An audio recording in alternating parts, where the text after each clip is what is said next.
Hi, chat.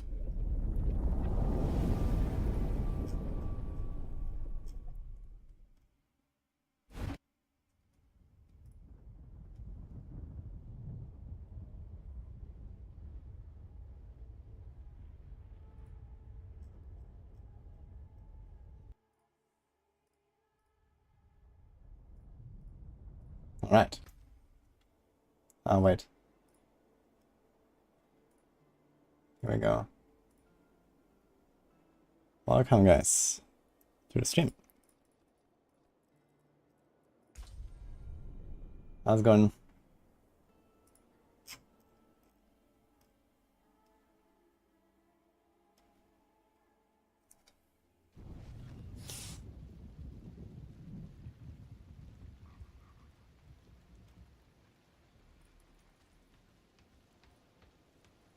Hey, David. Getting hyped for new season? Yeah, me too, study.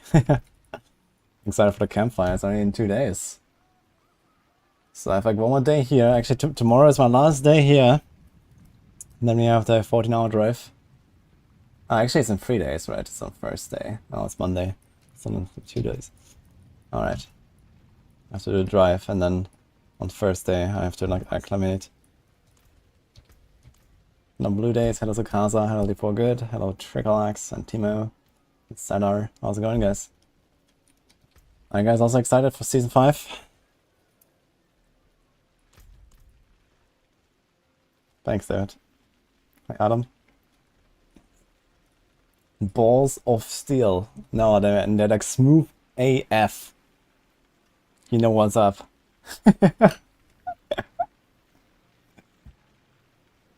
Hashtag sponsored, exclamation mark Manscaped.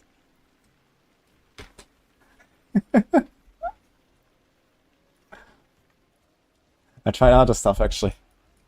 Pretty good.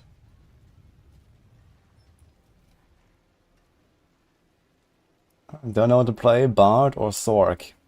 Well, that depends on like how much have you been practicing your voice. So, I mean, you know, even untalented singers, you know, if you take some lessons, maybe eventually you're gonna make a good Bard. But if you have not been doing that consistently for a few years, I would probably recommend Sorc, which is also getting some pretty massive buffs actually in Season 5. Sorc might be actually the best class, who knows. Bard, usually only the, you know, very talented or well-practiced seasoned singers can really convince. How's Druid? Yeah, Druid is also gonna be fun. I'm probably gonna season start either Druid or Sorc in Season 5 myself. Would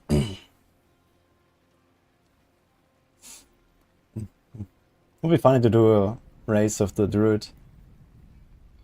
PTR live. No, PTR is over for like a month. How much potential does Fist of Fate have? Fist of Fate is looking really strong. Actually, do I have a Season 5 command still? Yes. I'm gonna go through that real quick. It's been so long, man. When was that posted? June 21, man.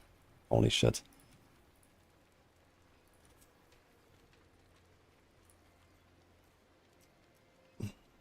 Don't I have like a summary thing? I think I deleted it already. Okay.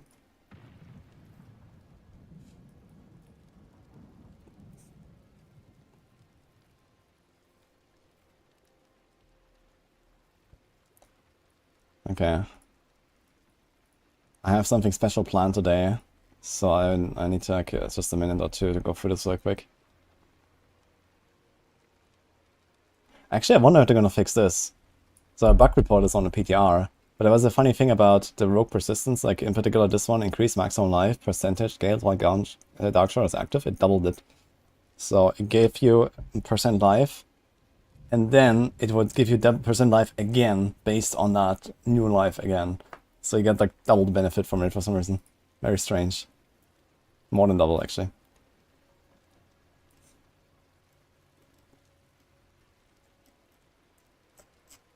Okay.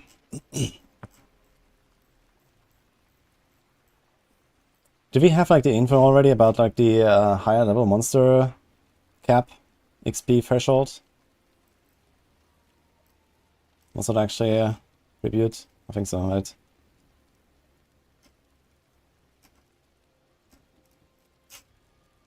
It was Rogue. Okay. What am I gonna do here?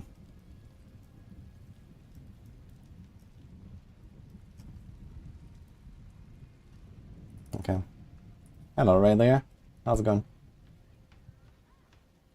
Dang, Barb, the out of one memories.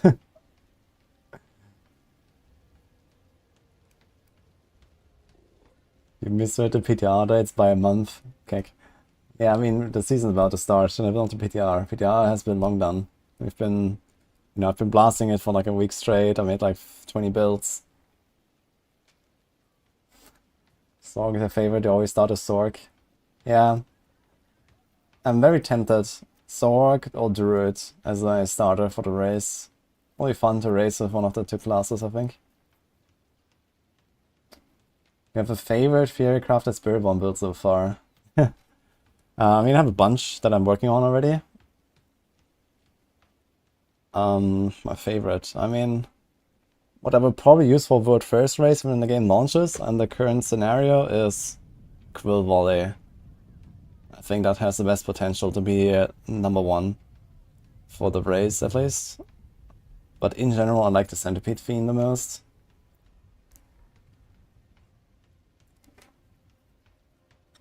Are there any good replays to come out of the Maxwell contest? Actually, I've not really been checking out yet too much. Yeah, it's actually over yet, right? Yeah, I think it's done now. Today. So I've not actually been really paying attention to the pit ladder and stuff, and I have not really been playing myself and so on, right? And then PoE started, I was playing PoE, and so... Don't understand why they're buffing Fracture Winter Class.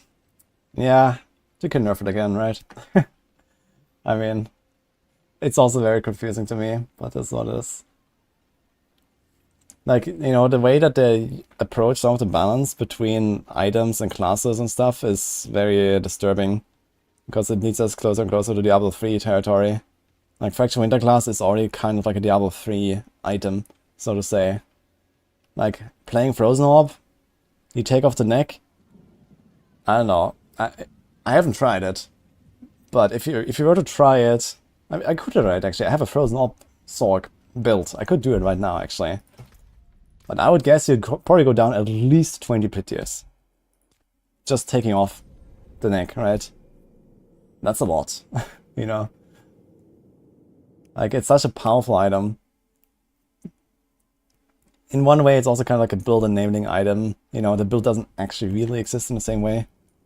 What the fuck? What was that error? Was unable to retrieve data. What the fuck? Okay.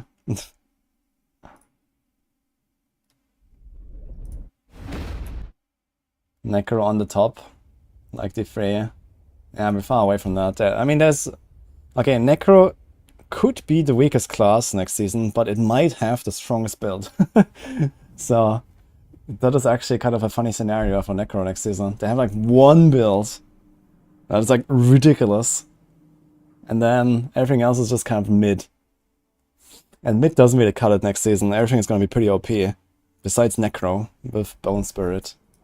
Bone Spirit is like really strong. Okay, so it's missing the Shaco and the Tarasha Ring. I actually killed the Tarasha Ring. So I could try that just for lulz. Let's see what happens. Tarasha, do I have one? Here's one. Do I have a Shaco?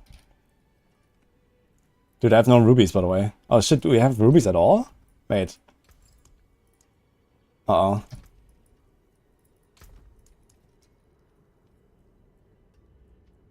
No Harlequin here, it's another Druid right now. Bone Spirit Pickley is very enjoyable to watch. I had a lot of fun, honestly, with it. I spent an entire day on the PTR dedicated to Necro. I did like 14 hours on Bone Spirit alone. One entire PTR day. But it was super fun, actually. I like trying to learn it and figuring everything out. And there was also like someone in chat who actually had played that build quite a bit. Who was guiding my theory crafting a bit. Dude, what the fuck is going on? What is this? It's the second time now in like 2 minutes when I log in. Do you guys have that too?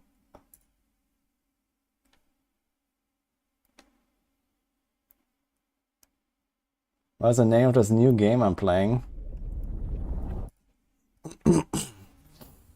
This is Diablo of Exile 5. Colon. Reaper of Hatred.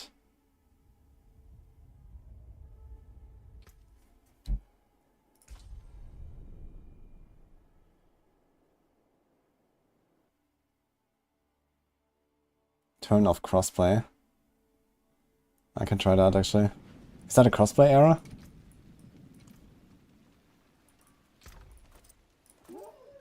Dude, seriously?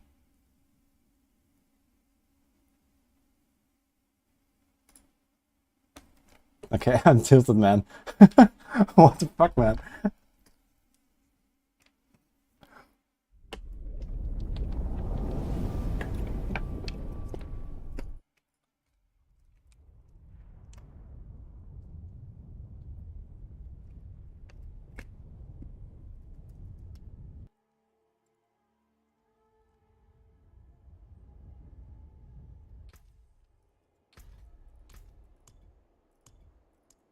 Dude, I have cross play off. That's not it. I turn it on. Try repair the game. Yeah, maybe there's something wrong with the files.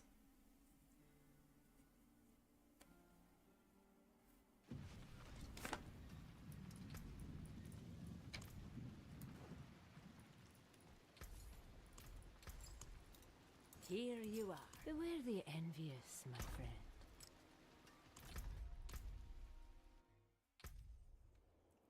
Okay, let's see if it happens one more time. You have the same water in Bulgaria, man. What a coincidence. Holy shit. Really?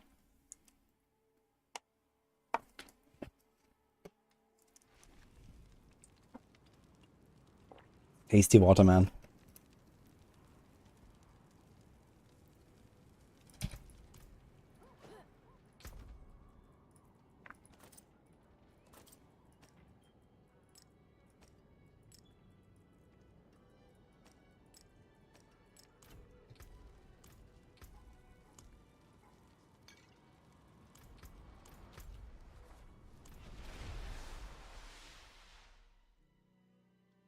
It's Druid time, can't wait for Spiritborn.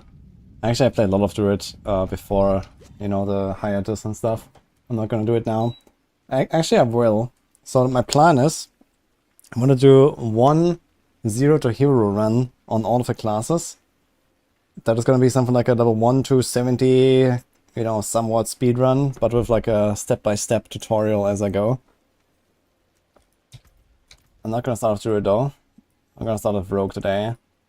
And then I guess we're gonna do Druid and Sorc last, because I expect the biggest changes for them in the patch notes. So I'll have to like accommodate for that. I don't expect much for the Rogues, really. So at least nothing that would really impact the early game. But yeah, there's like some stuff like that. So I want to do like one run every day. We're starting one today, one tomorrow. Then in 2 days I will skip, because I will be driving for 14 hours. And then we have the Campfire. So maybe before the Campfire on Thursday I will do one. I have 3 down. And then 2 more. And the rest is fear crafting until season launch. So that's the idea. Okay, so I have my armor. I have this. Is my stuff fucked up or something? That looks alright. That looks alright. Asus. I'm playing Asus meta here. Alright.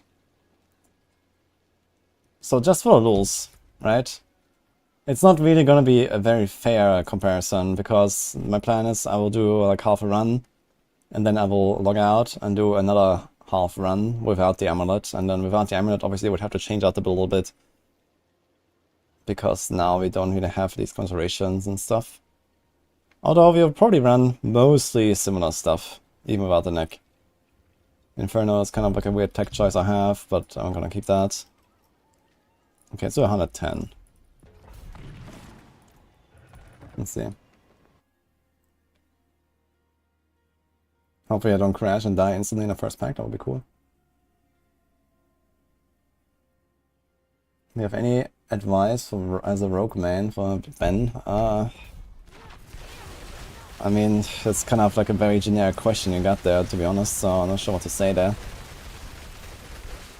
Right, really? These guys are not dying. 110.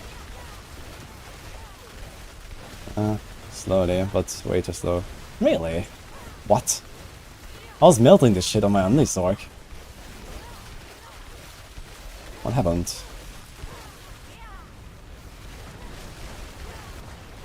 Like, I was doing like a 3-minute run.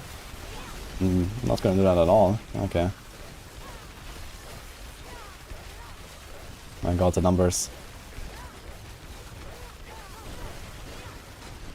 Alright. What's up, D, by the way? Wait, wasn't I speed farming like 95s or 99s or so with Frozen Orb pre-patch? I thought that kind of 10 should be chill. Okay, hide the damage numbers first of all. Maybe I was forgetting something. Also have the chance. Sus. It's 200 then. Just want to see a comparison. Anyway, Ben, if you can like specify your question a little bit more, I can definitely help you. But right now, I'm not sure what to give you as like a D advice. Don't get hit, forehead.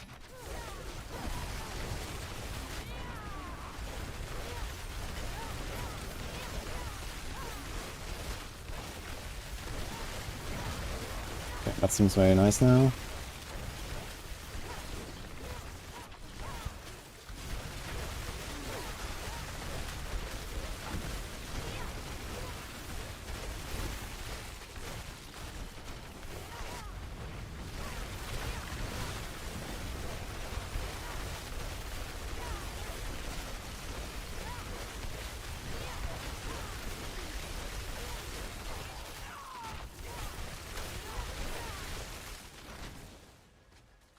Okay. So you got a bit of an idea here. It's gonna be like a 2-minute run to the boss. 2:30 with the boss. Something like that, right? I'm not gonna finish the run now, so we get the idea. And you know, of course I could min-max this a little bit more now, like post-patch, and try to find exactly the right tier that we should be running, but 100 is actually kind of what you want to run for speed running anyway. So that's good. It's like, you know, a good speed farming build. I guess I forgot to like evade around a little bit. I forgot about Asus. And now I wanted to see what happens when you just don't have Fractured Winter Glass. We could try the same tier or we can go lower. Let's go 10 lower, but I think that's not even enough. Let's go 15 lower to 85. I mean, giving up the Emerald Sword is relatively huge for any build because of passives, especially if you play like a Druid with Venom or something. But even like, you know, rogue passives that were double dipping this season with Victimize were really powerful, impactful and stuff. Oh shit, actually we have a huge problem here, which is we don't have mana now. Okay. We don't have the Conservation Master to give us mana. I totally forgot about that. But there is a way around it actually, which is we can go Stardust. So Frozen Orb can be played to Stardust instead of Stormspell, for example. Which is plus minus the same damage, but it will kind of solve this problem. It will give us another problem, which is that we don't reset our ice armor that fast, but it will solve mostly the problem of not being able to cast. Oh, we also have like no resistance for this. Okay, how can we do that? I guess I could just get any random neck that has nothing but res. Hello, shining beauty. Okay, not like that. Magic is neither good nor I'm gonna roll off the May crit. I help you? So let's just do this. And it has... I use this power. Okay, so totally forgot the res. So we're just taking this instead of Fractured Winter Glass, right? It's just like a dummy amulet for the res. Let's see. Damage should be very much the same with Storm Swirl and the normal ring compared to Stardust. Just need to stack up the status. Yo, Mount Willie, thanks. Congrats, I mean. 100 hardcore is a nice achievement. What did they do?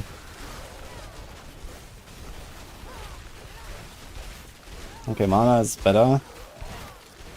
I'm 15 tiers lower compared to before, and my kill speed is way worse than on the 100 earlier. Look at that. Playing Frozen Orb without Fraction Winter Glass. You see what I mean? Fraction Winter Glass is such a powerful item. And something like this wouldn't happen on other builds. I mean, yeah, okay, you know, you're gonna lose a lot of power. Your amulet might have, I don't know, let's say plus 50% or more. I mean, in some cases up double damage, let's say, from just like the stats. That can be pretty good. And then like, you know, and then the power. Typical amulet power is probably also something like 50% DPS. So we're talking about like, yeah, roughly double, triple damage or so that an amulet brings you, plus the res, the socket. But look at this, you know, like I'm not even in the same universe as before without Fraction Winter Glass. Frozen Orb effectively just is not a build until you get Fraction Winter Glass these days. And that's what I mean. They're making like these super powerful items. It's like a, you know, a one item build, right? You get this item and you have the build. Or you don't and you don't have the build. And it's like, yeah, okay, this is like such a huge power spike, right? Imagine someone who just wants to play Frozen Orb Sorc and nothing else. Imagine them trying this until they get Fraction Winter Glass. And struggling like this. Look, I'm at over 2 minutes already. Not even half progression. This is gonna be like a 5-minute run or 6-minute run on the 85. And then let me take any other build and take off my amulet. I go down, I don't know, 10 tiers and I'm probably fine. Same pace, same everything. And here I'm like at least minus 20 tiers, maybe more. And they're buffing Fraction Winter Glass. Next patch. They're buffing it. That's the wild, isn't it? But yeah, that's just one of those examples. Like, you know, it doesn't look like it, but this is just absolutely a Diablo free item. Fraction Winter Glass. It's just kind of like, you know, spread between those somewhat, you know, hard to understand effects of 3 lines each on the beige text. But it's like a Diablo free item, it just doesn't look like one.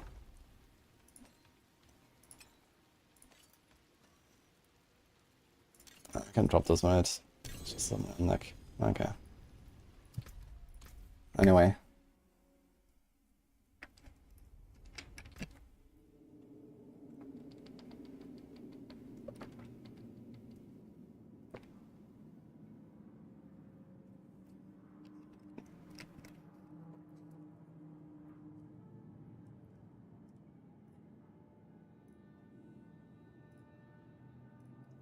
So what do we do?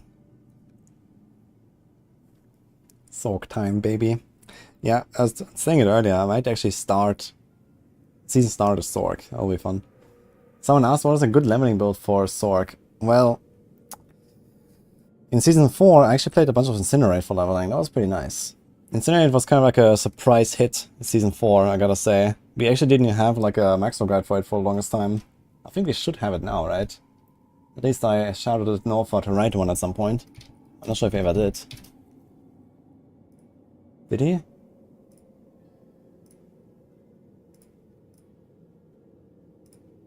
I don't see it. Okay. Maybe we have it slated for season 5. But yeah. Incinerate is pretty good for leveling. It's really nice and chill. But the best for like speed running is actually Blizzard. You just have to leave a lot of loot behind, which is kind of shitty. You know, if it's like your first character or so. You don't want to leave all the loot behind because you need salvage mods and stuff. El Puesto, thanks for the us. Norfa is too busy playing Elden Ring. Dude, Elden Ring was like weeks ago. Is he still doing Elden Ring? According to Maxwell, Firebolt Sorc looks the strongest. I mean, in season 4 right now it's the strongest, thanks to some bugs. and infinite flame shield, and both the bugs and infinite flame shield will disappear in 1.5 weeks.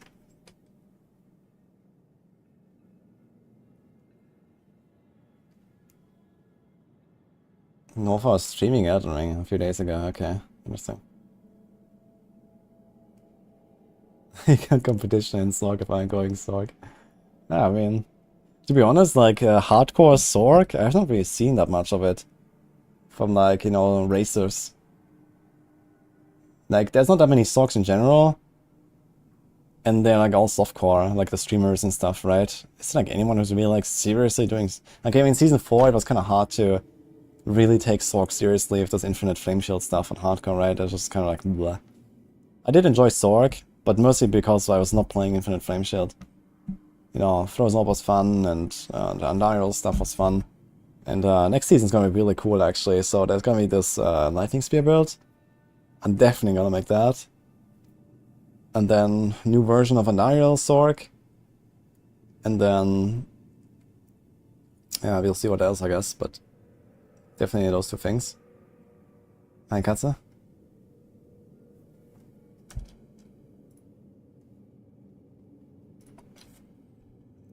Alright, so let's do it, guys. So as I said earlier, I want to do a 0 to hero run. Basically like level 1 to 70 or so, which is kind of like, you know, you're in world tier 4, you're established, you're ready to blast to 100 and, you know, ready in end game and have your build online, right? Something like that. I haven't really set like a specific goal. I think just entering world tier 4 is too early of a stop, because you still have to stabilize in world tier 4. So let's say something like 70 is the target. I want to do one run of those with all of the classes. We're starting with the rogue. And it's going to be a bit of like a tutorial run. So I'll be explaining step by step what I'm doing and why and what I'm going for and, you know, what to expect of the season. It's going to be something like a kind of a play along type of video that I want to make here. Something new that I'm trying for the season, and see how that goes. We're starting with the rogue here. So I'm going to do this on hardcore because I have everything on hardcore.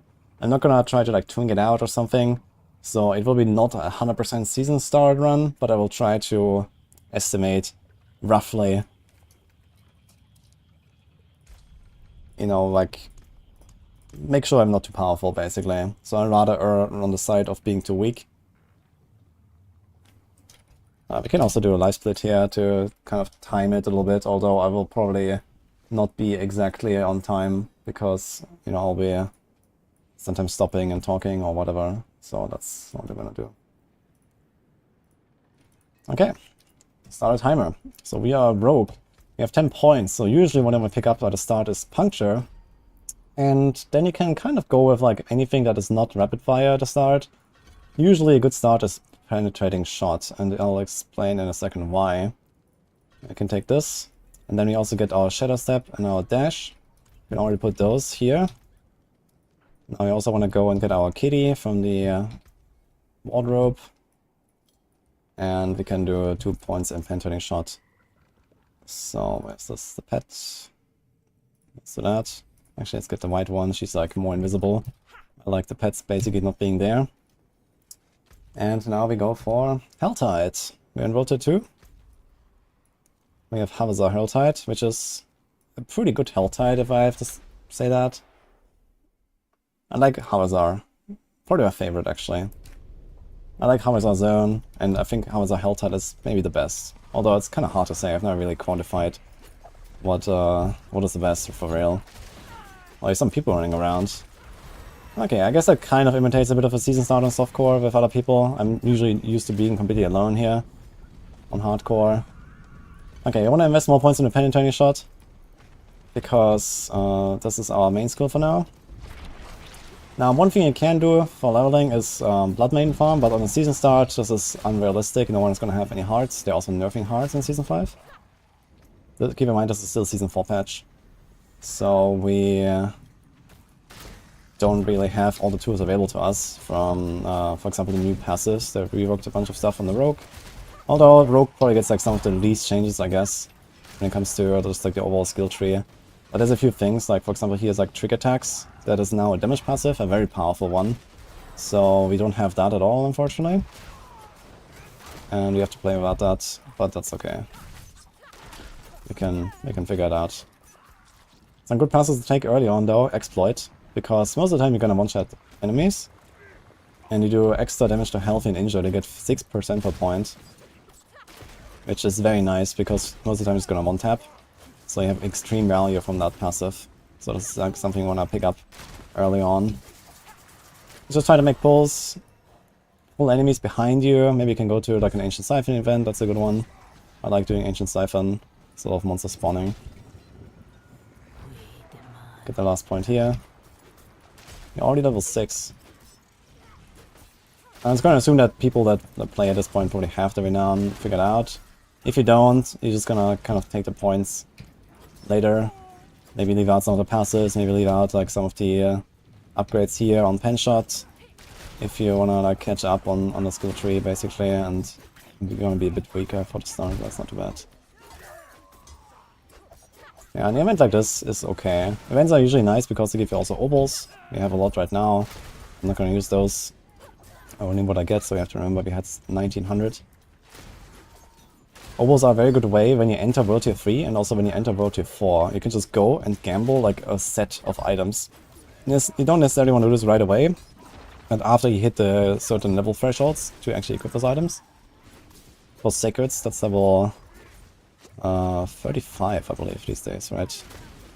I think at 35 you can equip Sacreds.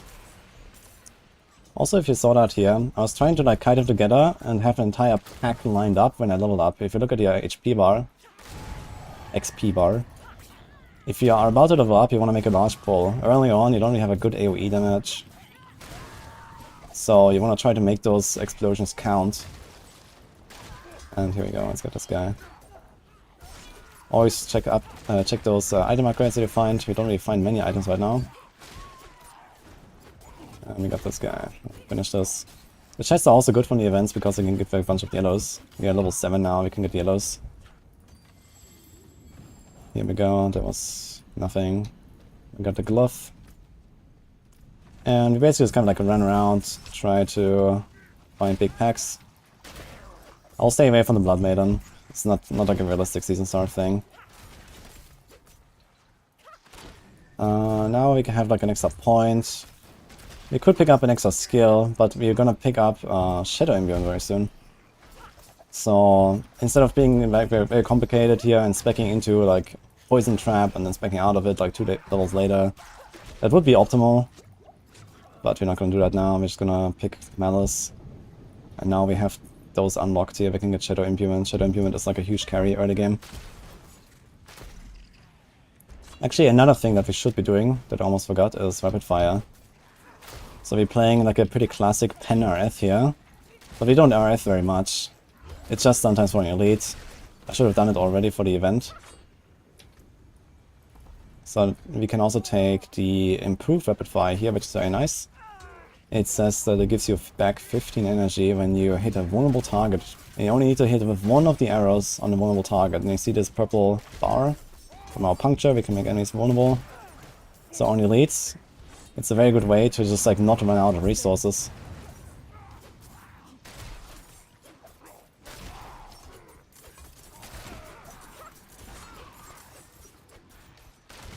I'm missing out on the best PvE league in years.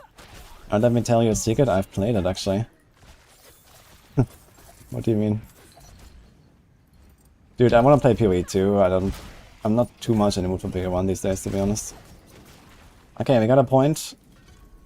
Shadow Imbuement, here it is. Now, Shadow Imbuement is really cool. You press it, you have 2 shots. And then you try to line them up with the pen shot like this. And try to hit as much as possible. And you see here with 2 shots, boom, we got the elite. We got like half the pack. Now we have some AoE. And it comes back 13 seconds later, and you can do it again, boom. So use those Shadow Imbuement shots. Don't waste it. Also try to not dash or Shadow Step waste it.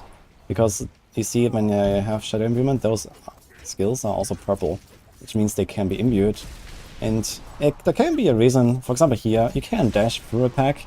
It's a relatively good way of spreading Shadow Imbuement. It doesn't matter which attack or like how strong the attack is that does the Shadow Imbuement.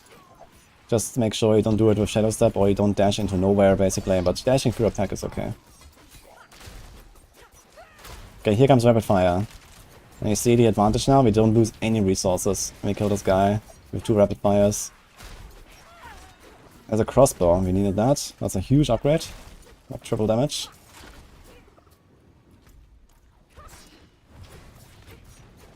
If you have the damage for elites, you can definitely hunt down those harbingers, otherwise don't bother too much. If you take forever to take down these elites at the start, some builds just don't really have any single target or so, then don't really try too much.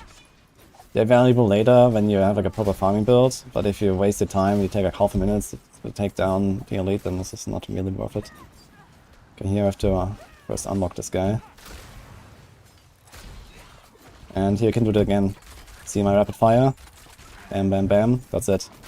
This is a 1-point rapid fire. Very nice. Now, instead of investing into the vulnerable stuff, there is blended shadow imbuement that makes everything vulnerable after the explosion, which is very cool.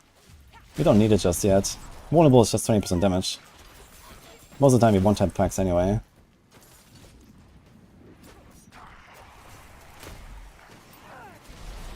So we kind of ignore that, and instead we go for Consuming Shadows. Now that's a nice passive that gives you 10 energy back when you kill an enemy with shadow damage. So that includes the Shadow Imbuement shot and the Shadow Imbuement explosion. And it even includes stuff like Elemental Surge. If you temper Elemental Surge on a gear, for example, then you can also just proc it and get your resources that way. Or like Doombringer procs, but they're not really that powerful to really kill stuff. Although they have been buffed lately. Or was it in PTR? I don't know. Either way, Doombringer's not gonna kill anything, that's for sure. Now I see we have 137 cinders already, which is very nice.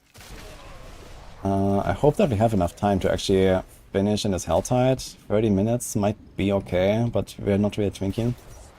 We started not really on a full hour as we would on a season start. So on a season start we might be lagging, servers might be down. So I guess that's okay. We started like 15 minutes behind the hour. In worst case, you just wait 5 minutes in between, do something like the class quest, go to town, chill a little bit, so that's fine, I guess. These are Waves of Darkness. Waves of Darkness events are pretty weak in the early game.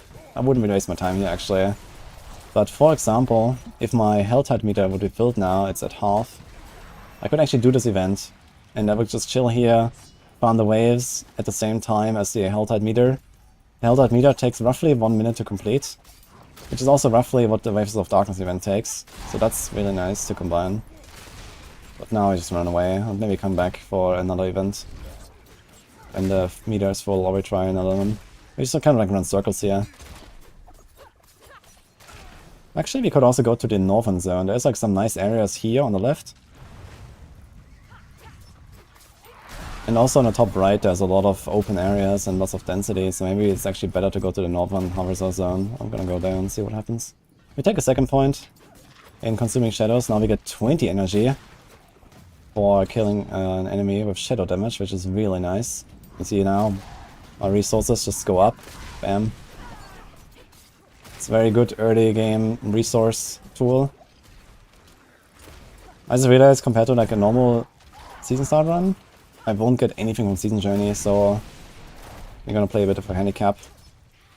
Plus the missing buffs and stuff, so okay. I guess I can make up for it with a temper or something. Or like an imprint, we'll see. Yeah, it's kind of difficult because I can't really imprint low numbers on aspects. I have everything maxed out. So I'm gonna just like imprint less or something when we get there. But for now, this is not a concern. Yeah, we're doing a leveling run right now, where I'm explaining everything on like a season start run, basically. That's what I'm doing. Let me know if there's other stuff that you would like to know, that I should go more in detail about what I'm doing here and stuff. What will Season 5 add to the game? Unique items, actually. Are cool. Okay, now it's time to go for the Blended Shadow Imbuement slowly.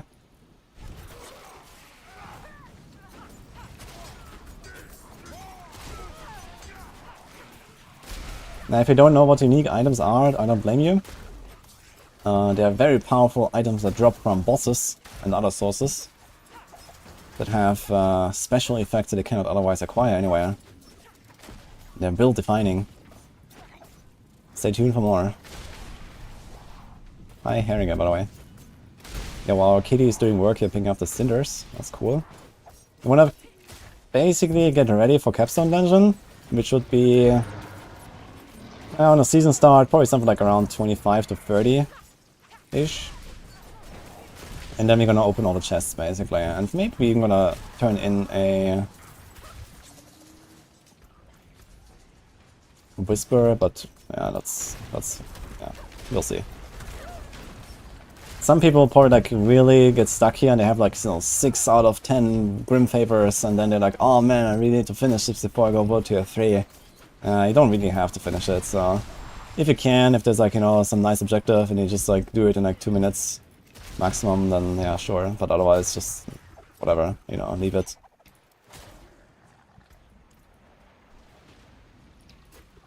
Do swords add damage on both skills? They do not. Every skill is assigned a weapon type. You have the cutthroat skills on Rogue that use melee weapons. That's actually not entirely true. Puncture is actually kind of a hybrid here. It's a marksman skill that uses melee weapons. But usually it will say on the skill what it needs. Here it says requires a ranged weapon, and here it says requires dual-wielded weapons. And whatever it requires is what it uses. The melee weapons buff the range skills in the sense that you have stats and aspects on them, and those do apply under all circumstances. The typical Barb problem that everyone likes to complain about. Interestingly, even the deaths, which is mildly boring, because I don't think that the problem really lies with Barbs having more weapons, but maybe it's just me. But finally, Blizzard has listened a little bit and also did a look on the key passives on the Barb. That's for another day. Anyway, we have Blended Shadow Imbuement. Now we can make everything vulnerable. That also means that we can more easily use our Rapid Fire. So now whenever I do like my Shadow Imbuement shot into a pack, you can just like follow up with a Rapid Fire if you want, which basically costs nothing, because it just refills its own resources. I kind of got stuck in this Wave of Darkness event here that I just finish now, I guess. So you want to try to master it. We have 15 seconds, so it'll be actually kind of tough. But if you master it, we get more loot and obels. And I think I will fail that. Yeah, I don't have damage right now. We have 13.5, so we are almost at our weakest spot we can possibly be as a rogue. At level 15 get a massive power spike. The biggest power spike out of all classes actually. At level 15 of the class quest is rogue with the common points. Common points give you... You can probably equalize it to roughly like a double damage or so. Power spike, it's very strong. Yeah, we can try the Hellspire. We're about to fill the meter. Okay, one thing about items. So, a lot of people like to prioritize stuff like Dexterity as a good stat early on, but it's absolutely not. Dexterity is an absolutely terrible stat. It's only a good stat in late game, it's not good in early game.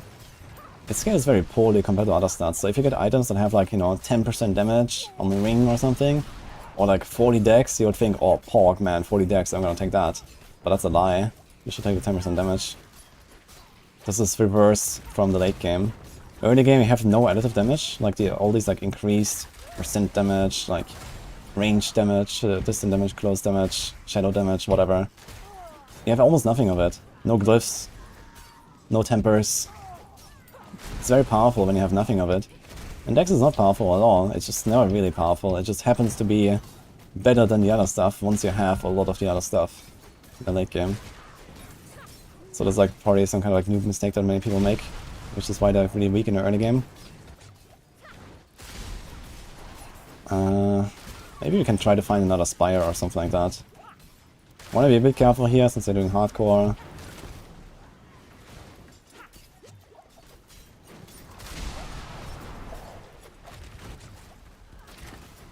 And it's almost quest time, actually.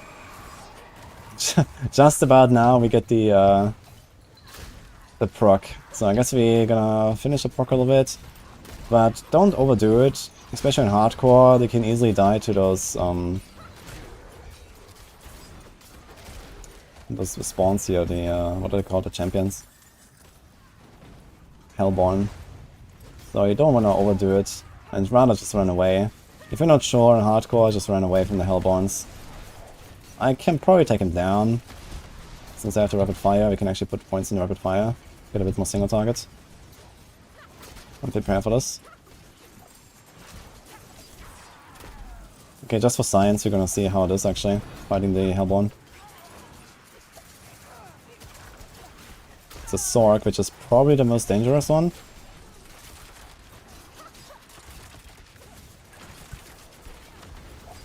Okay, but we are doing it just fine. In World 2 it's not too bad. So... I got us a ring. And a nice crossbow, okay. And it's actually an Ancient Siphon event, that's nice to do, but we're going. It's quest time. By now you would maybe even have found already like a temper recipe or so, but I'm not doing anything yet. Season 6 stats squish, yes! Expansion brings the stats squish finally. I was waiting for that actually. Okay, we can check a little bit life on hit. It's a really nice start in the early game until like level 50 or so. Life on hit kind of carries hard. Here it's like 15 dex. You know what 15 dex does? Nothing, man. Look. It's like 1% damage, 1.5 or something. It looks like much, but it's not really. Okay, in this case, it's just like salvage everything. I'm not gonna temper anything just yet. We're going to Ministad for the rogue quest. Level 60 max. Yeah, looks like they are rebalancing the game and there's gonna be a lower max level. Lots of exciting times ahead here. What do we know about additions to competitive D4 in the expansion? Well, I know they want to do stuff. I don't know exactly what they will do and when, but I know they want to. So I don't think it's gonna be on launch, but I guess throughout the first seasons or something, we're gonna see some improvements there. Okay, we should be relatively powerful now. We have 3 ranks in rapid fire. We're doing the quest. We just right here, click the thing, move on. Dead. How will we Maxwell event? Yeah, we don't know about Mephisto. I guess there's gonna be something like Mephisto Killer or so, right? So we'll see. I will probably try to organize something. So here is Sir Lina. You guys remember that from the expansion? I'm gonna do it just because. It's not really time efficient to go and do this. But he drops Dark Blades, although not really guaranteed anymore. Let's see. Oh, he dropped a Legendary. That's nice. Wait. I got debated. It was a material. I didn't get an item. Wow. Okay. And we didn't get a Dark Blade either. We got a +1 to core skills though. That's useful. Okay. And here, this is what I'm talking about. 13% damage. That's what you want. That's GG. Hold I might actually do this. The dagger has a bit less damage, but we don't care much about the damage on our one-handed weapon. We just care about high speed for the puncture and good stats. So for now, we are playing Barrage later. In the precision build, we want swords that have crit chance, crit damage. Right now we don't have that yet for another 10 levels though, so. Okay, we'll slay all the objective. So we try to make good pulls, make use of our pen shot, line them up, knock them down. You know how it works. And here, instead of just shooting into the pack, we are waiting for the shadow and kapow.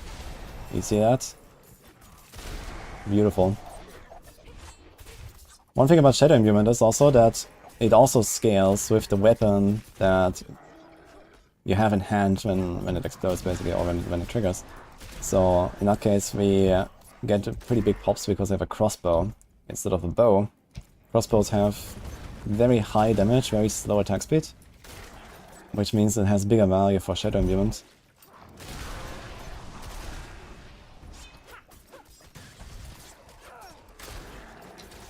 Okay, I got an extra point. And it wants us to do some stuff down here that I'm not ready for.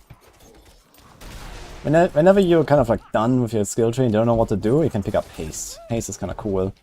Because it gives you mostly 50% attack movement speed for 4 points.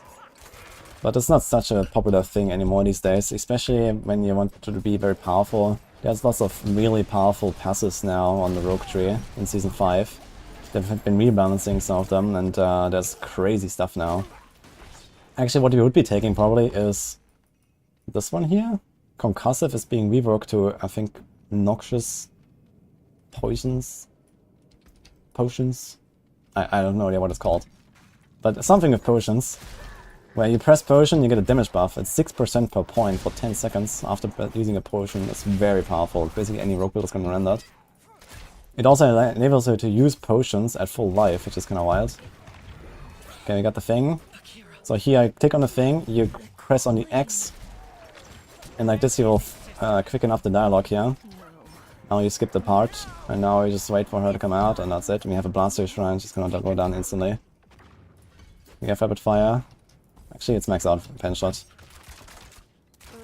And that's it. Nice, you got a movement speed neck. That's very good.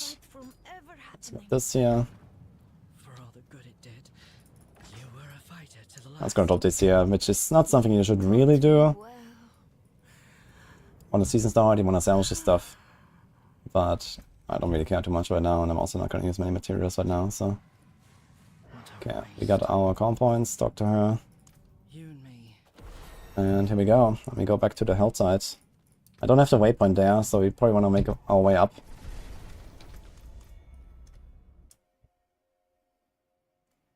We don't like using common points over inner sight. Yeah. Well, good news. This is 2024 and you don't have to anymore. Although, until level 20, you have to. For now, we are gonna play common points, but inner sight and preparation builds have definitely become a lot more viable in the recent past. And also in Season 5 there is another buff to preparation. We also don't know what they're going to do with some of the items or some of the legendary nodes, like the Mirana's Instinct might get a bit of a boost, or you know, something like Ashera's might be buffed to be like the more inner sight item. Scoundrel's Letters is an inner sight item that might be buffed. So we'll see. But yeah, in general we have definitely moved away from combo points or bust meta, which is very nice. But yeah, for the first like 3 seasons, it was pretty rough out there for the non-combo point enjoyers. I agree. Which was also thanks to like, you know, bugs and whatever. So there were like certain things. Inner sight just didn't really work. They made it work a lot better in Season 4, and now it actually works with dots. You can proc inner sight with poison imbuement. You can proc it with Andariels. You can also now actually proc it at all on high level monsters. Because one thing that many people probably don't know is that inner sight, how fast you proc it depends on how much damage you do to the enemy and what level that enemy is. So against very high level enemies, usually have a lot of health and you don't do much damage. And it was basically completely impossible to trigger inner sight at all in like a T100 Nightmare Dungeon, for example. Like you can run the entire dungeon and not trigger inner sight a single time. That was actually real in the past. Because there's also a decay on the gauge. So yeah, that kind of worked against you. But now it's actually has become like very good, and inner sight is just kind of like the backup option you can always fall back to.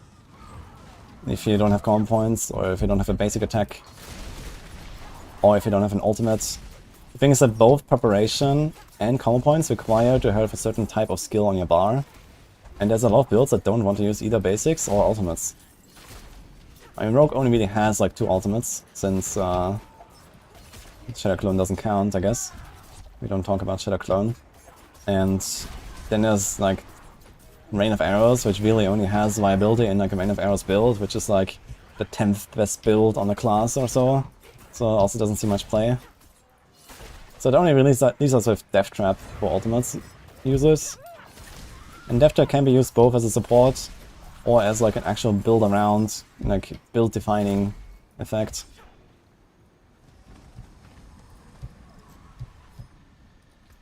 But yeah, they don't really make it easy. Okay, we can like speed up a little bit if you want to go for Discipline Shadow Step, which is actually being reworked. Shadow Step is getting some massive buffs, And you basically get like both current upgrades in one, I think. Definitely way better in Season 5, with the cooldown resets and stuff. But for our purposes right now, it wouldn't matter. What you can do is innovation. Let's put like 2 points in innovation. Innovation is another nice resource tool early on. So in addition to all the shadow stuff, we also have this now, which might be overkill. Maybe I want to take one. Yeah, this would be the time to start investing into, you know, some of the damage passives. I'm gonna take Malice now, which is not really what I want, but I don't have much of a choice in Season 4. Season 5, you can take what I talked about earlier here. The trick attacks would be very nice once you get a bit of daze. The concussive is being reworked to an actual, like, really powerful passive as well. So this is the stuff you want to take now.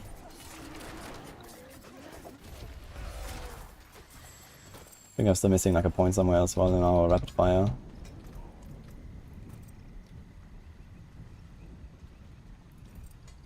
We can take some stuff here. I don't want to do this. Yeah, let's try to pick up this waypoint here at some point. Will the expansion bring major class changes? Of course it will. It's an expansion. I mean, the Shadow Clone might just get deleted, hopefully. That would be the one change I'm looking for the rogues. Just delete Shadow Clone. It's not over, man. You know, it's been a year. No one bothered to fix it.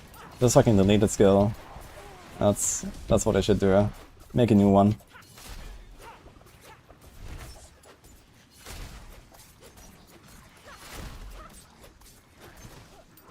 But yeah, that's what it is.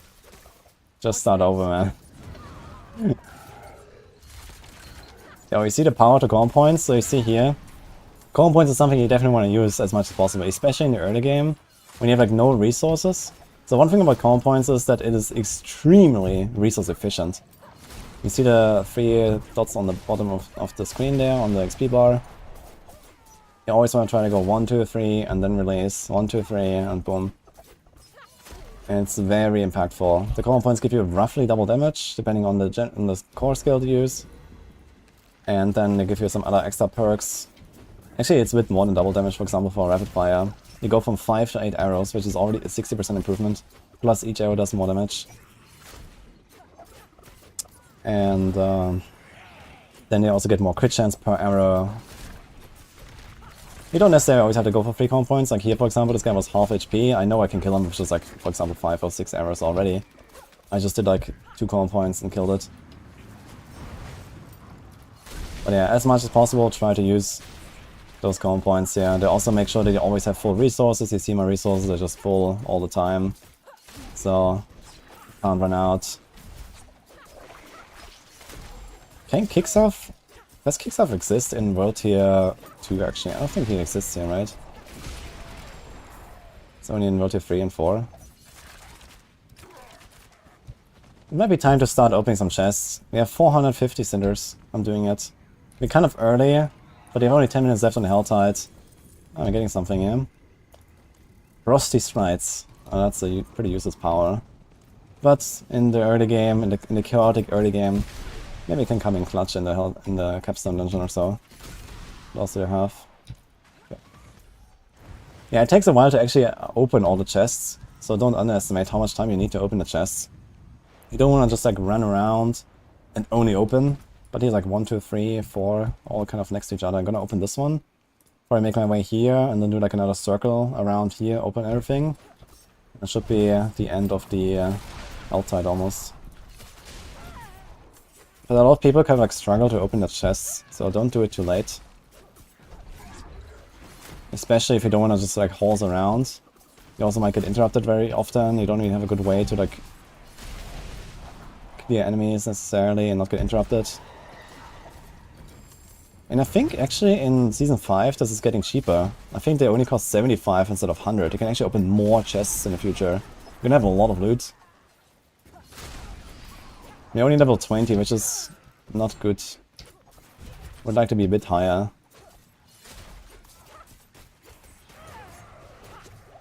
Hi Alex, by the way, thank you. Oh, Jacob. Concussive and Alchemical Advantage. Yeah, Alchemical Advantage is also another passive that gets a mega buff. Like I'm not sure what they were thinking with those rogue buffs. Like, someone was smoking something really good, man. But they're buffing like a lot of rogue passives, like a lot, in Season 5. So, it's gonna be wild. Rogue's gonna be wild. But on the other hand, they bugged out Victimized, so a lot of people are probably looking forward to playing Heartseeker again. And right now, I'm not counting on them fixing it. So, Heartseeker might be dead, and all the Victimized builds might be dead next season. It's back to Season 3, which is useless. They also fixed the Caltrops double dip. Not just that, but they also fixed the Caltrops just stacking up more and more damage when you have more Caltrops duration, and Caltrops was double dipping for Victimize. So Caltrops is basically kind of dead as well. And yeah, in general it's not really that good for the Victimize builds. I'm actually really happy about this Caltrops stuff. Because I actually hated the Caltrops meta, man. It was so obnoxious. Especially with the double dip. Like, if the boss walked out of the Caltrops, boom. Yeah, you only do like 134 damage. Nice. Like, that was pretty stupid. So, I'm glad that they're fixing that. But we have a lot of other stuff to look forward to. Barrage is probably going to be the build for the rogues in the season. Barrage has been getting continuous buffs throughout the last seasons. It was already starting at a pretty good point, like back in, I don't know what, Season 2 or so, when they started buffing it with branching volleys. Then they made the high velocity aspect for it, giving it pierce. And now, in Season 5, you're getting Umbra Crux. If you don't know what that is, that's a new dagger that allows you to spawn an enemy totem that you can hit. When you have an enemy totem that you can hit, then you can shoot into that, and then you can ricochet your barrage, double extra power arrows into the boss, and that is gonna be cracked. So that is what we're looking forward to in Season 5. You can also abuse this for other builds, just to have more lucky hits, for example. You can get more lucky hits for like Bursting Venoms, you can get more lucky hits for Innovation, you can get extra pierces for your pen shots, so there's like multiple ways to use that totem. But Barrage is definitely the winner, I think, on that end with the Umbra Crux. Kind of curious to see what it will do with the item, since it was pretty bugged on the PTR. Even if they just remove all the stats on the item, and just remove all the stats and make a totem not do any damage to the enemy, it would already be a very powerful item for Barrage Rogues. This is how good it is. So no matter what they do, it will be powerful. Unless they make it like able to only spawn one, or it despawns and you hit it or something, so I don't think they're gonna do something like that. Okay, we got a legendary drop finally. Our first one, it's a Scroll of Escape. Wow. Somebody might even know what that is. That's a hardcore item that allows you to instantly teleport out of danger. It's a very rare item actually. And it's also disconnect protection. So it's a very good item to get early on. In fact, we got extremely lucky with that. I'm level 21, it only starts dropping at 20. It's not uncommon that you get to level 80 or so these days and not find one. So this is omega lucky for a season start. Because especially on, like, you know, laggy servers and potential disconnects, this will come in very handy on a season start on hardcore. So we got extremely lucky there. What is going on? I cannot start auto-walking, and no, we're finally got a weapon here. And my auto-walk stops. Okay, the bow has more damage per hit, and still, like, you know, beta stats and everything, so we do that. We do this. You can take a second. We have 3.5 cooldown. Now you might be thinking, wow, cooldown, but then you think, oh, 3.5, huh? Here's also a bit of armor. We want armor to prepare for the capstone slowly. It's very hard to actually get anywhere with armor in the early game compared to late game. It's very easy to stack up armor in the late game. It's very hard to get enough armor to really have defense in the early game. But I have 33% right now. But if you're like aiming to get cool capstones soon, then you have to remember that this shows the armor that you need for your current level and not for the enemy level. So capstone dungeon has level 50 enemies. And you actually need like armor in the range of like I think 4,000 to 5,000, maybe more, to be capped, which is like almost unachievable. You can get kind of close if you have like a Disobedience and a Juggernaut and like 3-4 items that have like 400 armor rolls. Then you can get kind of to a point where it's decent. But it's also not a terrible idea to just like completely ignore armor for the capstone. Especially in softcore. If you have available temper options, if this is in Twink, you can also, for example, just temper maximum life. This is like the kind of the way. Like you have 400 life, you can temper like 400 to 500 per piece on 1, 2, 3, 4 pieces. You can walk in with like 2,000 life, 2,500 life if you really want. And you have like quintuple the amount of HP. And you don't need any armor, you don't need any res. That's it. But this requires that you have the highest life temper, which is not something you're gonna have in World War 2 on the first character.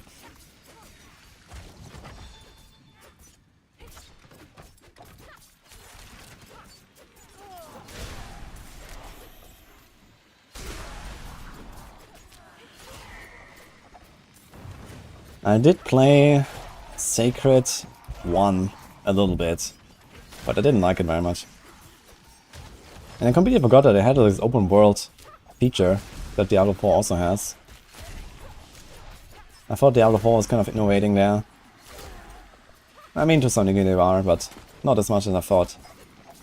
Since Sacred is like a Stone Age game that also had the open world. Yeah. I like this weird combo stuff. Oh wait, we have 2 minutes left. You have to open the chest. Okay, now exactly it happened what I was talking about. And there's a goblin. I need to get a goblin. I think a goblin is probably more valuable than the chest, even though the chest also gives us XP. Okay. Oh, that was a mistake. Oof. Do not go on the horse. You need to chase a goblin, because he might just instantly jump into the portal. Okay, that was fine. Got a channeling. Got a heart there, which is absolutely pointless, but okay. I only got a charm. Okay, you can also use a timed mount to make sure that the enemies will run away from you. Oh, you also filled the bar. Okay, we can try to make use of it a little bit. It's like one more chest. You're getting very unlucky, by the way. You have only one drop. One was on the chest. And that's it. There's also a goblin. No legendaries. You're level 22. It's actually very unlucky.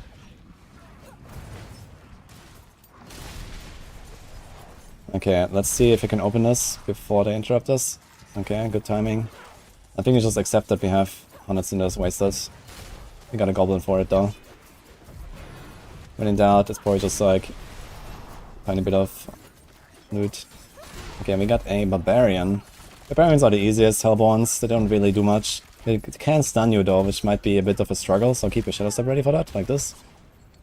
Also, my character bugged out. It's cool.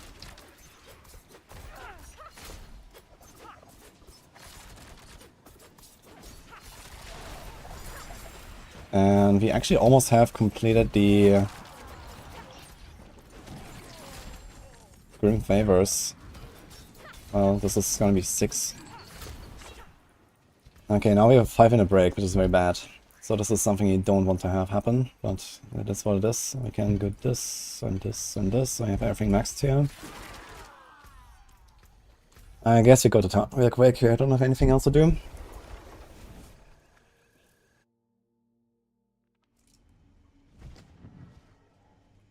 What do you think about Infinite Paragon? I think if you like Infinite Paragons, there's a game for you. And it's not this one.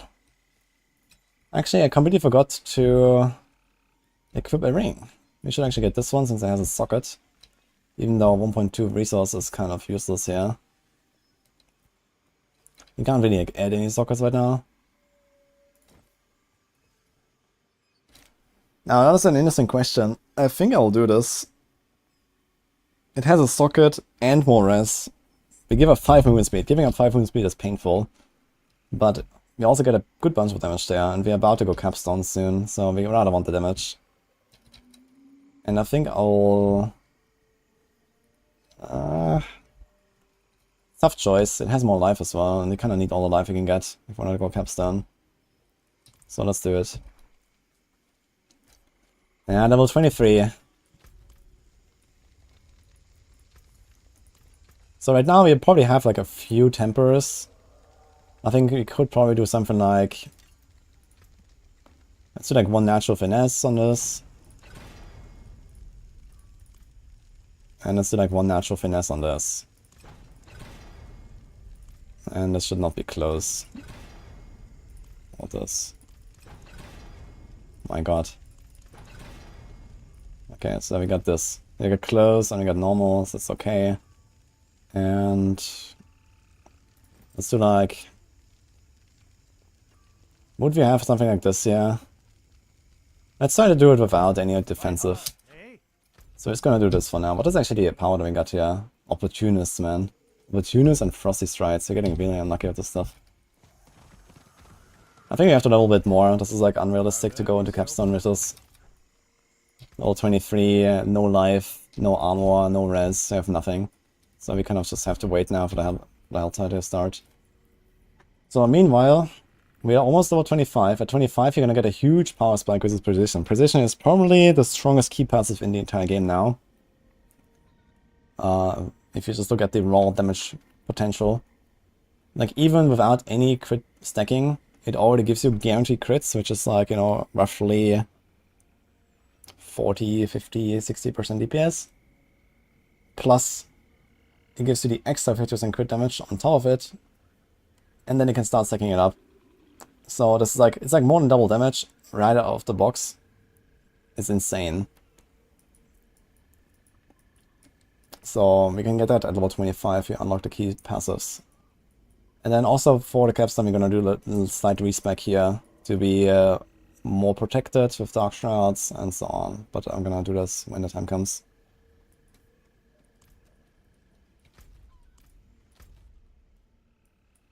It's a world boss in 1.5 minutes, huh?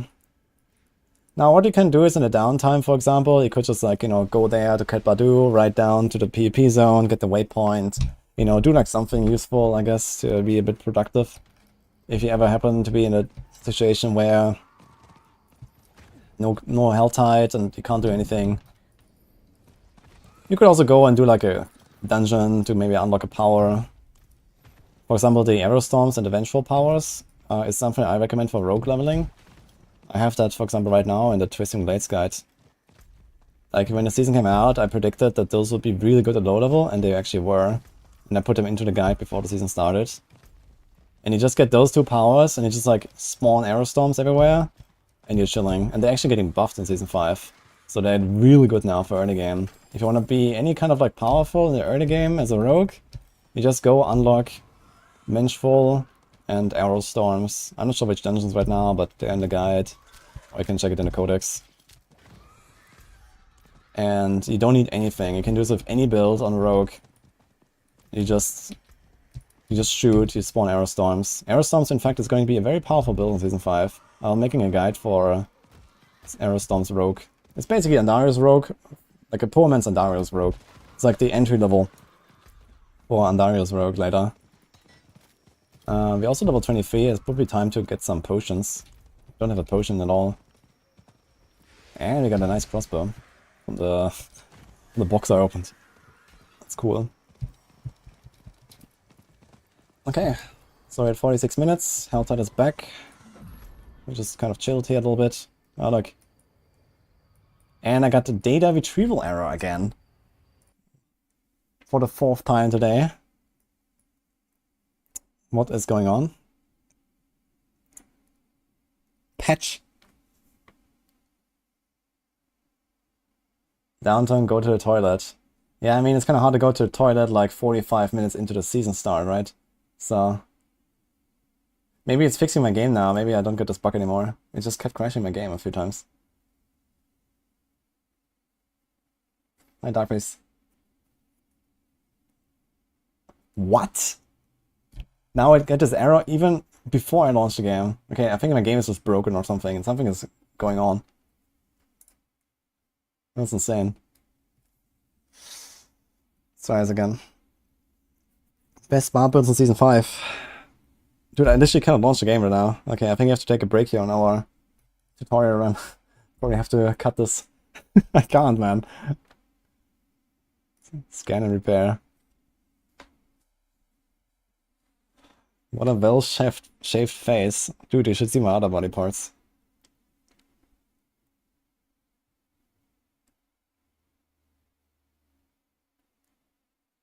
Yeah, while we at it, actually, I guess we can do a little shout out here. Yeah, let's pause the timer. Scam and repair. Yeah, so yesterday we got a little gift here from Manscaped that we were unboxing. So we can shut them off here a little bit while we're waiting for the scam and repair. And I tried it out today, of course. So here we go. So they sent us an entire like box of stuff. In case you don't know Manscaped, they make like, you know, all these like, you know, grooming and you know, hair trimming devices and all the kinds of other nice stuff. And I tried out this one here. The Lawn Mower 5.0. Very nice, actually. There's like a separate attachment. Where did I put it? I'm not sure if I took it here again, or if I have it like lying in the bathroom now. Like another head for the machine, basically. But yeah, either way, shout out to Manscaped. That was actually really nice, turns out. I also tried out this here, so wait, let me do... let me do full screen. The Crop Preserver. They have very funny names for their items here. This is anti-chafing ball deodorant, guys. Smooth. Very nice, man. They have never been so smooth. Nini is gonna be impressed, I tell you.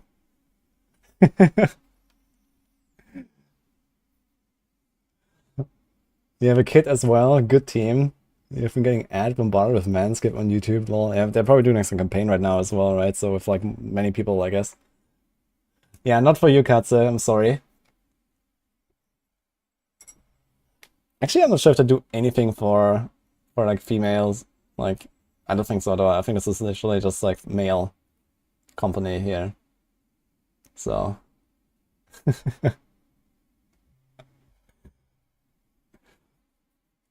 but yeah, I used the Lawnmower 5.0. Ask me anything.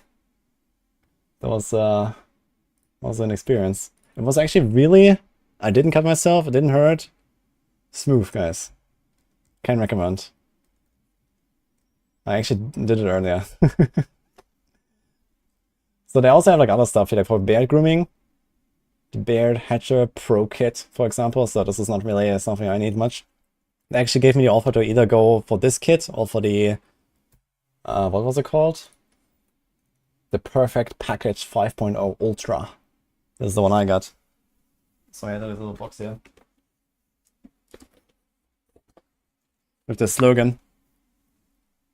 Love the slogan.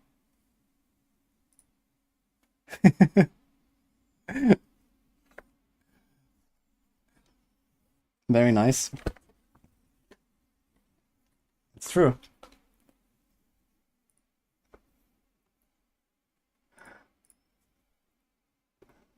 Is my wife happy about the smoothness? Yeah, I mean, my wife is like 1,500 kilometers away. Actually more, I believe.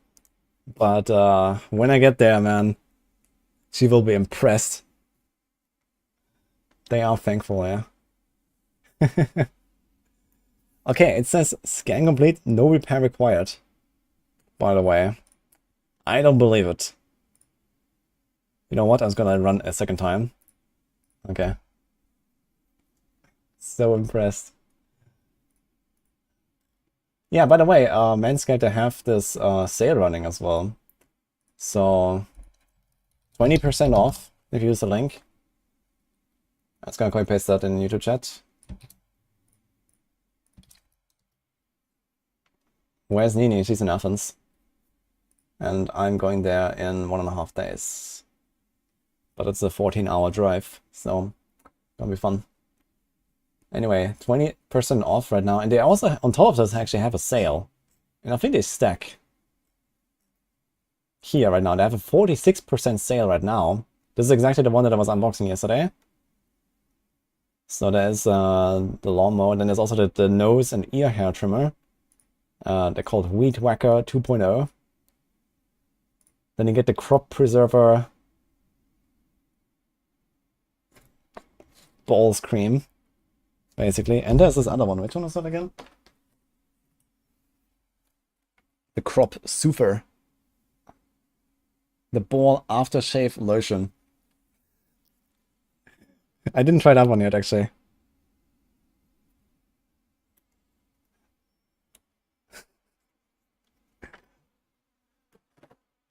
Good stuff, though. Is Nini going to be ready?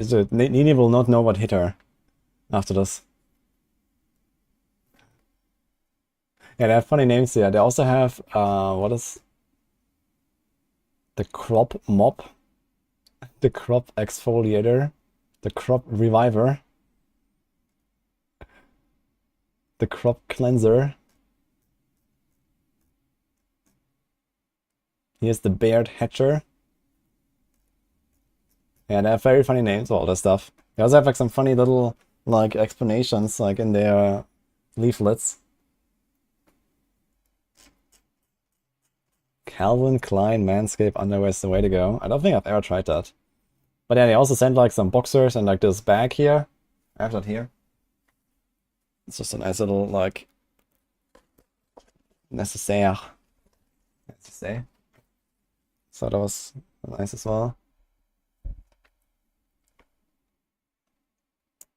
Why I don't have gifts enabled? What gifts?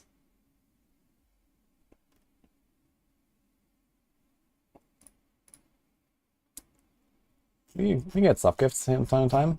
Or what do you mean? I am sponsored by Manscaped, yeah.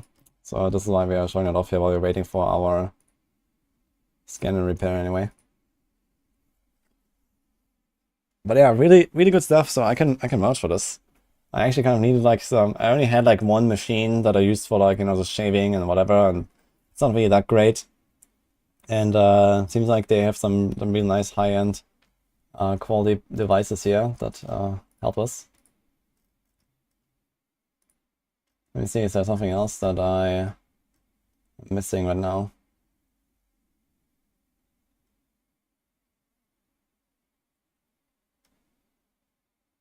So someone said they're also using that. Do we have the same pack? The perfect package, or what else do you have from them? Or do you use like the beard stuff? Who was that?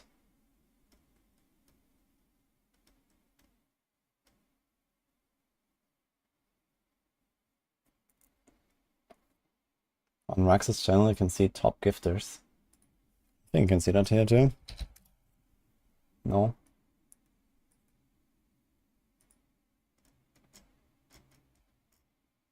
Here. It's literally there. What do you mean?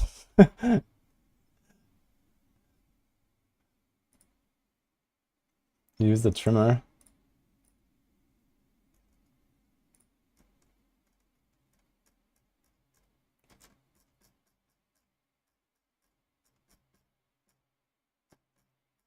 Also, before we move on with the Manscaped, they have like this this mission. Where's that? This one.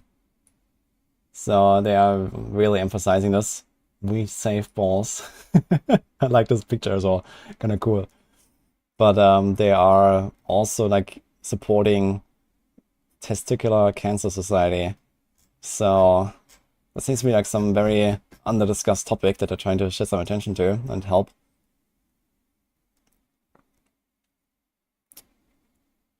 The most common form of cancer among men ages 15 to 35. Did you know that? That's actually crazy.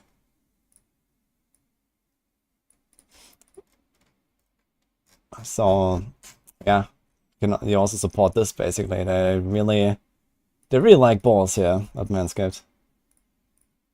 Trying to preserve them.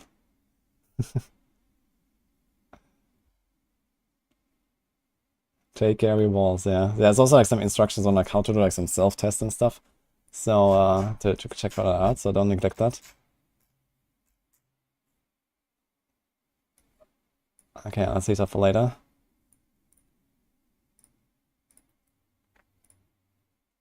But yeah.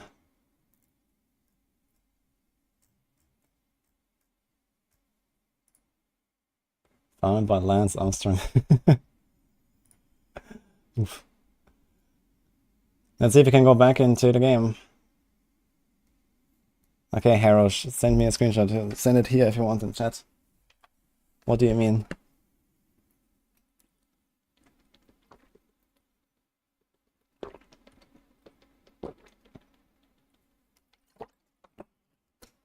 They got a ball checker app, yes. Hey, Geo Double T, by the way.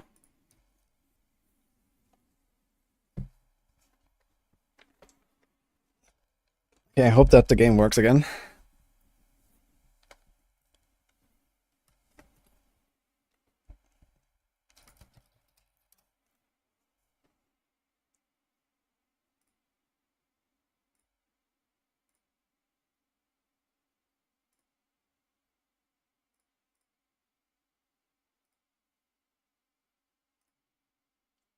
Where's the screenshot? Arrow.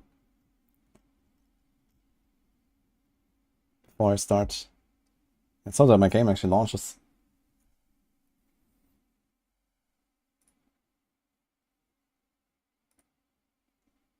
Do you have a link? Dude, I can't launch my game. Like, it's actually unable to. What's going on? Can you link it or what? Yeah, okay. Google Drive link, monkaS. Okay, what the fuck do I do? Do I just reinstall the game or like what do I do?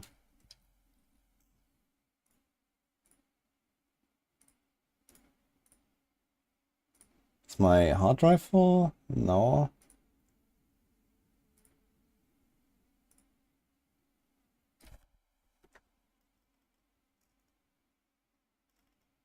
Just restart real quick, yeah.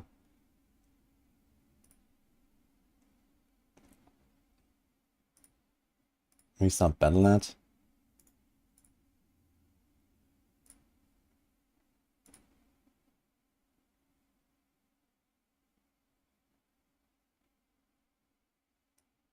Do you guys have that too, this bug? Like, what is going on? Like, like earlier I crashed like a minute or so after like entering town. Or like a few seconds after entering town. But now it doesn't even launch the fucking game. It was unable to retrieve necessary data. Please check your network connection. I'm gonna fucking bucket bot this now.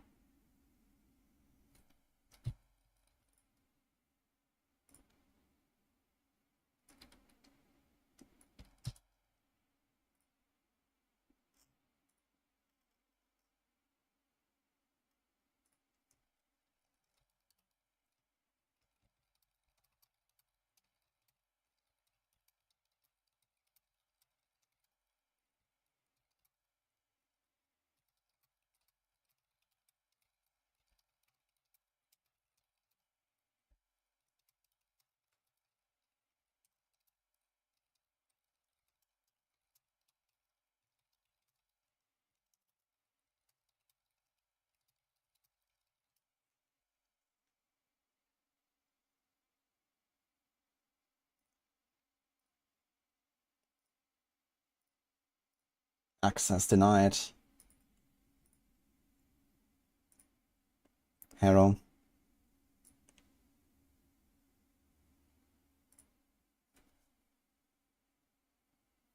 Error can be triggered by an unstable internet connection, corrupted game files, outdated drivers. Should I reinstall? How long will it take to reinstall without the high value assets? High quality assets?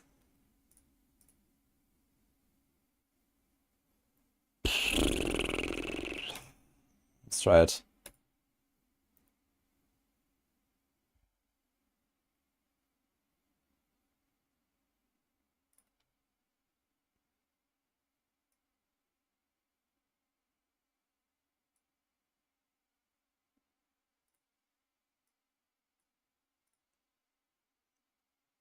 Wait, how do I remove the high quality assets?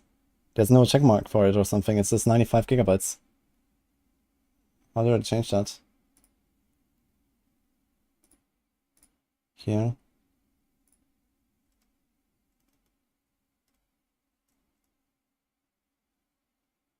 On the next?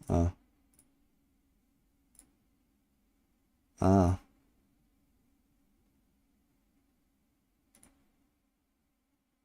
Let's see. I might have to wait a few minutes.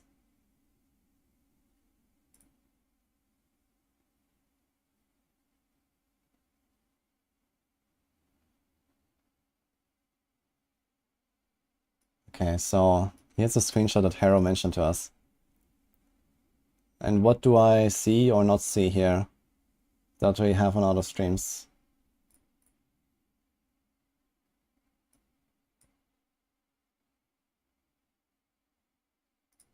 This. Okay, I see. I have no idea where this comes from.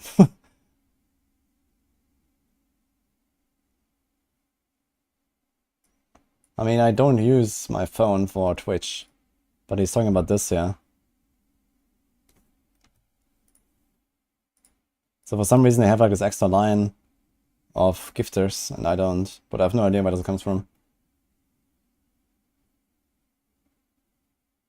I mean, first of all, we need people that gift subs, which is not a thing we do around here, right? So that's not really a problem.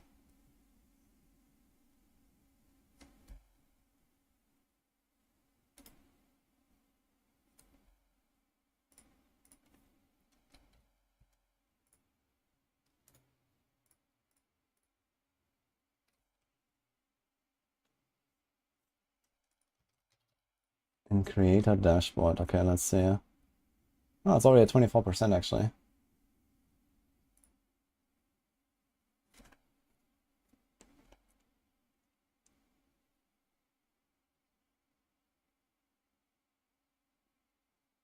Okay, I mean, I don't know.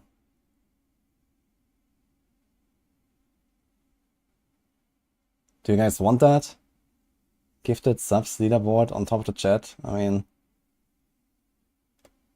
who's even gifting anything here?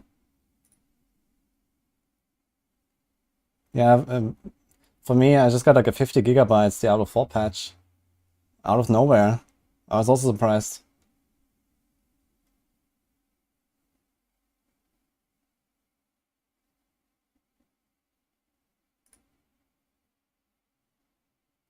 Okay.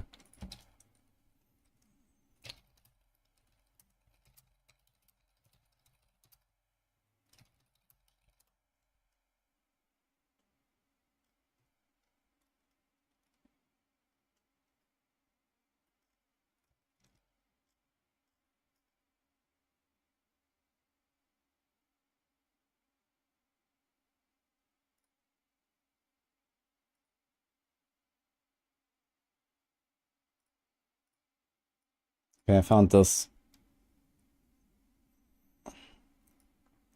Preferences, partner, scroll to community and recognition. Community and recognition. This seems outdated as fuck. There's no preferences. There's no community and recognition. There's a community tab, which doesn't work. I guess viewer rewards? Maybe? No, this is like some random drops and stuff. Yeah, this is outdated. It doesn't help us.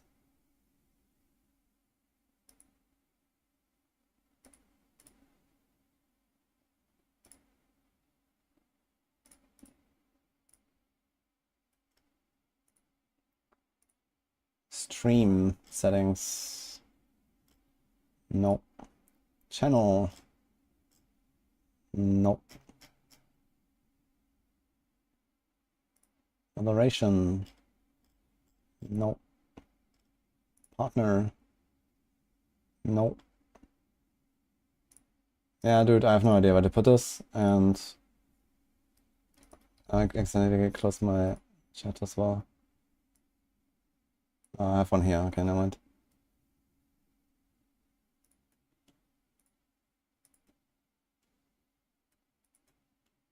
Yeah, I mean, no one ever asked about it, so I don't think people missed it.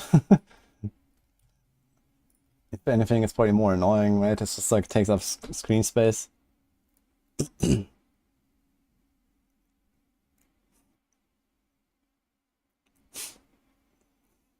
Have I had any antivirus updates lately? Actually, no. I'm not using Casper Sky.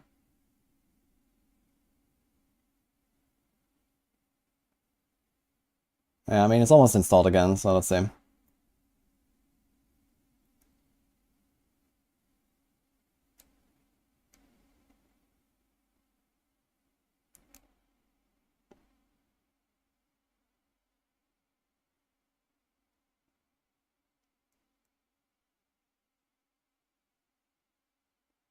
Looks like I don't like PoE that much.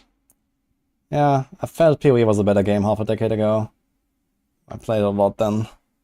These days, I'm not that much in the mood. I'm just waiting for PoE 2. Okay, I'm at 72%, and now it's just like slow. What's going on? Let me in.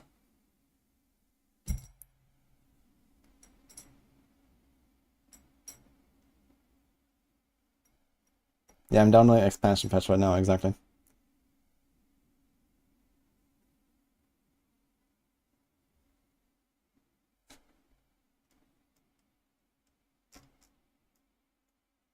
I got threats, I have subgifters noticed. That's funny, man. Nice. He's probably gonna show up later. That's hilarious. Okay, why is it 72% and now it's just not moving? What the fuck? But it's going faster again, okay. I think I'm gonna go bathroom for a sec.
What? 73? What's going on? Oh. Good news though. I found something.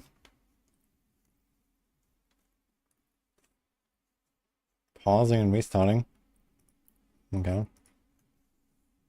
Let's see what happens.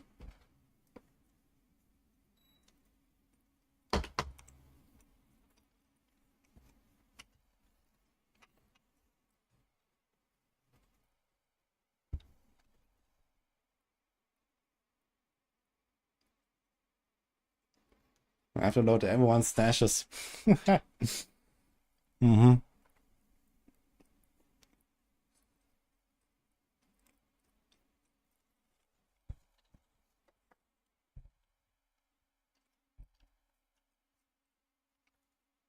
No, it's not installing.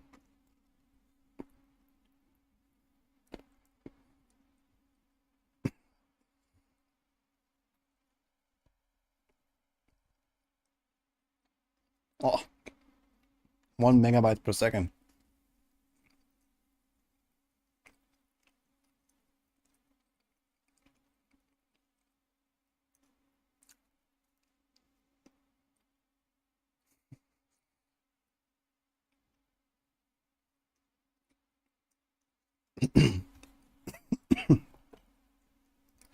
Will a Havarian be removed from the game? Someone told me that. Innocent question. Yeah. Just like Barbarian is getting removed next season.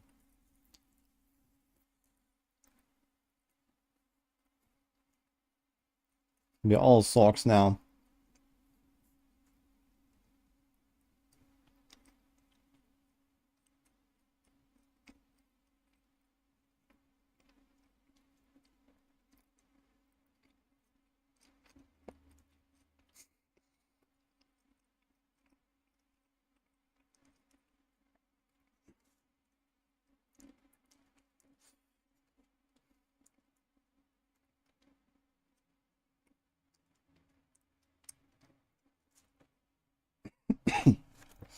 You wanna play a basic attack druid so bad?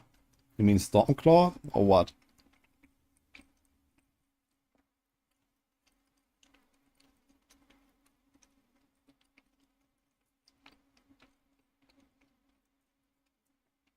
Okay, I'm very confused. So what happened here? I went to like 72% in like 3 minutes. And now I've been waiting here for 5 minutes at 72, 73. And it's super slow. Why?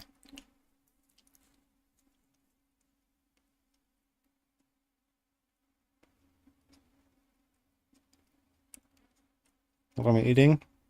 Garlic bread.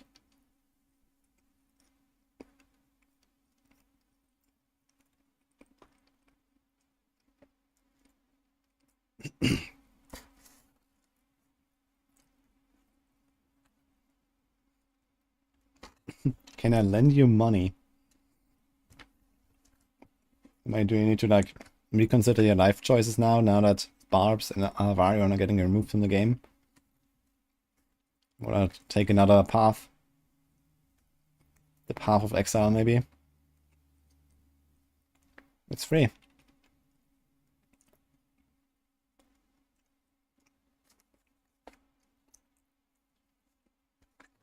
I don't think I have an antivirus running right now.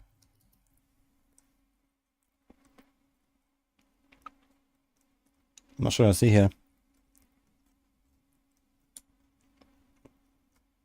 I mean, I just had the Windows stuff and so on running.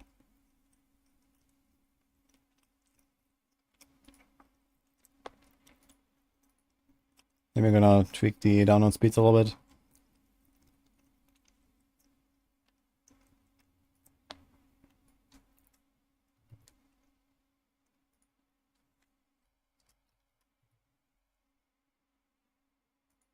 Maybe that helps.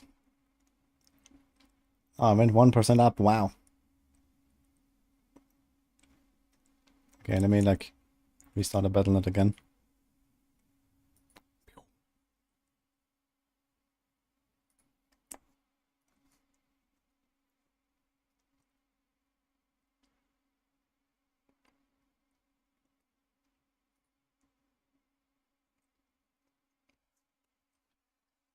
What's a respectable pit push for a casual player?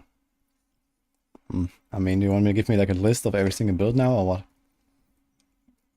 That massively depends on the build you're playing.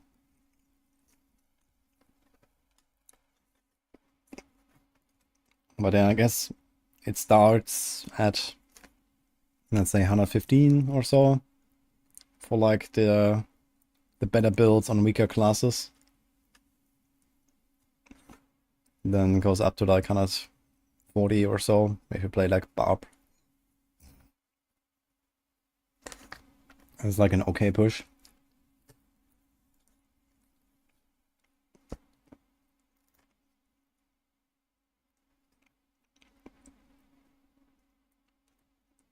But I mean, for a more casual end, yeah, depends on how much you want to invest, really.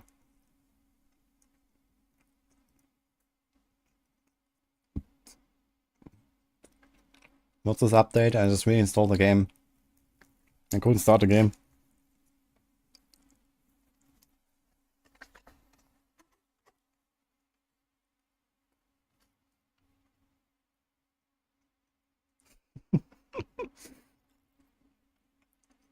$150 your Oogie.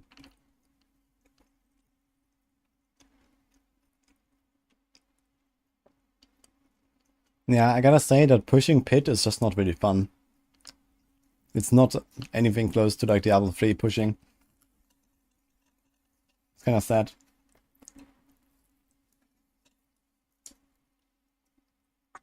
Like a lot of people were hyped for like pit ladder and whatever, but look at how many people participated in the end for like pit ladder round 2. There were not that many entries actually.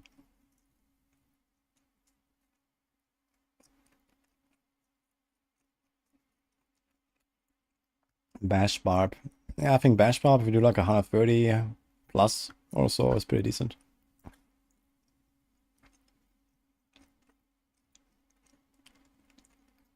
Launch a live fit for DL time.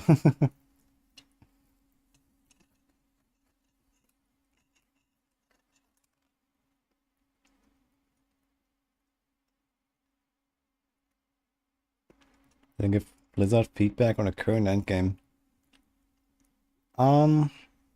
We have talked a little bit about the current state of the game. But I mean, you know, they're already like reworking a lot of stuff anyway for the expansion, right? So it would probably make more sense to actually like, for example, play the expansion itself and then give them feedback on it. But yeah, they actually asked me some interesting questions as well. Like we had like a 3-hour session or so with some of the devs where they showed us and talked about some of the stuff coming in the expansion that is still secret for now, that you're gonna see soon. And yeah, we were discussing, giving feedback and so on. So it was kind of interesting. And then also later at the dinner, we were also talking more about just generally the game and, you know, some of my ideas that, you know, just asking me like, you know, what is like a feature that, you know, we haven't seen, that they have not announced or whatever, that I would really like to see, for example, in the game. So I talked about stuff like that as well.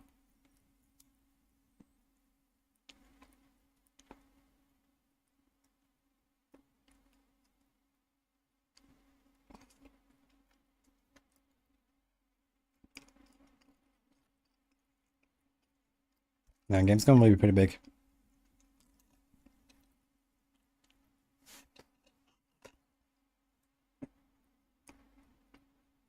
I have not read all of the Diablo lore books, but I can ask Reka about that.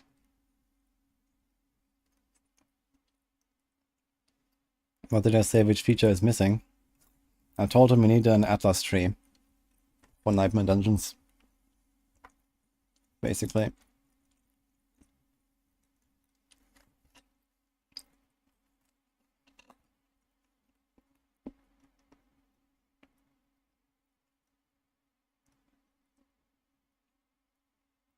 Hey, Chronix. I did not watch all the Diablo lore videos on Reka either. How many does he have, actually? Quite a lot, I assume.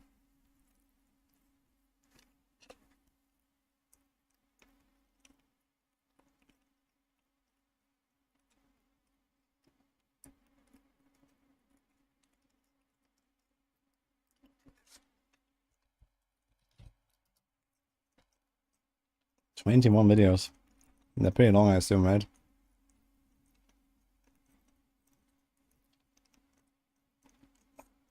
Can drive up to Romania, download super fast, and come back to Bulgaria.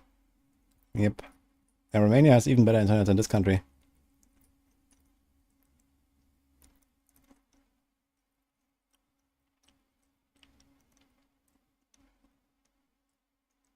Oh.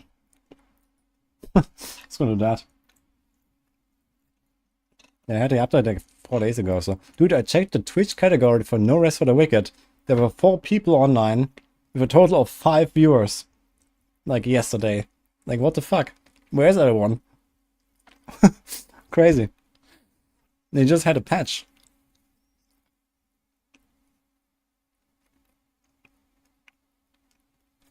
I know they sponsored some streamers and stuff. I was going to check it out. I was like, oh, people are probably blasting, right?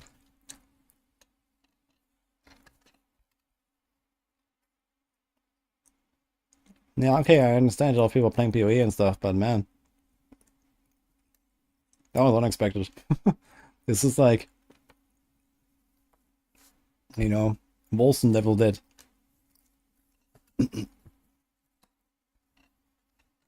Ori and the Blind Forest. Yeah, we got it here. Should we do our Ori stream tomorrow?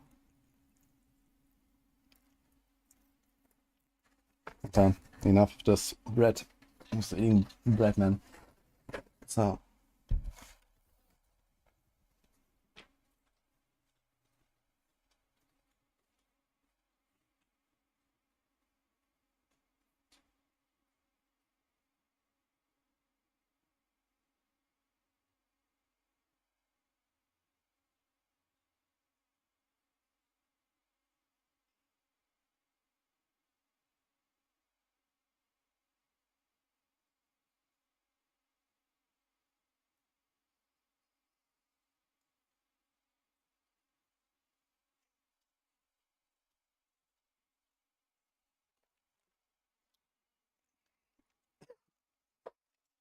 I was actually looking for Vampire Survivors, but I can't find it.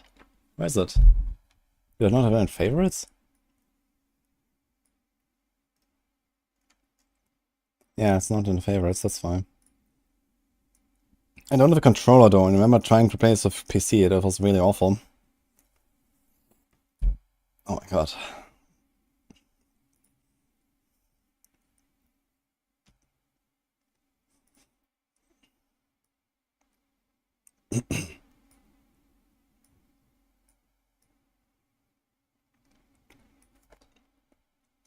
Elden Ring login. For Elden Ring, I need to take like some week at some point. And not just 5 minutes until the download finishes. Antonio. Wait, did everything reset? I had like some guys already. Nah, fuck it. Oh my god, this is loud as fuck.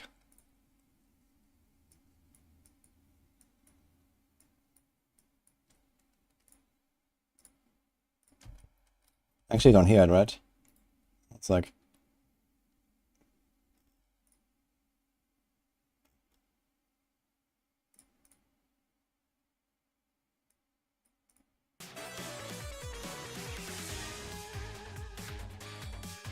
You hear it, right?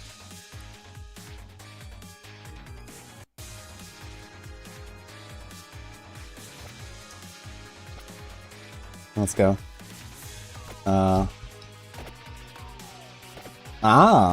This is new, I think, with the left click. Okay. So we can walk like this.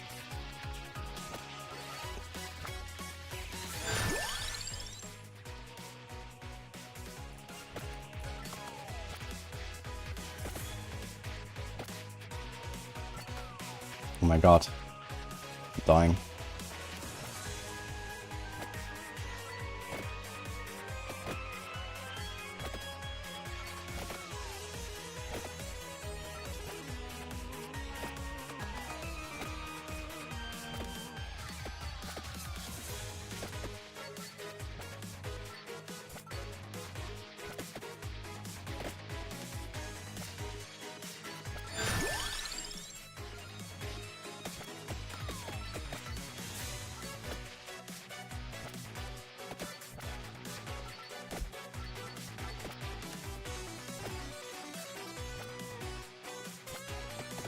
almost took a picture of my idea on the Windows menu.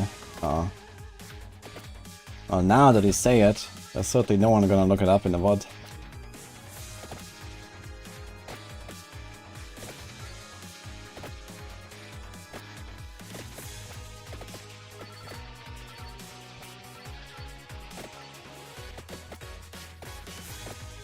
Oh, bad news, no one knows my address. Not even myself, actually. That's a knife. Wait, can I get rid of the whip? No, right?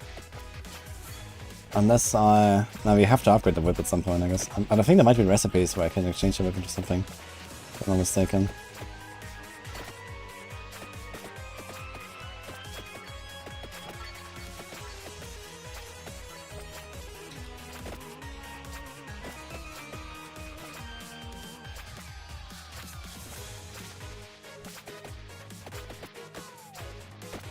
Did I craft that already? Wait, do I heal at some point? Oh.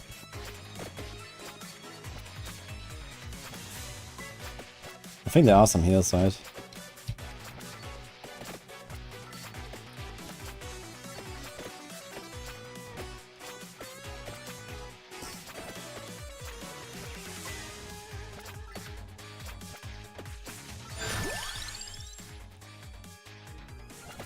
Yeah. Treasure!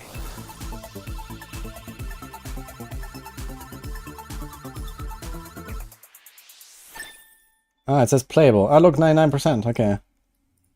Cool, we got, King Bible. Look, just load up, Vampire Survivors, guys, and then, battle it down or finishes. Dude, I'm so bad at this. Dude, I hate playing this with mouse and keyboard, actually. Although this feature is not bad. It's a bit like the controller, I guess. A bit more control. But still. It's not really as cool as the controller. It's like the one game in my life that I like playing with controller.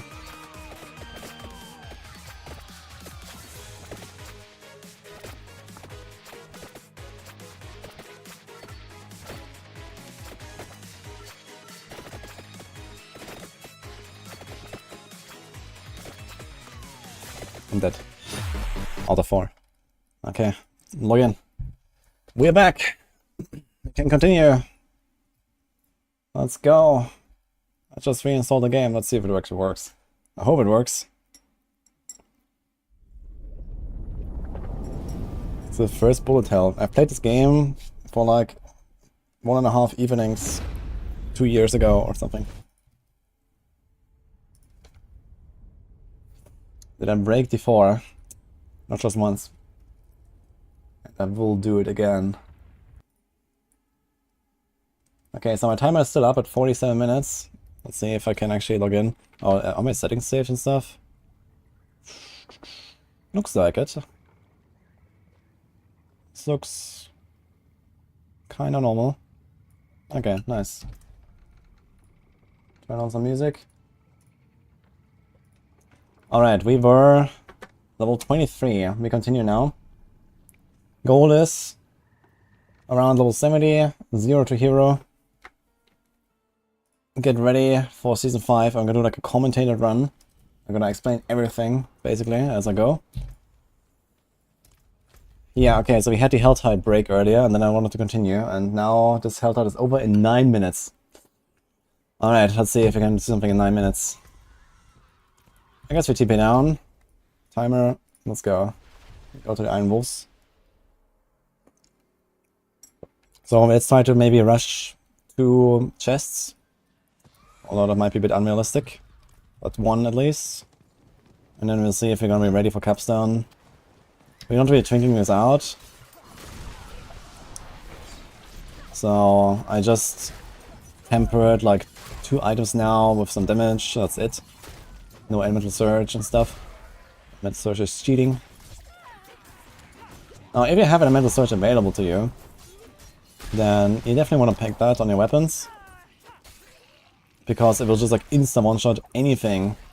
Like at least if you have the legendary one, like the highest level 1 elemental surge from like playing another character or something. Whenever it procs, it will basically just one-tap anything up to well, you're on World Tier 3 at some point. Even like Curator in the Capstone Dungeon is gonna melt in seconds with just Elemental Surge procs if you have a bit of lucky hit on your build. Which is very nice for rogues. Rogues have a lot of lucky hit in this game. Which is why Andariel's rogue is so effective, for example. Which is looking like one of the best builds in Season 5. Andariel rogue. Before that, Aerostorm's rogue is like the starter build for that, basically. That you'll see a guide for soon. We might actually be able to get 2 chests, I guess. You have 7 minutes, and we need 160 Cinder. I do not have any heart yet. Not heart. Mind Cage. Mind Cage will be interesting. I would probably pop one right now. We feel pretty powerful currently. If you get any kind of power spike and you have a Mind Cage available, you should probably use it, especially in softcore. If you feel like it's too much, you can just log out and reset it, and it's gone. Might be wasted, but you get infinite of them later anyway. But yeah, if you feel like really powerful at this point, I would probably use a Mind Cage if I had one. Plus 10 monster levels is a lot, especially in the early levels. You get a lot from fighting high level monsters. Like if you go into Capstone after Season 5 patch at like a level 20, you're gonna get so much XP there. Because they are raising the maximum monster level of that threshold. Meaning that you can fight high level monsters and get more XP. Previously, like right now, you cannot get much more XP than your current level enemies. But that is about to change. They reward you for fighting high level monsters now in the future. Also very sad, I just realized we never finished the Grimfavor thing. Because the Helltide ended earlier. We had like 290 out of 300, so that's sad. This means we're probably not gonna finish this turn in here for the Whispers. I'm not sure if we can get Mankind's before World Tier 3 actually. Maybe you can't. Maybe, I don't know, if you kill the Maiden maybe? Or maybe it's just a World Tier 3 thing. In that case, forget about it. Because once you're in World Tier 3, we're not gonna touch Helltide anyway. Helltide is really good in World Tier 2. And then you go to World Tier 3, and it's like the deadliest thing ever. A lot of people on hardcore lost their characters, including myself. Going into World Tier 3 Helltide, you just instantly wrecked. That's just how it is. Instead you go 9 Dungeons. 9 Dungeons is the way for XP anyway. Although, these days I think World Tier 3, if you could live. If you could live and kill stuff fast, World Tier 3 Helltide might beat World Tier 3 Nightmare Dungeons. Because Nightmare Dungeons only have a 30% XP bonus in World Tier 3, but they have an 80% XP bonus in World Tier 4. So as soon as you go into World Tier 4, Nightmare Dungeons always win. By far. But in World Tier 3, it's relatively close. It's just that it's a lot harder to do Helltides compared to Nightmare Dungeons. Nightmare Dungeons are, funny enough, very easy compared to Helltide. Also, I got another legendary drop, which is another scroll. Nice.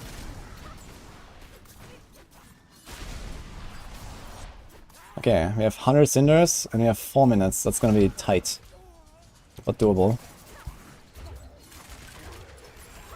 1 tap, guys. 3 combo points, rapid fire, 1 tap. Harbinger. Even with the pen shot, yeah, I did like 60%.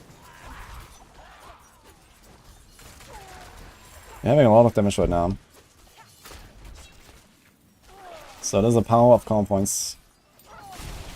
If I had Trickshot aspect now, this would be really good. In Season 4, I think we got Barrage stuff from the Season Journey caches, right? That was really nice. We don't know what we're gonna get in Season 5, so for now I'm just not doing anything. We just have yellow gear, basically. We have no powers that really do anything for us. We have a Frosty Strides and an Opportunists. Both do nothing. Dude, I have a lot of power right now. Just need better clear.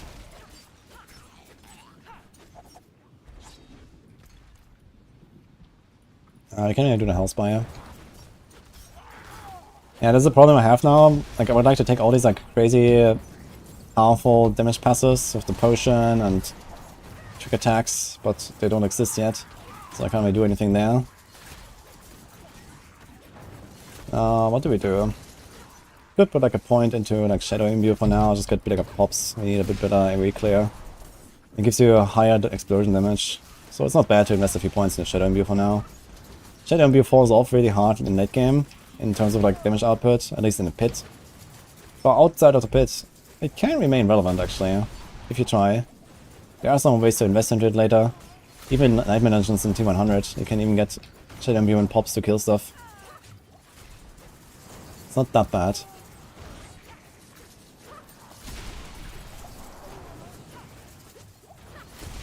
Do World Tier 3, Helltide, and just run from Hellborn.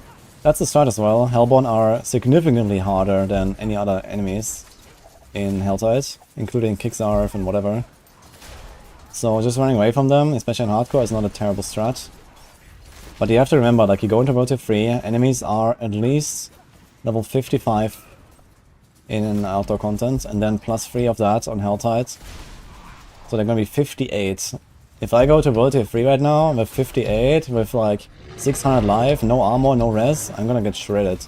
Potentially one-shot by certain abilities. So this is not the way. Also, the problem is with Helltide, you have a lot of density, and you also have a lot of unpredictability. Like, you go in there, and stuff spawns on you, around you, there's the worm coming out, there's like, you know, elites spawning on you, harbingers spawning on you. You know, these guys coming out of nowhere, like, to surround you. Like, sometimes you can even get stuck from this stuff. Like, in hardcore, this is like an absolute death trap to go to World Tier 3 Helltide. Unless you really know what you're doing, and you have a really good build on top. Then you can do a World Tier 3 Helltide. But otherwise, it's like, you go World Tier 3, you do one Nightmare Dungeon, you hit level 35, you equip all the Sacreds, and then go World Tier 4. That's kind of how leveling works. Okay, we have 40 seconds left for 26 sinners, we're not making that. And I got very unlucky here with this game crash and reinstall. That actually took us 45 minutes now to solve. But it looks like the game is running, so that's cool. Yeah, I might have to wait another 5 minutes now. Or we YOLO the capstone. We could actually just go capstone. Maybe I'll go capstone. So I think I'm gonna just bite the bullet here. Go capstone at level 25, which is a bit early. On a season start run, if you're not really lucky, and we are absolutely not lucky, I would not recommend this before, let's say, level 30.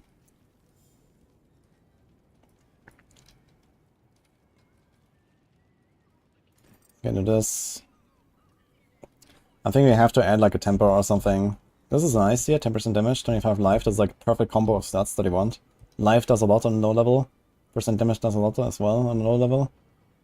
Here is a crossbow. We lose life, but it has a good bunch of damage. I think we're gonna cheat a little bit, because I'm really not in the mood to stand in town for 5 minutes again. And we're gonna do a life temper. To kind of imitate going there at a little bit higher level. And I can't get a life temper. So we're doing that now. Okay, we got one life temper. We have 1000 life. And maybe let's do like one more damage temper somewhere. Maybe here. We do just another natural finesse, try to get the percent damage. At this point, if you have the recipe, you could also do the crit recipe. So there's the marksman finesse. I think that's actually becoming its own recipe now. Crit damage is really nice once we have precision, which is now. So we got this. And now we're going to do a bit of respecking here. So we don't really need a lot of stuff here. So let's do this here.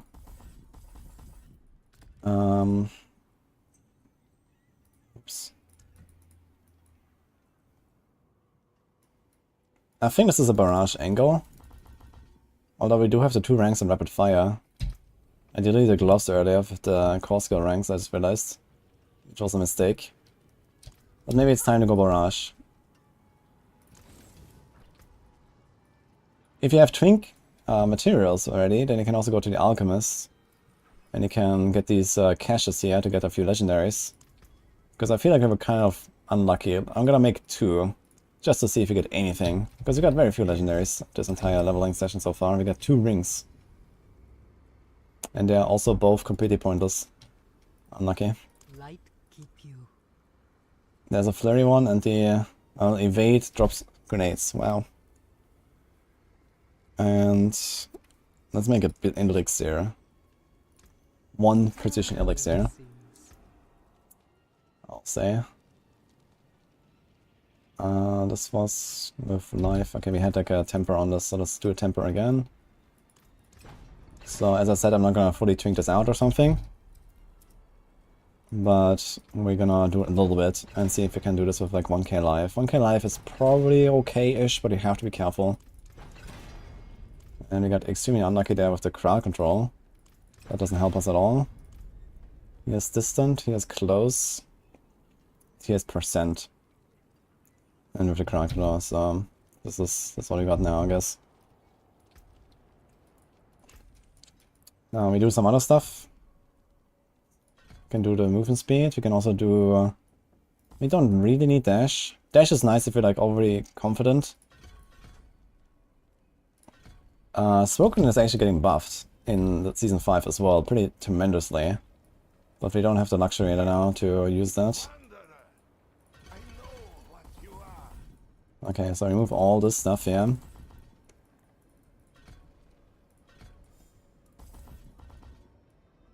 You can go sturdy for some defense. You could even do siphoning strikes or some healing, since we are critting quite often. But I think we're gonna rely on the potion for that. We go weapon mastery, since you have a crossbow and you have 100% crit chance. That's a very good passive. And now we can decide, do we go dash or shadow step? Shadow step is nice for the unstoppable, for hardcore. But these days there's not really much not much car control anymore. So we do...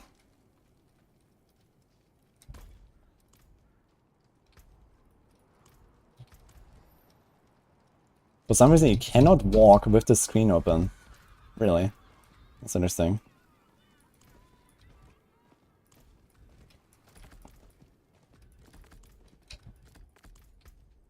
Now, one other thing we can do is this and this. And I guess you're gonna have a lot of damage. I need to get 1 point here. You could also, if you want to be a bit more defensive, you can do debilitating toxins with poison. Or even the poison trap. Or even in season 5 there's like the poison shadow smoke grenade. But like this we should probably have the damage, just kind of like one-tap elites. We'll see. I have to take out 1 point for 30 though. To get mixed golden beam, and mixed golden beam is very powerful. Gives you extra damage against crowd controlled enemies.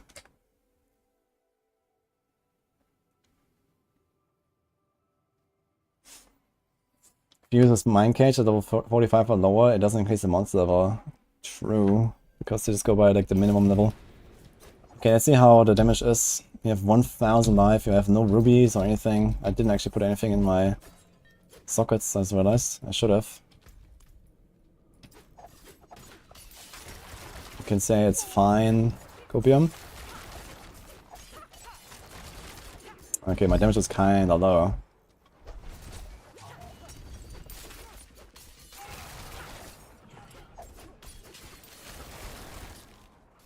Alright, it's gonna be kind of slow run, I guess. We have to play this a bit safe.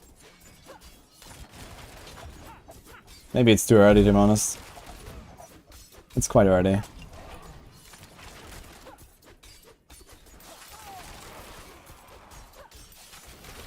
Which also means that whenever we get to World Tier 3, monsters are gonna be even harder. It's something to remember for a lot of people. You know, they get through Capstone, and then they get to next world tier, and next world tier is even harder than the Capstone. If you already struggle your way through the Capstone really hard, then maybe you shouldn't have done it in the first place. Or there's like also these people I always see like LFG or hey, can someone help me with Elias, please? Mate, if you can't kill Elias, I have bad news for you when you go to World Tier 4. You know? So, always keep that in mind. The Capstone is the easy part. And honestly, I think we're too early. This is too greedy right now. We have nothing, we have no powers. I think I have to go back to Helltide, which is actually up again now. So, let's get a few more levels. This is too weak. No passive. Wait, I didn't put the precision. This is why. Okay, never mind. Maybe we're fine. True, I took it out and then I never put it back. Okay. Okay, so let's go in again, let's see. Now you can see the difference. And I think I want to go dash. Just to have like a bit more mobility. Huh? Okay, you're gonna see the difference now. With precision and without. Look.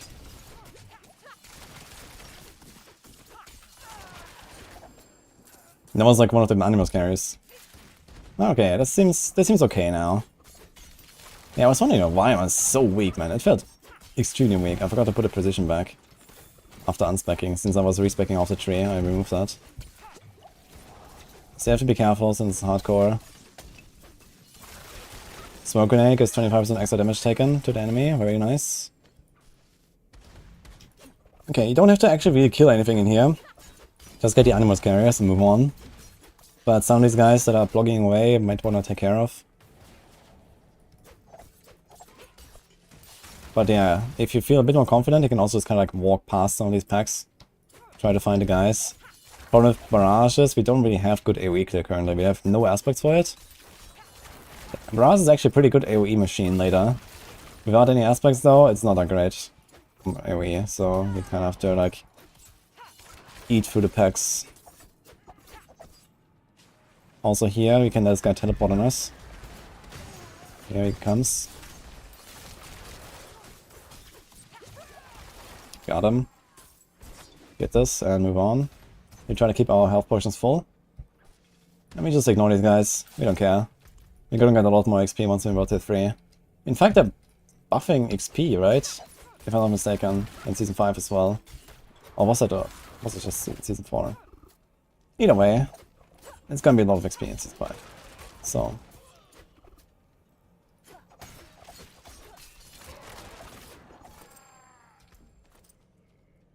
These are level 30, level 31, so we can't use any of these items.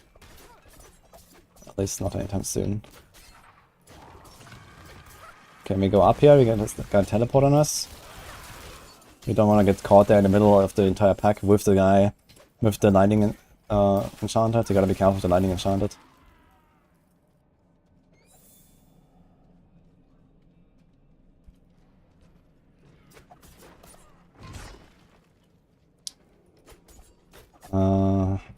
Okay, now we have an elite behind us, but it's a brick dude.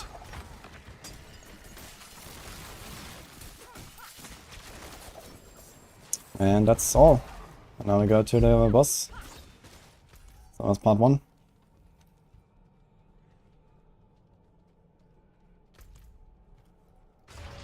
I like the capstone dungeon.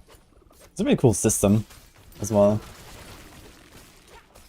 It's like a nice like rite for every character, I feel, doing the capstones. It also gives you like a nice little challenge sometimes. Okay, wanna be careful here. Keep a dash charge ready. Just so we don't get caught somewhere. We don't have any unstoppable either. So you gotta be careful with, for example, knockdown from the big knights.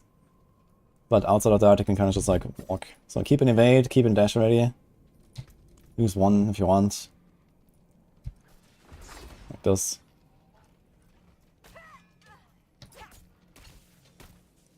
We press the healing well. You could also just not press it, honestly. We have healing right now. So we could use it after the fight in case we're not full on potions. That's fine too. And here we want to get the Sacred Physician first. If we don't kill Sacred Physician first, then he might revive the other guys, which is very annoying. Okay, same story here. Wanna be careful. Life on hit is doing work in low levels, you can see it. I didn't press a potion.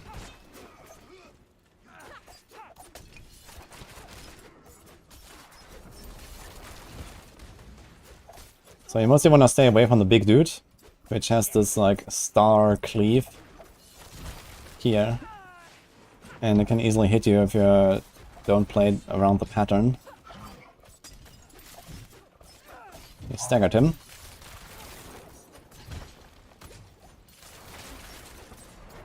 Yeah, I'm gonna use my potion a little bit offensively here. It's just like trying to stay close. Barrage is kind of weak against the boss fight like this, when we have to play defensively in that range.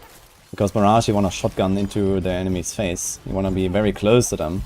Which is also why Wind Force on the original iteration, where they put it on a PTR, The knockback was really bad because they made it a barrage weapon for some reason. It's like a barrage only item now. And it had knockback, which is like the one thing, the one build that really doesn't want to knock enemies back.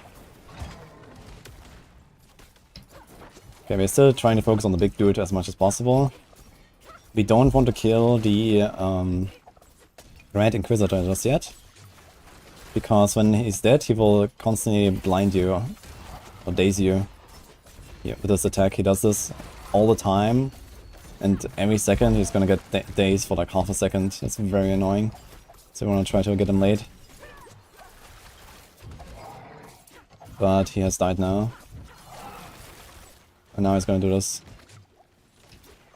Actually, he's not... Wait, did it nerf it? Maybe they nerfed it. He's not doing it. I'm very bad at dodging this right now. I need some practice. Got a crossbow, and that's... Unfortunately not helpful with level 34. So it's gonna be one level before I get secrets anyway. He's a 29 crossbow though, so we favor that. And my potions are full, we don't have to go back. And it says Volatile Shadows, an extremely useless power for what we're doing here. But Volatile Shadows can be useful as like a leveling power. I actually had that in the Twisting Blades build on max roll. It can automatically trigger Shadow Imbuement around you for removing your Dark Shroud shadows. Which is relatively nice to apply, like the vulnerable, apply the shadow damage for the consuming shadows and these kind of things. So there is some advantage on that aspect. Especially when you have Umbers later, that gives you the Dark Shroud shadows passively when you attack. Which is like the bread and butter of Rogue class in general. It gives you Dark Shrouds all the time, in Season 5, even for melee attacks. Every Rogue build, actually in Season 4 already, I think. But in Season 5, melees are also getting better for Rogues, because Dark Shrouds don't disappear that fast anymore. Okay, here's two monster types you have to pay attention to in this part of the map, which is the big knights and then the crossbows.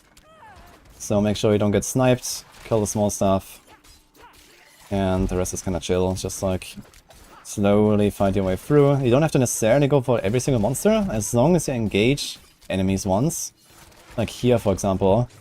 You can kind of just like move forward, make sure that you aggro everything once, and even if they don't necessarily die or follow you all the way, eventually they will teleport on you. This is how these Slay All objectives work. As long as they were engaged once, at least 99% of the time that works. I'm not 100% sure about the rules, the distance, or anything. But it's kind of like what you can use here, instead of just like fighting every single monster one by one. So in case you don't really have like good, you know, clear, or like you have to wait for a cooldown. Let's say you play like a Druid with Poison Creeper, and then you don't want to waste your Poison Creeper on like this one dude. You just run away. Right now it's not a problem though.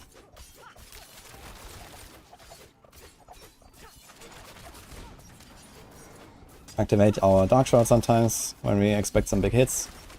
The Dark Shrouds will disappear very fast, so they're mostly just here right now as kind of like a safety net in case I get caught or there's like some big attack incoming that I can't dodge. So I'm trying to not waste it. It's not a very powerful spell to have on the bar usually, because it just disappears so quickly. And this is why later you're just gonna go for the Umbers aspect on Rogue, to just generate Dark Shrouds all the time. But although in the future, Dark Shrouds will only disappear once every 1.5 seconds at max, which makes it much more consistent to keep them. Or here when you have a bunch of CC, for example. But there you see it's going down, now I have 2, I have 1. But it's also almost back. That wasn't too bad. I can hit sturdy again.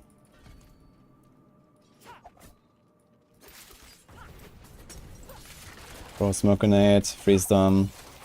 I guess we can keep our Dark Shrouds high. Dark Shrouds are good once you have like at least 3 to 4, so this is where like the damage reduction kind of starts kicking in. I want to try to have multiple of them. And later on with a proper build and Umbers aspect, you're gonna have them perma 5 basically. Because basically every rogue build goes for crit. Even the poison builds go for crit. Because of blended poison imbuement, for example.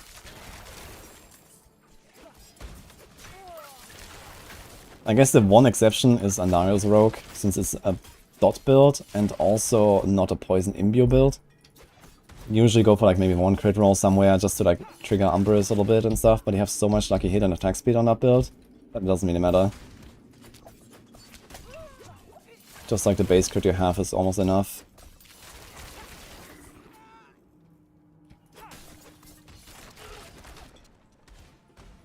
Hello, Hermit Pebbles. My favorite and most fun class and build. That's probably like Centipede, Spiritborn or so.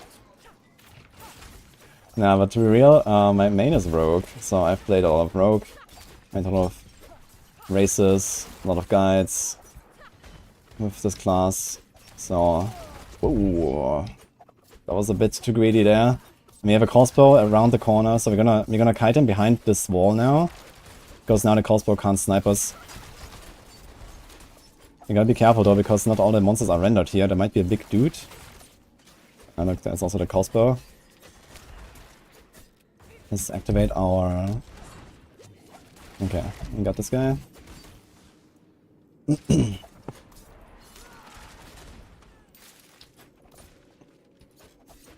Okay, it's looking like around a 15-minute capstone clear, which is alright. We go back a little bit again, because there's a lot of stuff spawning on us. We don't want to get surrounded. Always try to stay close when you can, otherwise go back a little bit.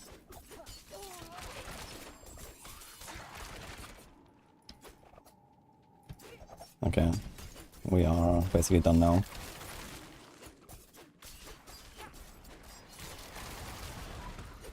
Okay, let's fill up our potions. So we don't have to go back to town, but I think I have to go back anyway since we have no sockets filled right now, so I forgot about that before we entered. Should do that now. Or the curator. And one thing that might be surprise you, but the curator does cold damage. It's not poison because it's green. It's not shadow. It's cold damage that you want, actually. You want cold damage and armor for this fight. The armor is out of reach. So we're gonna be very careful with the crossbows. But cold damage helps you a lot to mitigate the ghosts that he's shooting. So that's what we're gonna do.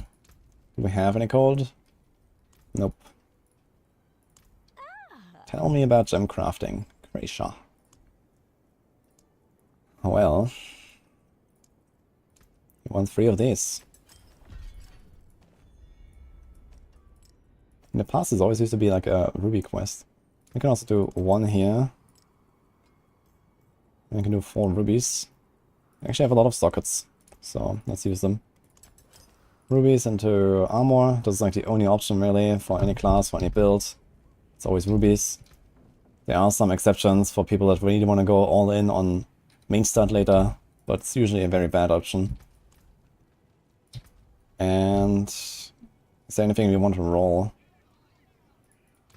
For example, impairment reduction.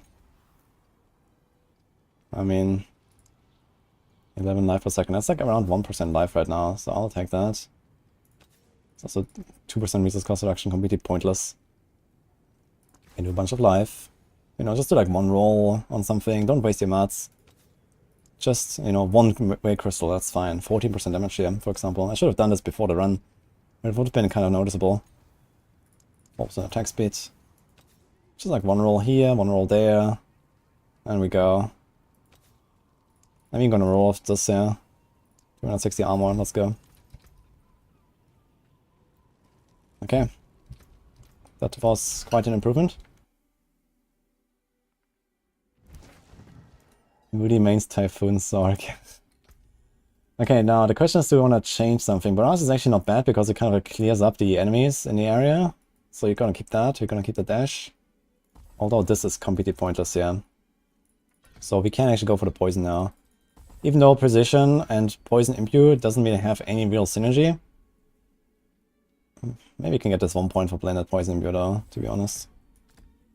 It will still help a little bit.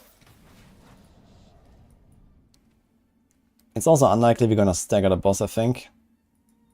So I'm not sure if I really want to do the smoke grenade angle.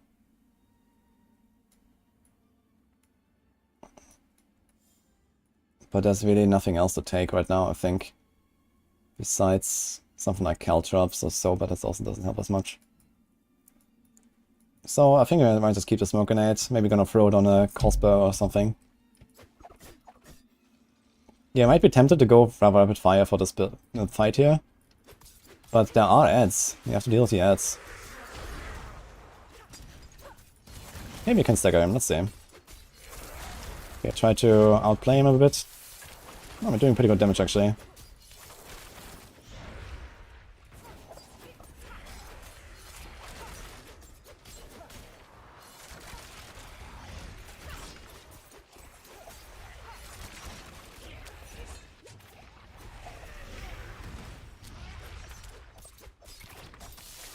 Yeah, crossbows are dangerous.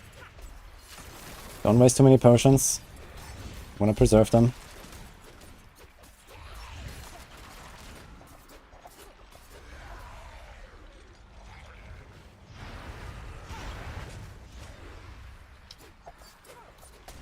Okay, once I get a stagger, we're basically gonna kill him.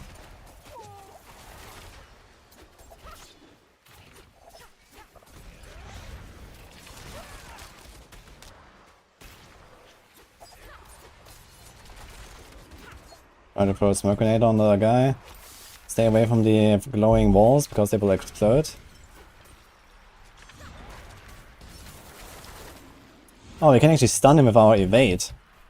With the stun grenades. Let's go, look. Unfortunately, we don't have Frigid Finesse anymore. Frigid Finesse actually applies while the boss is staggered, which is very strong damage buff. Okay, but we got him. That's it. And we got rewarded with Nightmare Dungeon Sigil and 2 drops. Accelerating, that's actually something useful for once. And an Elements. We got 2 useful powers. For the first time in history. Cool. Oh, I forgot the elixir actually. I crafted it even earlier. Unlucky. Yeah, I did it before the dungeon. Alright. So, no elixir. We're level 28. Okay, so you want to have like around 1,000 life if you can. And even that is kind of like spooky. But now we are in World Tier 3 and everything is rough. So we gotta be kind of careful. You gotta be very careful in hardcore in particular. In softcore, I guess you can just like open the thing and YOLO. But here you definitely want to make sure debilitating toxins is up. We're probably gonna keep that for now. Just to like generally lower damage. We still have CC from the smoke grenade. Ah, we can equip this. 66 life, lots of armor. 2 energy per second. Not too useful for us right now since we're a combo point build. But we might run low on energy in like extended fights. What will it be? I'll do that.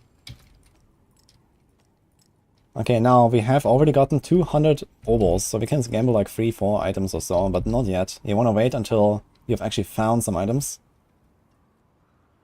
Okay, level 29, big upgrade here. This is double damage. Look at that thing. In fact, I'm gonna roll it already. Just like one roll. Costs 4 crystals though and 70k gold, so keep that in mind. Don't waste your stuff. But we can do one roll like this. That's okay.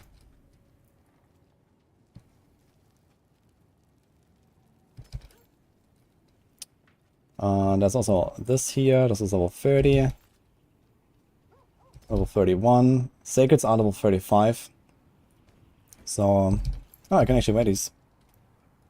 Okay. We don't need this Frosty Strides anyway.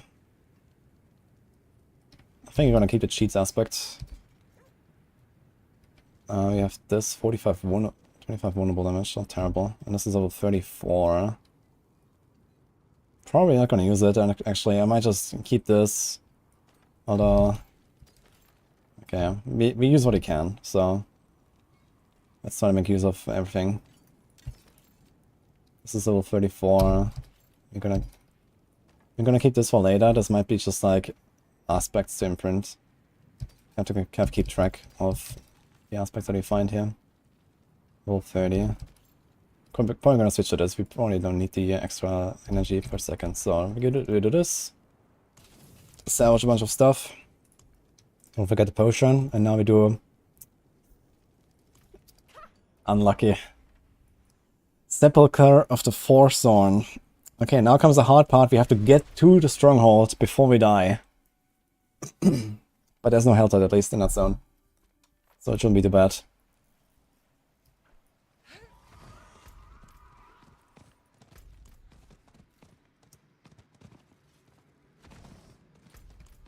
Can't find your FCE results. What's that?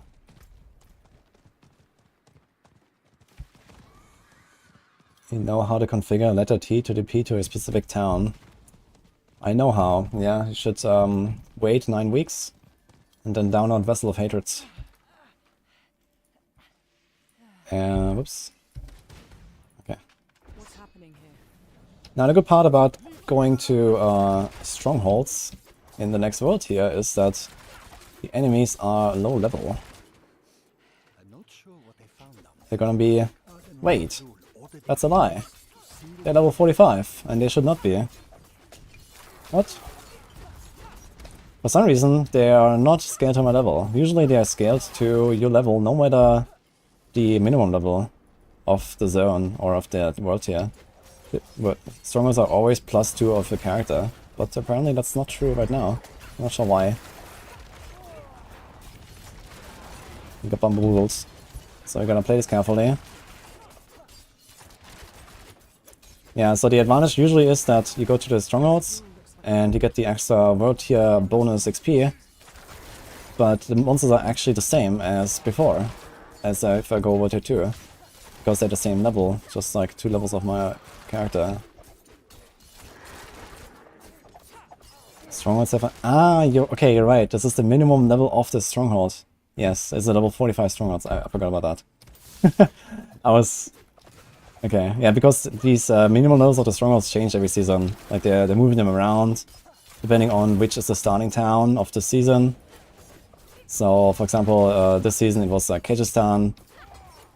Which is kind of interesting, since we are in Kyrgyzstan, this should be low-level strongholds. But sometimes I adjust them, so that the starting town's strongholds are low level and other strongholds are high level. But yeah, this is just this stronghold. We got very unlucky with our sigil. It's it's behind this stronghold, so we have to do this. Because right now we cannot craft any sigil. If this is a season start, I don't have any powder. We have to do the sigil, so yeah, that's what it is.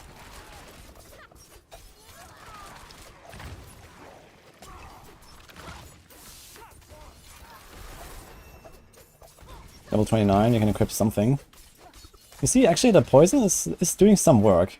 So usually you don't want to combine precision and poison imbuement, because precision doesn't buff it at all. But right now we have so little bonus that it's actually okay. It still does something to do poison imbuement. It's not terrible. Look, yeah, this one arrow did like 20% on this guy. Just you have to wait until it ticks down. But we do have a bit of synergy with precision because we get the guaranteed crit. And the crit gives us 75% extra poison damage from blended poison imbuement. So that's cool. And good news is we still have 20 points to go here. Now, we would really like to take Alchemical Advantage. Next patch, you would take this. This is insane, because it gives you Parma, 15% attack speed, and like a hit chance.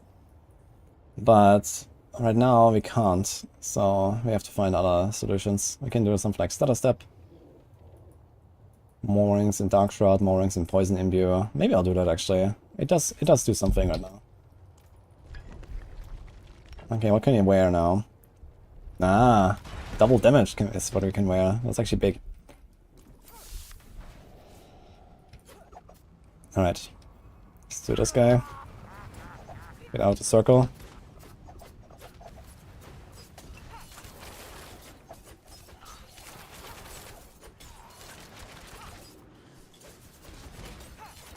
Okay, one thing about precision is you need to get 4 precision stacks to get the guaranteed crit. You want to do 3 common points, so it's usually 3 attacks. Problem is, you only get the 4th precision stacks if you puncture crits, and we don't really have any crit chance. So it's not so bad to just go for 4 shots. Do like a 4-to-1 cycle for a little bit until you have a bit of crit. When they have like 20-30% crit chance or so, you can reliably expect a crit from your puncture for the first 2 attacks or so. And then you're fine. You can play 3-to-1. But right now we cannot really, with 11% crit chance, it's too unlikely. We're getting our first sacred loot. Now we just have to live to level 35. And that's what we're gonna do. Sepulchre. We're gonna do it old school, man. We're running there.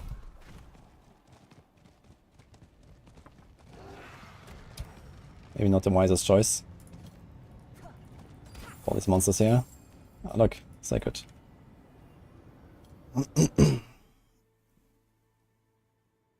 When you plan to farm renown in season 5, I plan to not farm renown at all for the rest of my life.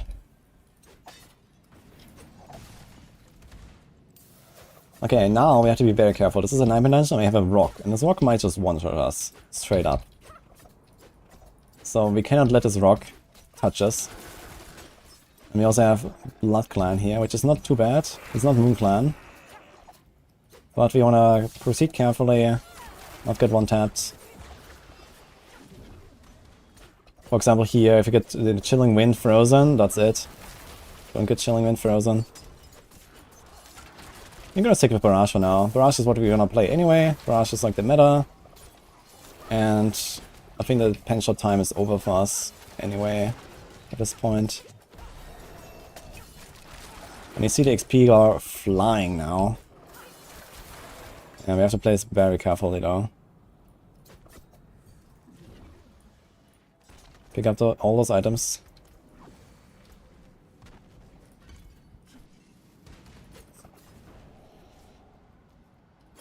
And just play it safe. You also, you know, even on softcore, you have only like a few revives. Actually on Sacred, you have 12 revives, right? And then only later you have 4, I believe. But either way, if you notice that you start dying too much, you don't want to risk losing the sigil. Just make sure you get through this, get to level 35, get your Sacred items.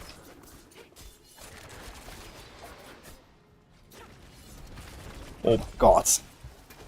That waller. Okay. Good news, we don't get one shot. But it's not far off. That was nasty. Actually, I think I can wear something. Yeah, I can wear this. And I can wear this. Actually, is that more life? This is more life. We have a bunch more decks as well. We also need some damage. Dude, there's like 5% more life. Yeah, it's 2 rubies. Hmm.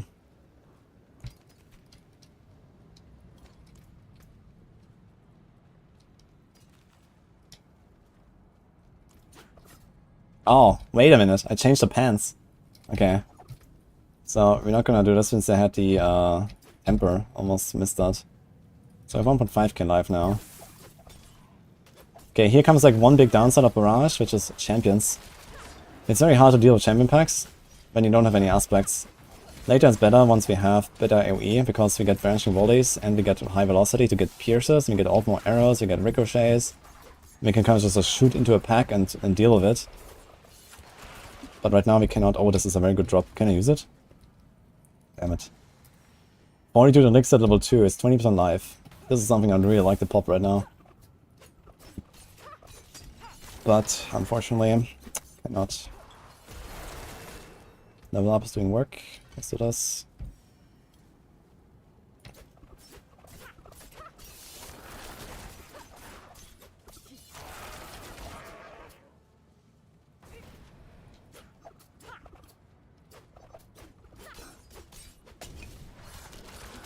So I talked about the Blood Clan earlier and the Moon Clan. So there are, I think, 3 or 4 different types of Khazra in this game. Blood Clan is by far the easiest, luckily. Moon Clan is by far the hardest. In fact, Moon Clan Shamans are by far the most dangerous enemy in the entire game. I fear Moon Clan Shamans more than I fear Uber Lilith. And that is not being hyperbolic. Because they have a laser. That laser is instant. And when you hit an enemy that is lasered, there's even more lasers everywhere. And they basically one-tap you. And they are effectively undodgeable. You can't really outplay the laser. Besides trying to position yourself beforehand a little bit. And praying. That laser has taken Actually, laser has never taken myself. But this is the one thing that has gotten the closest the most times. Like, I've probably had a good dozen or so very, very close calls thanks to Moon Clan Shamans. But somehow they never got me. I guess I jinxed myself now. But in the original World First race, on day 1, June 2023, when I was in the lead, I almost got one tap in Champion's Demise that everyone was like going for and stuff. I had a Champion's Demise Nightmare Dungeon. And I was chilling, I was blasting, everything was getting deleted.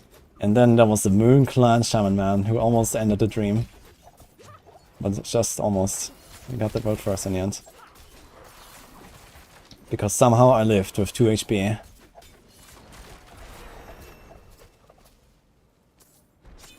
Against the Moon Clan Shaman. Okay, we're level 32, we can equip a few more items. The armor is really terrible right now. 2.5k.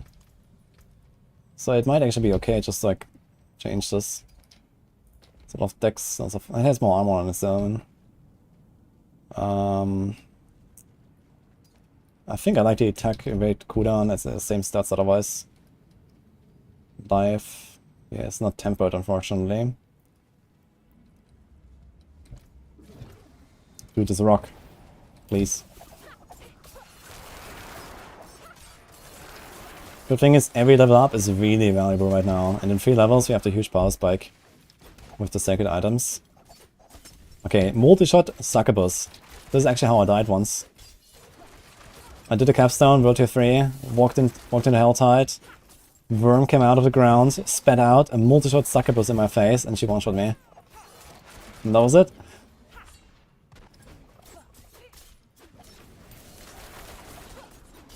That was very funny, there's a clip somewhere on YouTube.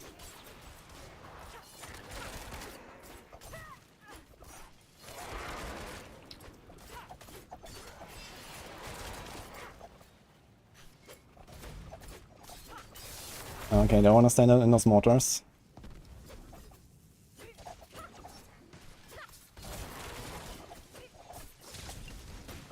It's not the easiest dungeon here despite the Blood Clan. Like, Succubi are dangerous enemies, you always need to treat them with respect. Okay, we got our Animus. I mean, we're not really here to do like objectives and stuff, but if you get an event, you want to do the event for sure. Events are good. They give a lot of XP, you always want to do events. They have been buffing events like crazy. And no small thanks to Raxus baby raging in the Paladin Discord. And we all can thank Rax for that. He always likes to complain about events being useless and sending lists to Blizzard about which of them are the most useless. And this is how we actually got to have good events.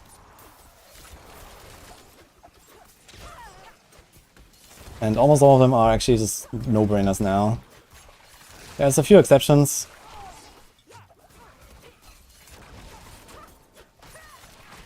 Okay.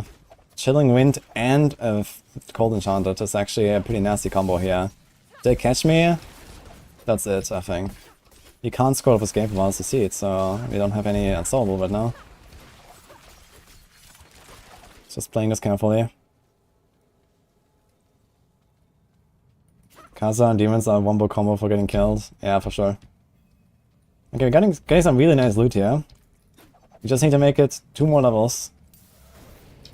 And I just pressed my Dark Shroud again for no reason.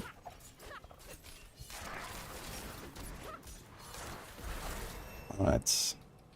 Yeah, I would like to have any other Nightmare Dungeon affix besides this Rock, man. The Rock is scary. They already removed the Lightning Storm, which also used to be scary. If you get CC'd out of the dome, boom, that's it. Sure what to do now. I might actually go for something like... Man, I would also like to go something like Second Wind. Second Wind is getting reworked to give you barriers in Season 5. That's also really powerful defense, actually. There's like so much good stuff you're gonna get in Season 5 on Rogues. But now I just have nothing. I guess we can do an enhanced dash. So you can sometimes like really execute elites or so, but you don't really wanna dash into packs, I think. Yeah, I think enhanced dash is not too useful here. I'm gonna click the will now. It's not a cursed one. If it was a cursed one, I could get level 35 right there.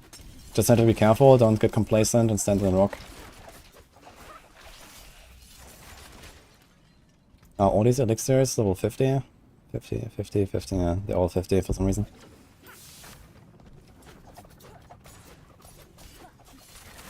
I think dome would have been cool in a party if everyone got a dome. Yeah, maybe that's like part of the reason why they removed it, right? Because of party play and they just didn't want to fix it. Here's a protection, I like that actually. Let's use it and speed this up a little bit. Just pay attention to the timer.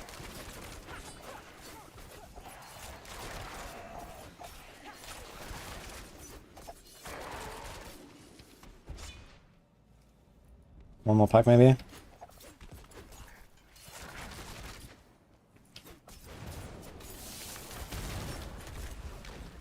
Yeah. Okay, let's play it safe. There's a lot of stuff going on here.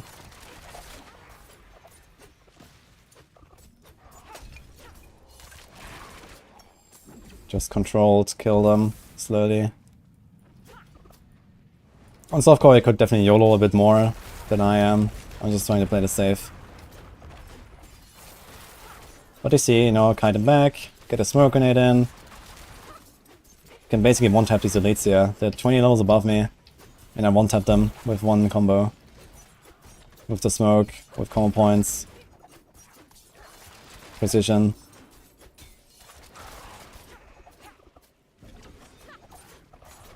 One more level.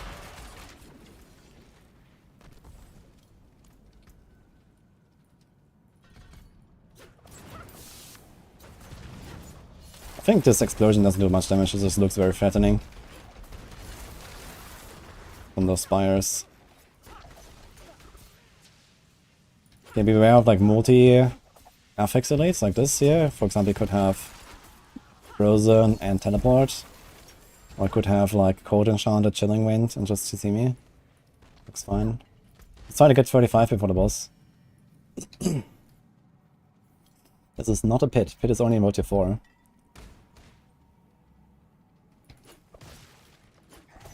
Is it faster to do the Nightmare Dungeon or Helltide? Yeah, I talked about this earlier a little bit. Usually it's just like, you go Motive 3, you go Nightmare Dungeons, and then all the way to 100 Nightmare Dungeons. Because you see here, like I went at like relatively early, right? I was like 28 or something. We haven't even finished the dungeon and I got 6 level ups. I'm almost 35. And when it's 35, you have sacred items and you basically go World Tier 4. And then you're in World Tier 4. And then you have the full Nightmare Dungeon, the bonus XP multiplier of 80%. So you usually just do like this one dungeon. Even if it's kind of slow, we're very slow right now, to be fair. You know, on a real season start, I would have gone a little bit later when I'm a bit faster. And just kind of like leveled maybe another 15 minutes in World Tier 2 or something. Do the capstone faster, do this faster. I mean, it would probably be in level 35 already.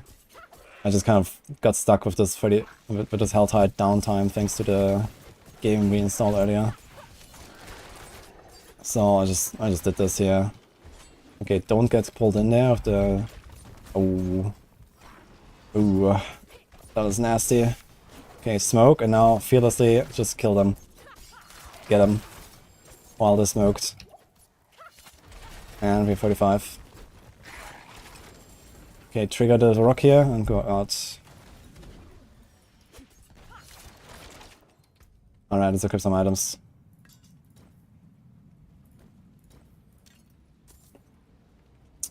We don't have a sacred weapon, actually. Unlucky. Okay, what's our life? 1800. It didn't go up much. My armor went up a lot. My res... I have a lot of cold. Okay. Good to know.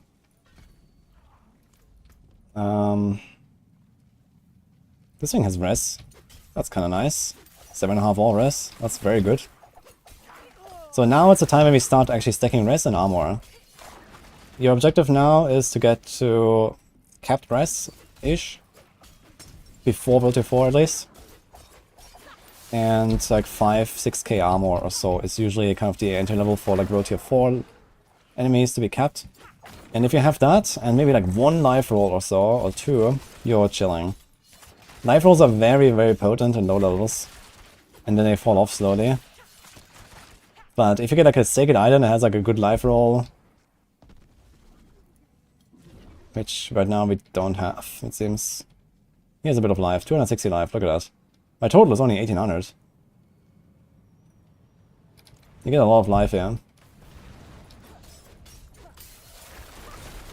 Yeah, too bad we didn't get a weapon, but we can get it after the boss. We do have to be careful with the boss fight. I think this is a cultist boss. This is the hardest boss by far.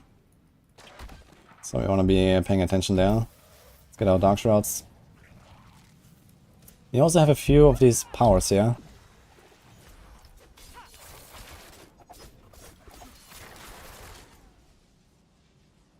Do we want to use them? It's actually an increase in DPS, but minus 200 life, which is sad.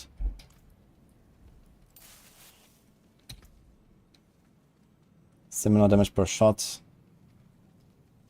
I think I might just keep what I have here.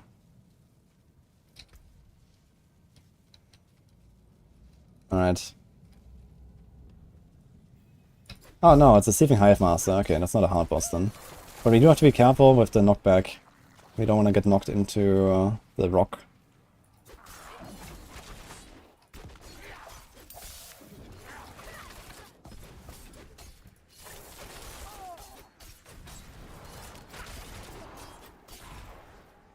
And also don't stand in the barrage.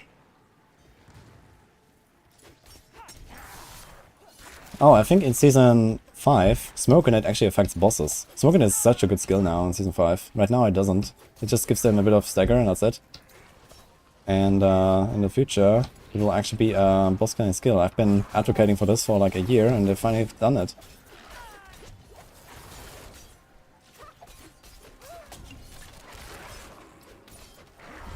And here we go. Ooh, I got a bow, I got a bunch of stuff. Nice. That looks very good. We can't get anything here. We don't have Camaragons. So we go to Cure Shot and prepare for World 4.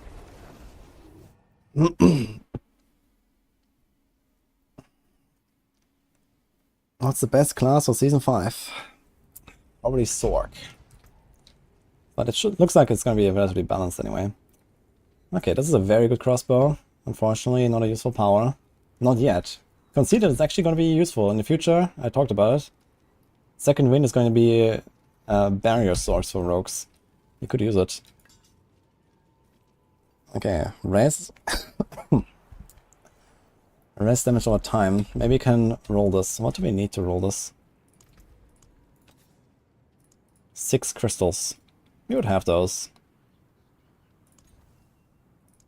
And we can get attack speed or crit chance. And I talked about the crit chance.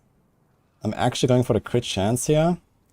Because this gives me a higher chance to get the 4 precision stacks on only 3 attacks. Okay, we can also do one roll here maybe. Life. Okay, we have this here. Life on hit, overpower, flurry. Anything else? Okay, all of these legendary aspects we have gotten so far are completely useless, man. It's crazy. Like, literally nothing does anything for me that we have gotten the entire time.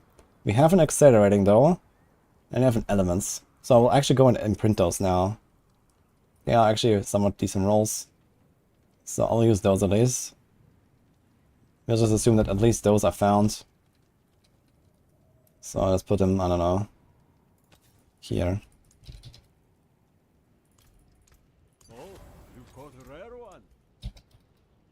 So that's just like attack speed and a bit of random damage. Actually, one thing that I should mention here is you don't want to imprint before rolling, because now it will cost Angel Breath. Before that it doesn't, so don't waste your Angel Breath. And now we have a few leftover obols. We also want to preserve some for World Tier 4. Let's do 1 cap. Oh no. Oh no. Very nice. Alright.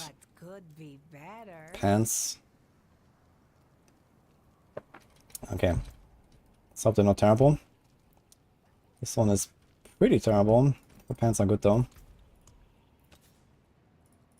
spawns and energy per second. Like, we don't really need either of those. We want to try to get maybe an armor roll. He has an 810 armor roll. That's very good. Alright. How's the res? A lot of stuff is really bad. We'd like to get more res. We have a lot of cold. Maybe get lucky, eh? He has a big crit damage roll as well, though. This one also has cold. Everything is cold here. Okay, 2.1 dex is something we definitely don't need. We can't really afford more, so this is just what we got. Alright. I have 2000 life. I don't think I'm ready for World War 4, actually. If I don't, like, temper stuff, I guess we can temper a little bit stuff now as well, right? At this point, we would have some recipes from doing the dungeon as well. There's also, like, a recipe that comes out here. So... But I think we want to have... Okay, cold res is good. Helps us with the big dudes in the capstone.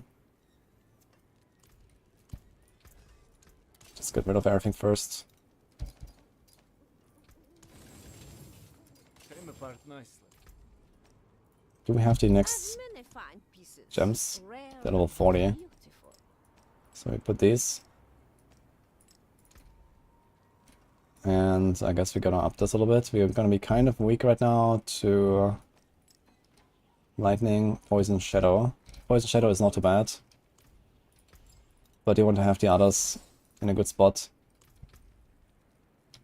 Maybe you're gonna do another dungeon, just to be on the safe side. We do the Jadal's Vigil. Tier 2. It is what it is. So... Let's go.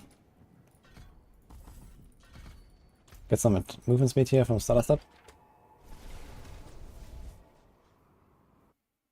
Imprinting costs an angel breath. No, not the imprinting. It's the re-rolling. So I imprinted, and then I wanted to re-roll, and this made it cost angel breath. Legendaries cost angel breath.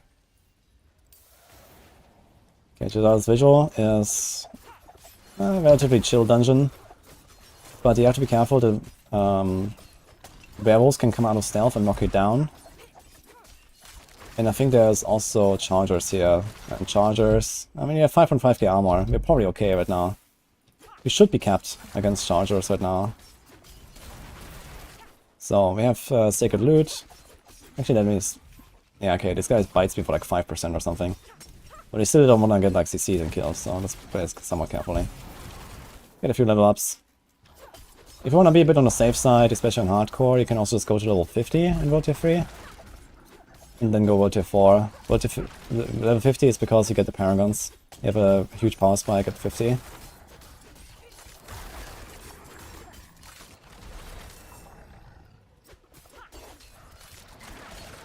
Okay, we won't have any of these guys. It's pretty chill.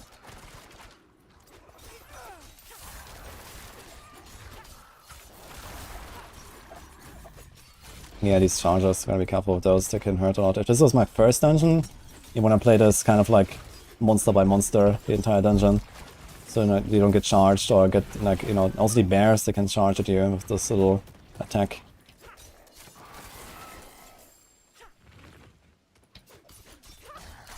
Did I actually temper anything? No, nothing is tempered right now. So this is pure Sacred Loot, basically no powers, no tempers. And we're level 37. This looks pretty good. Look, we got some fans.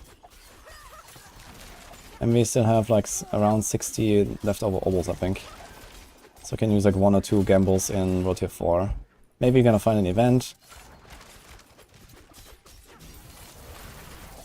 Our objective is not to go to the end very fast, our objective is to get XP. We don't get anything from finishing this dungeon. So... we're just kind of clearing. And it's safe. Well, considering the circumstances.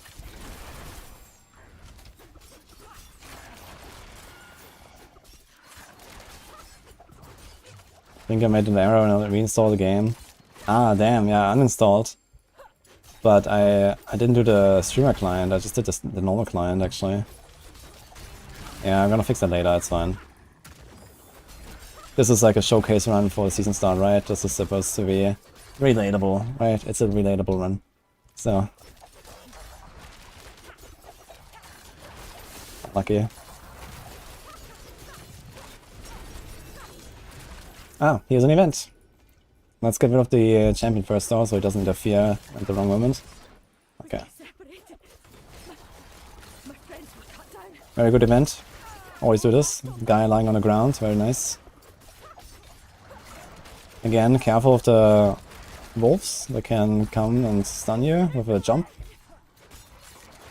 Actually, we would be at the moment now. I think I can go back to a Shadow Imbuement at this point. I would probably be better off with Shadow Imbuement right now. We have the power. I should try it. Going back to Shadow and then have just better clear. Because my single target is more than fine anyway.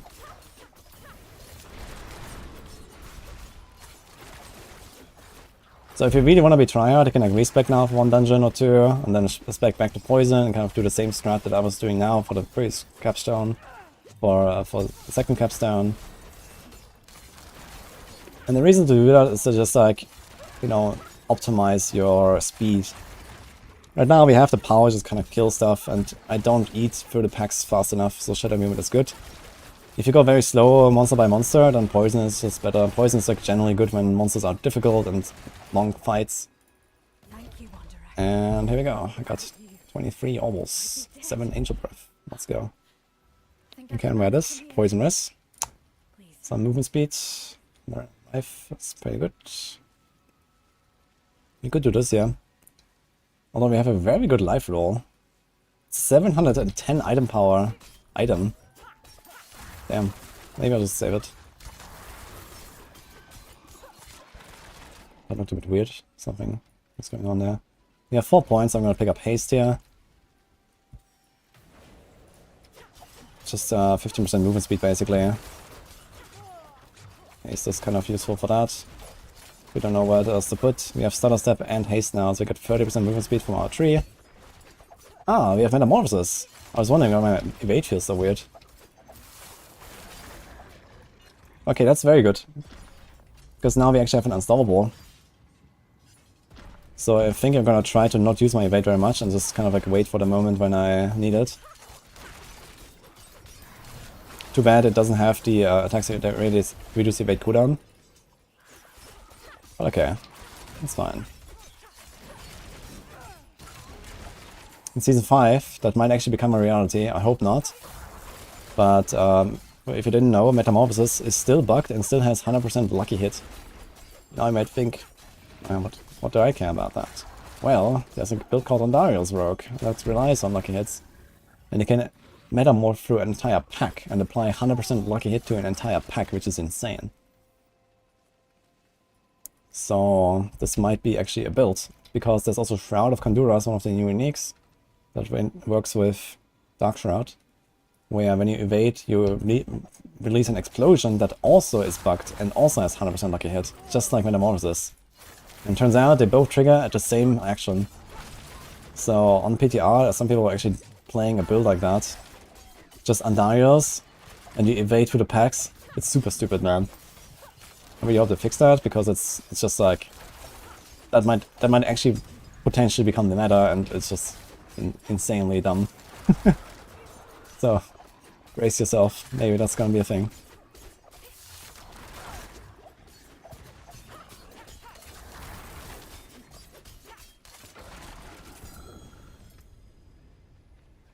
We also got some nice poisonous here, but nothing else. Another accelerating. Ah. Keep doing evades there that I don't really want to do, because I have a very long evade cooldown. Look at that. I definitely want to keep it ready. Here's Chadal.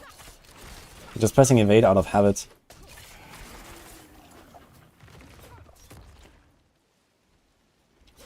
And let's just take that for damage. It's a feature, not a bug, Kappa, yes. Of course. An aspect producing lucky hit. This is how the game works.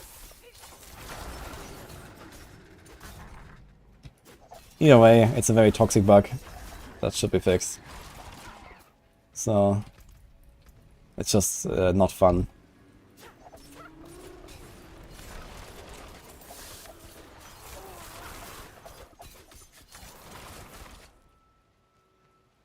Yeah, kind of sad. Like, I don't have all this stuff I want to take now. I don't know what to do with the points. So, it's a struggle. You can get rugged. So, in case you get poisoned or something, it's like that. Rugged is really nice defensive tool for rogues. Because they are very well protected against hits from Dark Shroud, especially later with, you know, full investment in Dark Shroud and stuff. You have a lot of damage reduction, but not against dots. And this is exactly where Rugged comes in. I think Rugged, especially in the expansion with a higher level cap, will probably go into like every single rogue build. Rugged is just like a big .dr and it just protects you from like the poison puddles, any kind of like poison spiders, explosions, burning, whatever. It's just nice. Okay, here comes the boss. Bramble.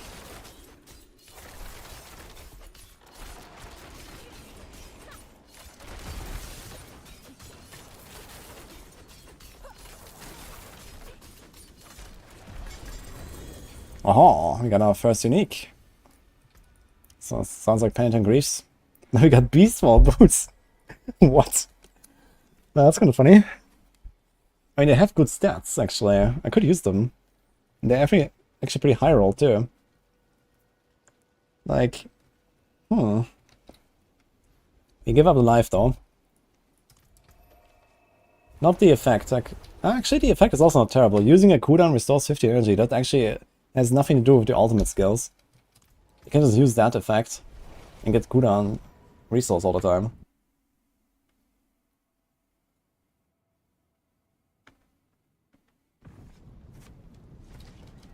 Basic Bramble. Yeah, I mean, we also don't know what they're gonna do with this, right? I wonder what they will do with this, actually. We got anything else? We got a Disobedience. Now that's finally something. Okay, we got a Power. I don't really use Disobedience much anymore these days. Okay, should we just go higher now? I have 2.5k life. My resistance still bad. But we didn't temper anything, so I guess we're gonna temper some stuff now, and it's temper roll to 4. So at this point we should have some recipes. We can do like maybe 1 or 2 of the life tempers. That's not bad here. We have 3000. Maybe do like a rest temper. We're just gonna try to like even the reses out a little bit and then see what we can fix here. Oh, that was the wrong recipe. There's a fire res, that's good. We got a bunch of poison res, so we don't need poison. We actually capped on poison. You want lightning now or shadow?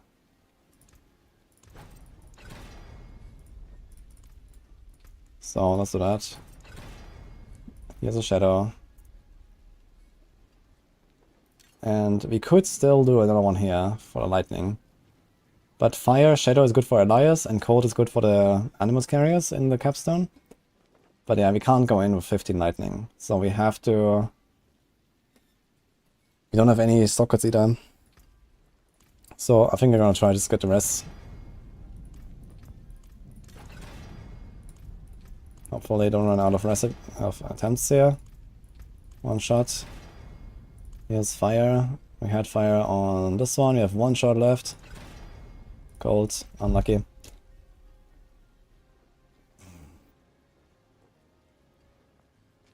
Alright.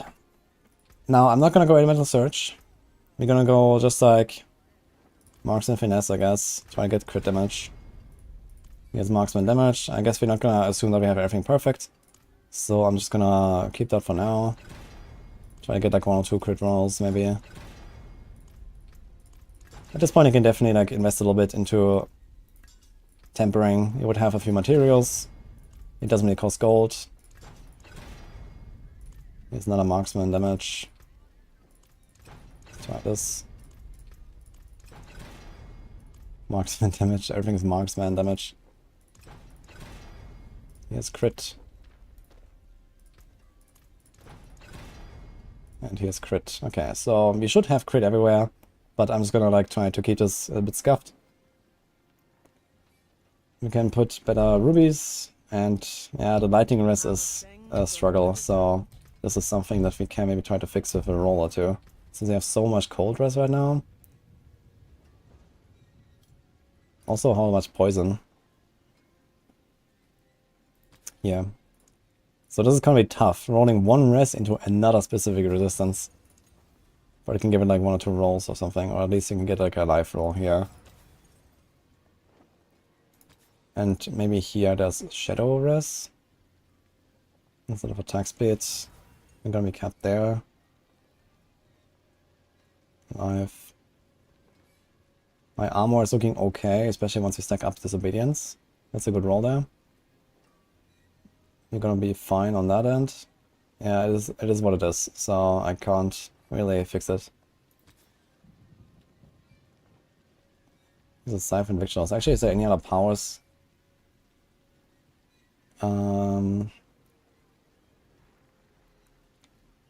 Now I could take this. We have to... Nah, okay, let's not roll more. That's fine. We don't really have materials to roll in the season start, so I'm just gonna like just salvage everything. What is this? Audacity. Audacity is actually kinda cool. You could imprint that. Siphon Victuals. I'm gonna imprint the Audacity. That we just salvage there.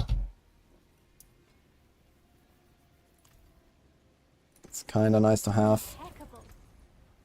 So we have this unlocked, and we're not gonna do anything with the boots. 3.1k life, not the greatest, but it works. Let's at least fix one one socket. You lose a little mass to dust. With some lightning res. Actually, we probably would have found one by now. Maybe, if I mean, kids and goblins and stuff. Or we could have just gotten luckier with like another ring, for example, right? I'm gonna add one socket here, just to make this not so scuffed. We got very unlucky with the lightning rolls. So let's do this. We have 2 gems, and like this we're gonna be kind of capped on everything. We probably don't have enough to get full rubies, actually. I'm gonna craft only 2. I don't think we would have enough of this.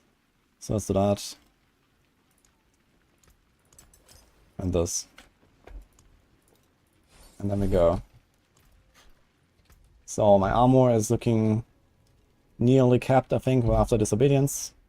We'll be fine. Here we go. So we have to get through the capstone. We're not gonna get 50 in the capstone. We're gonna get like maybe 44 or so. And then it's basically similar to what we just did earlier in World Tier 3. You have to somehow get through 1 Nightmare Dungeon in Torment difficulty. And we're gonna be 50, we're gonna have our Paragons, we're gonna... And at 55, I think, we can equip the Tormented items. Ancestral items. So this is the objective. You have to get to 50 and then 55 without dying.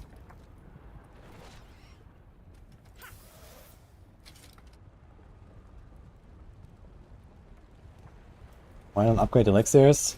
That's a good question. People always ask me about why not you upgrading elixirs. Well, the reason is it doesn't fucking matter. So it says it heals 17 life and then 35% of your maximum life over 3 seconds. And if 35% of your maximum life never changes, no matter how big your potion is. Like at this point I don't have any flowers, I haven't really collected any mats, you know, in a season start. So you just ignore the potion upgrades. Just forget it. Doesn't matter. Okay, we're gonna do kind of the same strat as before. We're trying to get through. We don't actually have to kill much in this dungeon. There's only a few animals carriers and some events. That's it. You can actually kind of just run past almost everything. But let's do like a quick sanity check. This looks fine. Let's try to find an elite.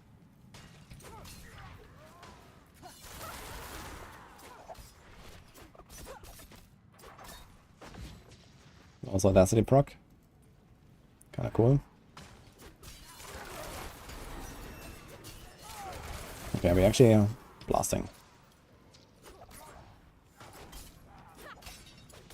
Yeah, you know, you kind of just like kite these guys. We're fast. Maybe shoot once or twice to get stutter step. I want to find an elite though. I want to see how much damage I do. Yeah. Ah, the elite found me. Okay, I did not one-tap the elite, but it was also not a good nuke. But I think with a good smoke and a good shotgun, we are definitely killing. Definitely killing this. That was funny, man. Okay. We just TP'd right into the barrage, man. Easy. Okay, just run circles. Stun us up a little bit. Again, here, just have to wait until the end and then clean up. So, fun fact, these monsters don't actually give XP and you don't actually have to kill anything. Look at my XP bar, nothing happens. Just get rid of the elites, maybe. So, here, this guy's chilling wind, for example, you don't want to get frozen or something. Suckerby, always dangerous. So, if they freeze you or Suckerby shoot at you, then, yeah. Got the stone. There we go.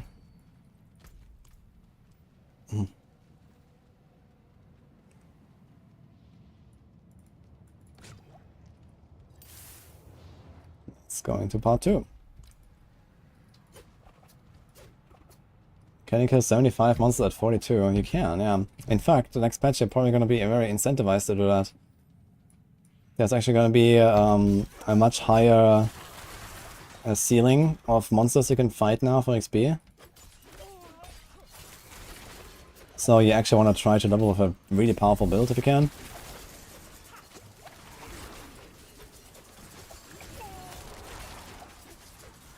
Okay, we're at 2 hours right now, 2 hours 10. Which is relatively slow for me to go to World Tier 4. But again, this is supposed to be like a season start imitation. And we had, you know, a lot of like explanations and standing around and whatever. We don't have the buffs yet. We don't have a season journey. So when 6th of August comes around, I guess this should be something like a 90 minutes time now for Capstone 2.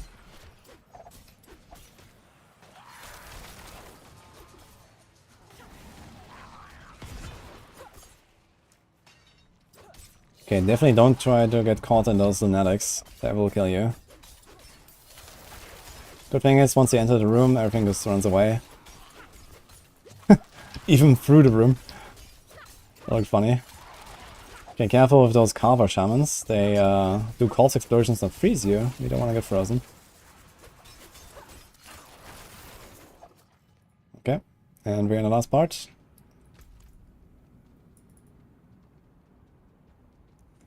This is the part that gets you in dungeons while you can't get XP when you're killing the monsters in the tiny events. Well, this is so that it prevents abuse, right? They give you like a bit of XP as like a flat reward for finishing it.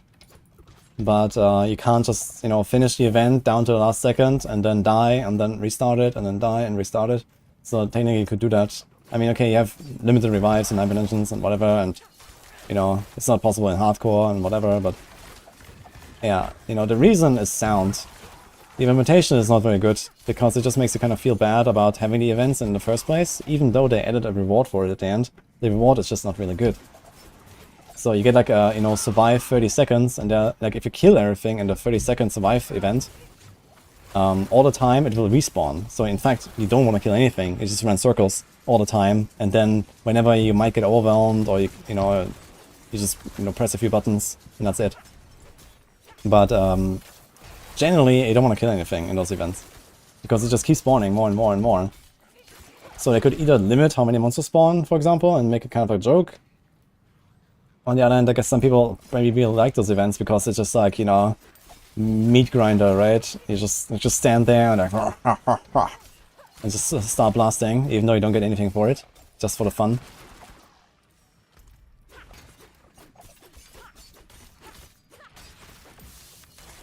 So, I think it's fine. I mean, this is not really a problem, I think, you know, like these events, how often do you do them, right? 5% of the time maximum or so. Of the total time spent in dungeons, let's say. Okay, there's many lunatics here, so I want to play this a bit careful. Hi, Ix. I have not found a single Animus carrier. Here's one. Get rid of the lunatics and the champion, and then we go in.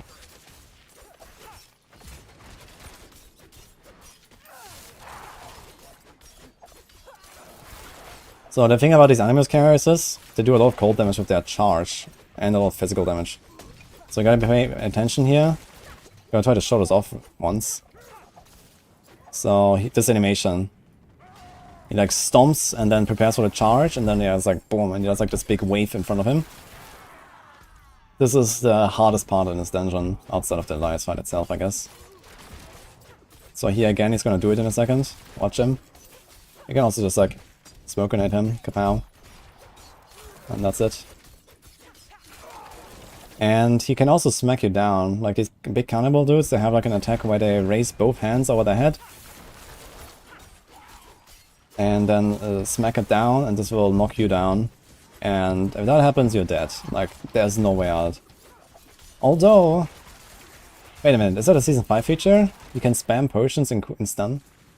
Maybe you could live, if you're kinda tanky. Either way, don't get hit.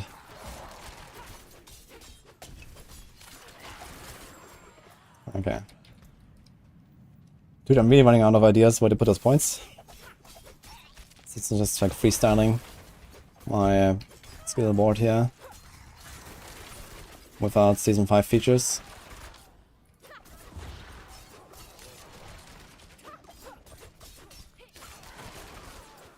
I hate accidentally wasting my only unstoppable because it's on my space.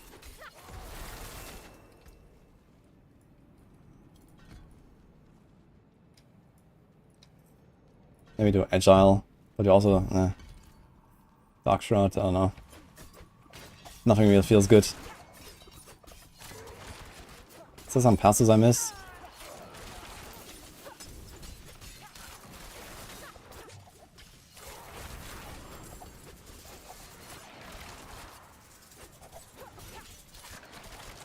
Okay, let's go up here to the left.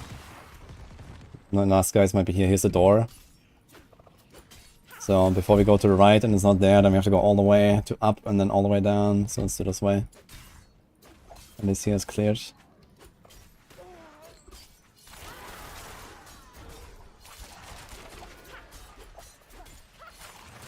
Now these Animus cards can have like really random distribution. So never really know where to go. Like sometimes I saw Chronix, he died in one of our hardcore races. In the capstone here. The race was to Elias, and he died right before Elias here on this objective. Because there were 3 guys at once. And he managed to pull one, and then kite him into the 2 others, which was kind of funny. And then he died. Because he had 3 guys blasting him. That was very funny.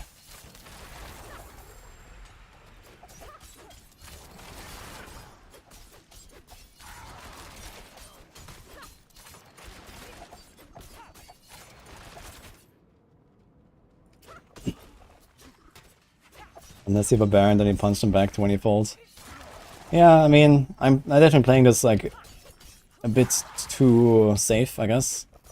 For softcore standards, you know, I would have probably been done with this like, let's say 20 minutes ago. 2-hour mark, no twink, season start, World Tier 4 established. Pretty chill, I guess, on softcore. And I mean, now if I had like practiced this run or whatever, you know, then I probably could have done it faster as well. But this is like kind of like a new scenario right now for me as well. I haven't played the game for like 3 weeks, so here we are. And I'm talking a lot. I'm not like full try-harding, full focus. Hey, that's all it is. But yeah, here we are. Technically we can just run past these guys. That's not really a reason to fight them. Although we want to fill up our health potions, I guess.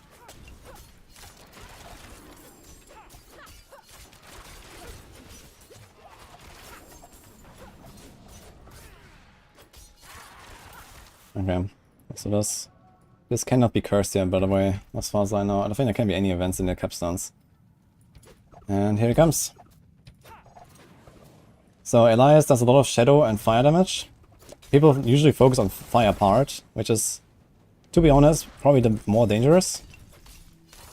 But this is shadow, these projectiles. Okay, just try to stay close to him. It's the easiest to just like stay very close to him. Get out of those circles. And then get behind him or whatever.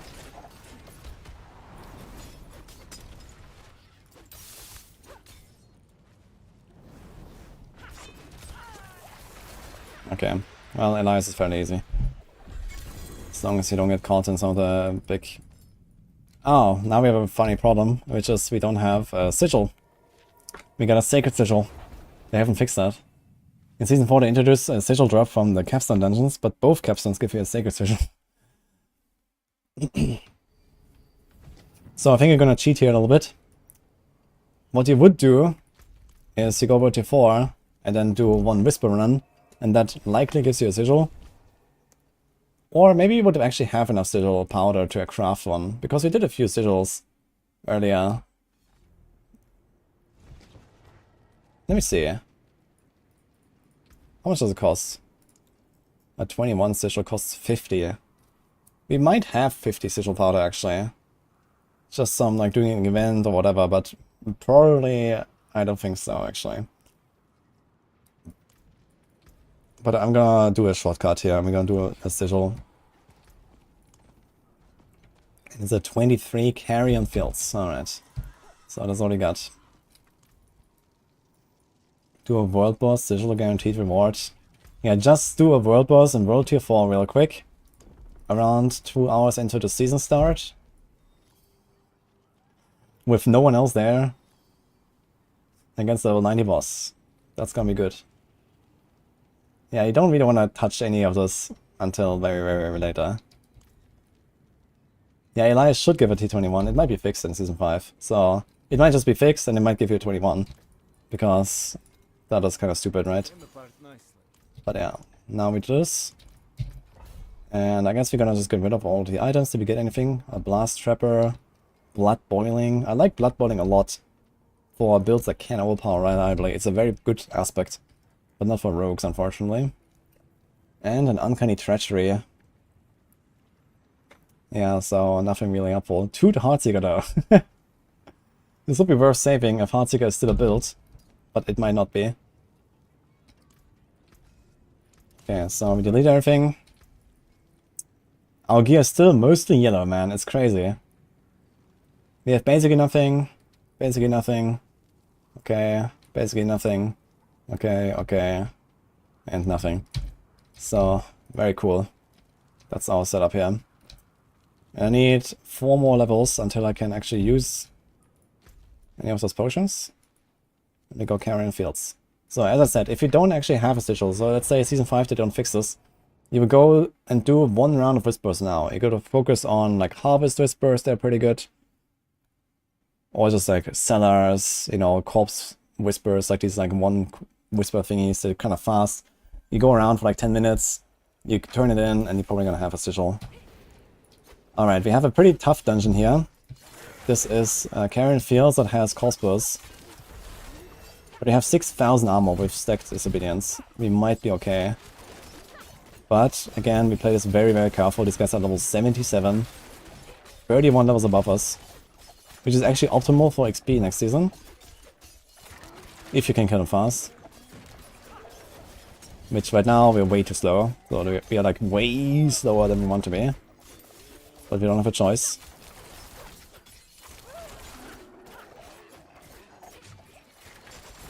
So we play this safe.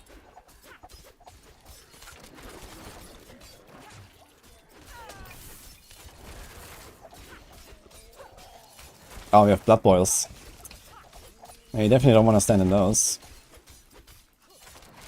They might one-tap us. Blood boils are physical. And as I said, we have a lot of armor, maybe it's fine, but I don't know how to test it. Also, I should check my other resistances and stuff. And what shape they are, I don't know.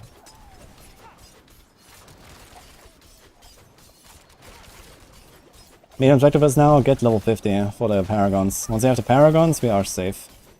And once you're level 55, we have Ancestral Loot, then we are destroying. So you're gonna see how much we're gonna ramp now while in World Tier 4. We already got a level. Look at all the items. Actually got 2 Actually, I could do rapid gambits. We have smoke grenades, so this gives me a bit more metamorphosis. I'm gonna do that for now a little bit. Don't forget to install the streamer client. Yeah, I know, I'll do that, don't worry. Streamer client is pretty good. Everyone knows that. Here's some guys that transform into elites. Get ready, do the smoke. There we go. These NPCs here, in case you didn't know, I guess a lot of people might even not know this. All these like NPCs, they shout at you and then there's an elite spawning out of them. Or they transform into elites or something. It's kind of strange, to be honest. I'm not sure really what's the lore explanation behind it, but I guess they don't care. Again, the objective is not really clear in the dungeon since you don't even have glyphs. We just want to get XP. We just want to get those packs. And that champion there is really annoying. So you kind of have to eat through this a little bit. Can do this with a dash like this. Just like target him.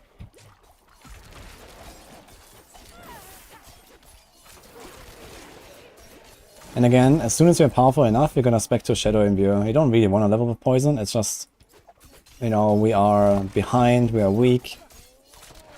Oh, those hurts. Also, Poison Imbue helps with Disobedience right now, which is not terrible. Because it does drop from time to time.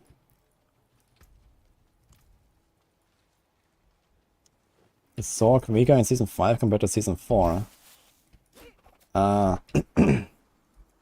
It's weaker at being the victim, yes. Because it's probably the strongest class instead of the lowest. Here's a Conduit Shrine, let's go. Usually you don't click them, but right now it gives us immunity. And probably kills faster actually. This is probably a bit faster than I could. But Conduits are usually very bad. Just pay attention to the timer.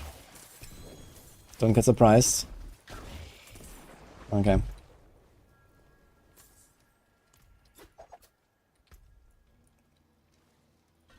Let's get a sapling strike here, better feeling. Oh. Crossbow and a guy. Yeah, always make sure to single out those guys first, because we can't shoot through enemies with our barrage yet. Later we can, but not yet. We're almost 50 by the way, then we have a huge power spike. One level up. And a bar.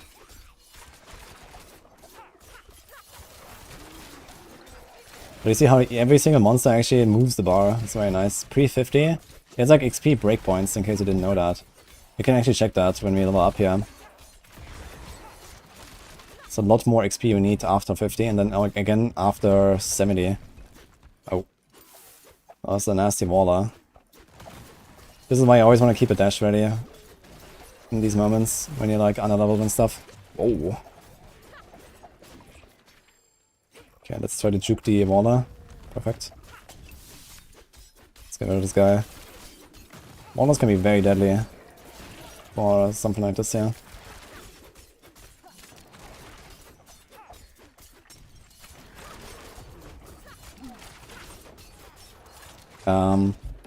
There is a blood boil showing, so it didn't really show like it was there, but for some reason the ping was still happening, so I'd rather run away there. Usually there should only be one blood blister at a time, and sometimes there can be two, depending on the exact timing of when you kill enemies. That's a lot of stuff here.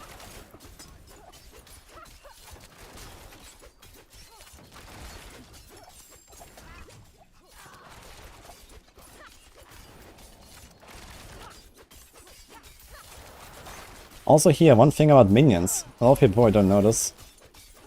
Minions give a lot of XP. They give 60% of an elite. And elites give roughly double of like a really big monster, like a bear or like a charger or something like that. So one of these minions is basically like a bear, even better than a bear. Same for champions. Minions and champions are exactly the same. It's 60% of an elite. An elite is always the same, no matter the monster type or something. They always get like a similar kind of like flat extra HP value. I'll do the last points by the way. Let's just do this, I guess. We could do 1 point in a chemical advantage. Like, post-patch, I would definitely fill this. Right now, I don't really have much to do with that, though. So yeah, minions are always valuable. Always kill them. They're really good, especially if there's like a pack like this, like 3 elites, 5 minions. That's insane. This goes like half a level right there. Just on this pack.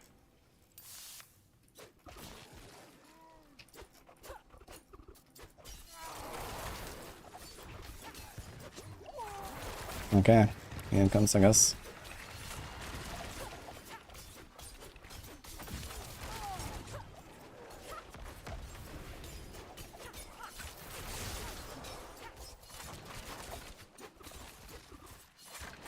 Yeah, I want to cut away from the bloodlust though. So. And 50. Finally.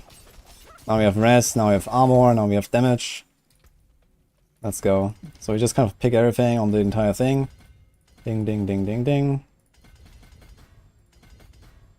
Well, we can do this and this. We ignore a glyph. If you don't have a glyph to put there, like a yellow one, like, we don't even have to bother with a blue. They do nothing. The blues can just be deleted, I guess, at this point. I've never really used any of them. Most of the time I just don't bother. Funny enough, they also only leveled to 11. You would think that the blue glyphs, you know, they start at only 2 radius, and they have not really any special effects. Maybe they would go to like a bigger radius than rares or something, right? Just... I think this is maybe what they should do, right? Just like, make blues maybe like a simple glyph, but, you know, it's like larger or something. So they have at least a bit of like a merit, but no. Like you can not reduce their power compared to rares, but their complexity, for example. They don't have secondary effects. But either way. Am I done with PoE? Yeah, I think I'm done with PoE. We're going in default mode now. We have a lot of work to do.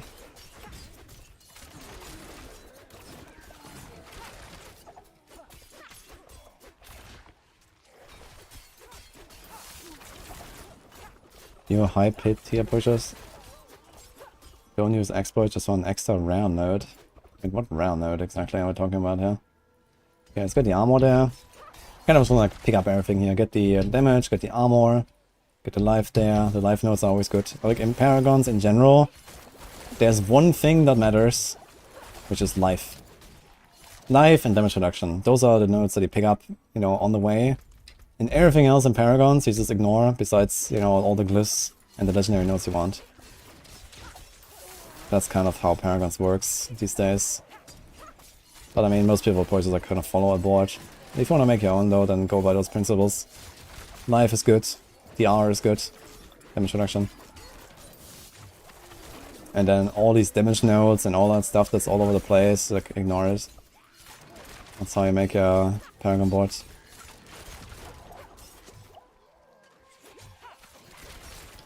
Okay, now the objective is to get level 55 so we can use Ancestral Gear. And hopefully we start getting some legendaries, man. This is actually awful. Good thing is about Ancestral items, you can also double temper them. And at this point we're just gonna start getting a lot of temper manuals. So I think next time we go trip to town, I'm actually gonna just temper everything I want. Which is not 100% realistic, but relatively realistic. I'm just gonna maybe go with like some scuffed, you know, outcomes similar to right now. We have like marksman damage instead of crit damage. Or whatever, just to not make it too optimistic. But yeah.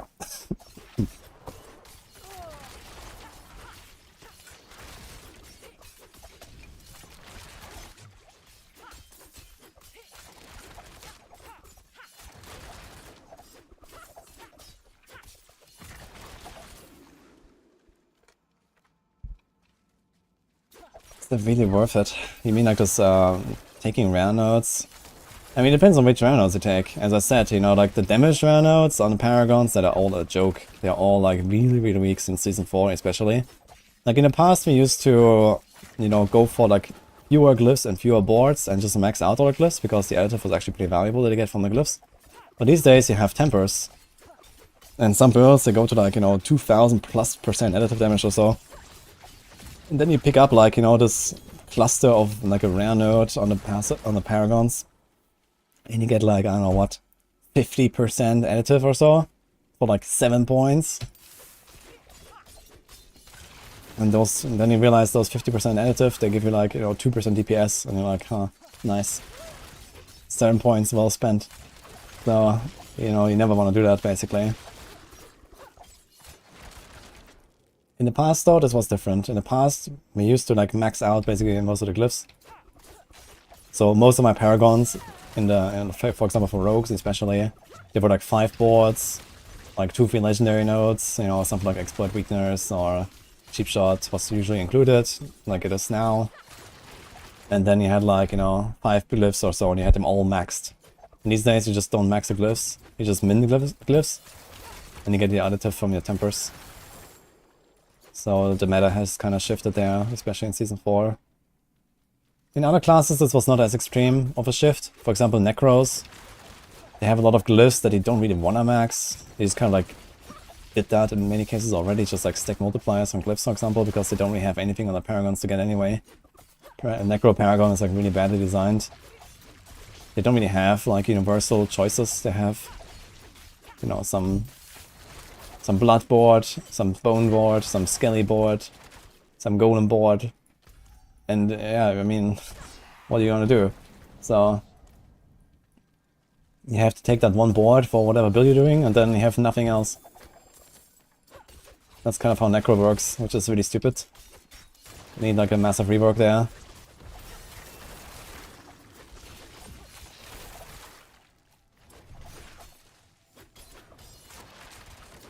Okay, this is mortar, so we don't want to stand in those.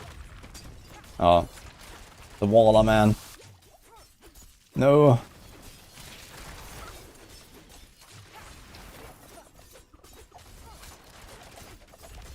It's actually a quadruple elite. It's like a special guy. Some elites, sometimes you see them, they have like 3 or 4 powers, especially 4 is kind of unique monsters territory. There's like a special guy, he actually dropped a journal, like a lore item. Usually elites have 1 power, sometimes 2, sometimes 3. There's like special named rare named elites. Also Animus carriers usually have 3 powers. I'm not sure there's like some kind of like a random system as well. Ah, 1 GA. Boots. Life per second. That's not the GA I wanted. But I guess we don't have the luxury to choose right now. Okay, we actually finished the dungeon. Unfortunately, we have not found a single glyph all this time. I have not found a single glyph. That's kind of strange, actually. Your wild Shaco appears. Thanks for what's up, by the way. Appreciate that. Usually we would have some glyph that we could level now. In this case, though, what you really don't want to do is level a blue glyph. Do not level a blue glyph, because the glyph inventory displays the highest level glyphs first. So if you level a blue glyph, it will be not level 1, and then will be like in between your actual good glyphs later. And you definitely want to avoid that. So do never ever level a blue glyph, guys. Even if it's tempting you. Oh, get out of there. This guy almost got me, by the way, in another dungeon, in the original World First hardcore race as well. I mean, I had to scroll out because he surrounded me with the walls, and I was dazed. He has like this daze effect. Yeah, do not level any of these glyphs. Yeah. I think this was the first scroll I ever used. It was against Tomb Lord. Out of all bosses, guys, Tomb Lord, man. Because he dazed me and then surrounded me. And I scrolled out in like the last millisecond before I got one-tapped by the bone spikes exploding. Okay, I got a bunch of stuff here. Still need 4 level ups though, so I can't grasp at this. And I can finally use a pot. And I would like to use precision, but I will do fortitude just to be safer. Plus 1k life almost.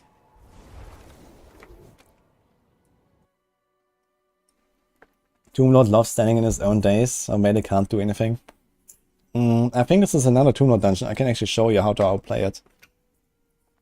We can outplay it. It's a player mistake. if that happens to you. Oh my god, man. This is a really crappy start. Wait a minute. There's like 3 elites pushing me into the door. That's really crappy. Even with the power of the paragons.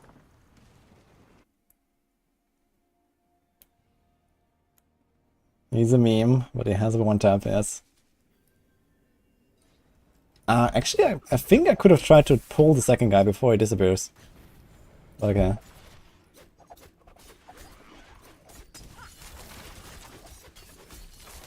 Okay, I got one down. Let's get this guy. Okay. Easier. Okay, this is very dangerous here, by the way. This red circle that these vampires do. This is like the longest CC in the game, I think. Although it has been nerfed, at least on the Season 5 PDR, if I remember correctly. Season 5, they're gonna nerf CC again, and this is one of those that gets the biggest nerfs. Because this is like a 6-second stun or something, if you catch a zero dose. If you stand in a red circle. Like, you're dead at this point. No chance. And in this case, the entire dungeon, you have to be careful with that. In fact, I might even want to go for concealment or something. You could do concealment, actually. I like playing with concealment sometimes in pit. Instead of dash. We just like have a backup. We could do that.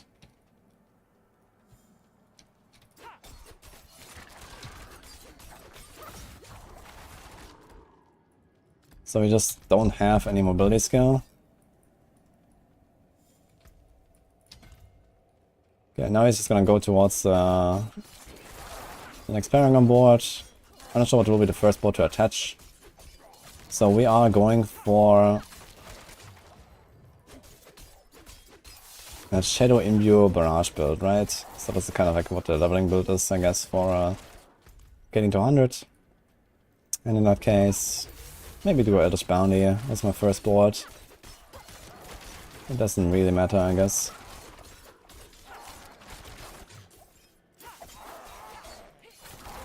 Also here, these guys with their big sword, when they do like this, they lean back and then they prepare the charge. This charge is also an omega long stun. It's like a 5-second stun. It's also getting mega nerfed. So these vampires are getting really nerfed next patch. So in Season 5 you won't really have to worry that much about this. But right now you definitely have to. This is like a death sentence. If they ever get you, you're dead. Ambush Glyph. That's something. Tricks of the Trade. Tricks of the Trade is getting a massive buff as well, actually. In fact, Tricks of the Trade would probably be my first board now, when I think about it. Because Tricks of the Trade now gives you, I think, an 8 seconds buff. It's insane. It's not just for one use, it's an 8 seconds buff that stays, that doesn't get consumed. When you use a cutthroat skill, like Dash, or Shadow Step. It's insane. Diminish Glyph, actually, I'm gonna Glyph there, that works. Yeah, Tricks of the Trade, I'm not sure why they buffed so much. It's crazy. In general, I'm not sure why they buffed so much here on the Rogue. They did a lot of really weird choices here this season, in Season 5. Lots of weird buffs. Cunning Starter Gem, in case you don't know what it does, the non-damaging effects of call points are, well, the non-damaging effects. So in this case, you have to look at what actually changes when the call points come in. And it tells you for each skill. In the case of Barrage, it gives you extra arrows. You go from 5 to 6 to 8, 7 to 8 arrows. Meaning our combo points, if our non-damaging combo point effect is plus 3 arrows when you have 3 combo points. And when you get plus 33% of that, you get 9 arrows. But then you add a bit of Blizzard math and it's actually 10. Because that's how the game works. So Cunning Stratagem is actually very powerful for both Barrage and Rapid Fire, because they both go from 8 to 12 arrows, which is very strong. But, yeah. For Barrage, on the other hand, it has the problem that you shoot more arrows on the sides and you kind of miss with them very often. So this is something that is like very hard to use. You can use it with like really good positioning and stuff, but it's not something for now. So I think if this was Season 5, I would probably go for Tricks of the Trade right now. Get Dash back in later. And then you have perma 25% extra damage. That's pretty good.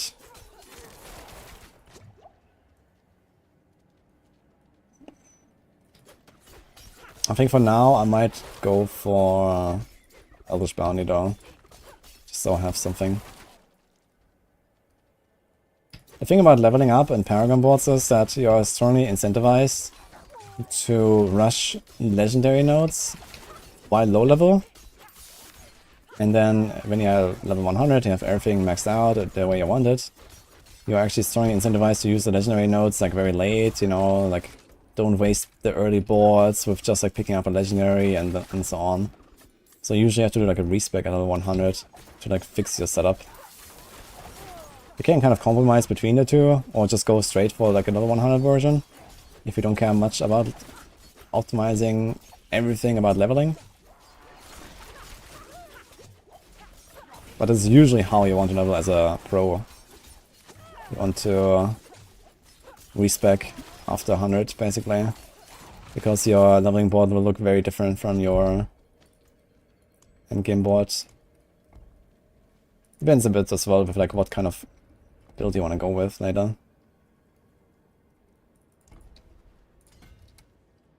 Elvish Bounty, I mean right now we don't get full value from this, but very soon we're gonna have Tempers, and then we're gonna have extra Shadow Imbue count Tempers on our rings.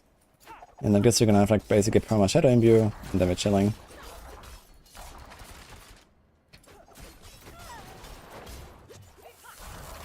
We're very slow in this run, by the way. Just want to get to 55 so I can equip some ancestral items and start blasting.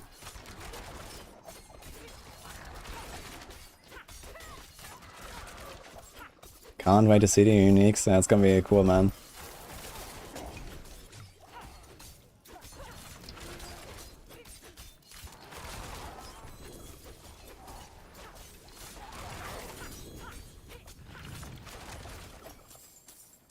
At this point, we would actually have a few uniques already from like Season Journey and stuff, probably from like the boxes that we get there, right?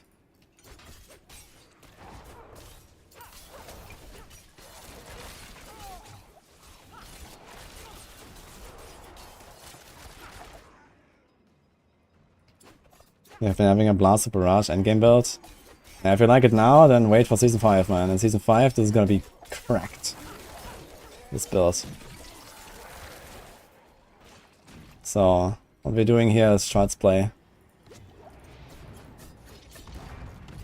Okay, we got Lever event. Lever is probably the easiest, or one of the easier ones. The one thing you don't want to get when you get really underleveled is the Survive 30 seconds event. There's no way to reset dungeons anymore though. So you kind of have to make your way through, but for example if you're hardcore and you're not sure if you can survive 30 seconds against like 1000 elites, maybe you have to go and get a new sigil. That's what it is. Just wait until Season 5 will do thousands of damage.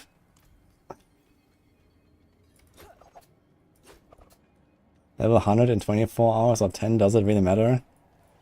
Well, a lot of people always say that they're very casual, and this game is made for casuals and all these kind of things, right? So it does matter, yeah, because from casuals you would usually expect that they care about how many hours they spend, because they kind of want to use the limited hours they have. Compared to someone like me who just shrugs and goes again, no matter what. So this is why I want to record this run here. Help people, you know, level better, level faster, learn more about the game. Get the World Tier 4 easily. Man, if I had Shadow Imbuement already, we're gonna expect a Shadow Imbuement soon once we're 55, but we're not there yet. Oh boy. That is bad. I will use my concealment here. And now we're gonna be very careful because I don't have Metamorphosis either. Okay, it's back. Yeah, they are really pushing me here right now. This is very scary. I don't have like any AoE. I still don't have any aspects, by the way. I'm basically playing my Blue Rogue challenge. It's crazy. If you guys don't know, in Season 2 I did a hardcore rogue, no cheat death, from level 1 to Nightmare Dungeon T100. Blue items only. That was really fun. And it was also with Barrage, by the way. And there's a reason for that. Barrage is just like a very good, versatile skill on its own. And right now we have no aspects that do really anything. And I still have to deal with this stuff, man. It's actually crazy how weak we are. We're extremely weak. Usually it would be way stronger. Plus the patch that's coming. So you can probably expect to have something like double the power of what I have here currently. Easily. At this point. And I did not actually master the event, holy. That was unlucky. Yeah, the legendary blue DJ run. Died in a T100 Nightmare Dungeon, man. After like 50 hours or something. That was crazy. That was such a cool one. We almost took down Lilith with blue items. And that was Season 2. That was fun, man. If my gear was a bit better, it's very hard to get good blue items. That's the problem. Like, especially these days. I have not even tried like another blue challenge since Season 4 rework. I'm not sure how it is now. I think you just don't get blue items anymore. The problem with blue items is, okay, of course you can't imprint them, you can't reroll them, and you can't do anything with them. So you can't even like use them in the enchanter or something to like change stat. This is like really the main problem I had. Because it's so hard to get like the right combo of 2 stats that you want. So basically all I did is back then was stack armor, stack resists. That was it. Stack armor and stack resists. So that was it. It's just like the baseline of your defense basically. Okay, let's get out of that champion here. Yeah, all these runs I'm doing here are like very slow compared to what they would usually be, because I have no aspects, no powers, I didn't go for any dungeons. Now, branching volleys is actually a dungeon power, so instead of struggling as much as I have, I should have actually gone and just unlocked this. Potentially I have already from the dungeons I've cleared. I have no idea actually if I did the right dungeon for it. But that would have definitely been the move, in hindsight.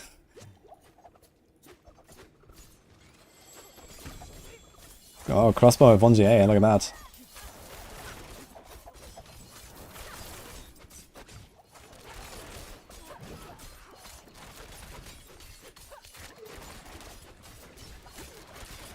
We are extremely weak, I just noticed it. Like, you know, we're already at post Paragons, man. And I'm so weak. You're gonna see such a big jump now. So after this dungeon, I'm gonna be 55 probably.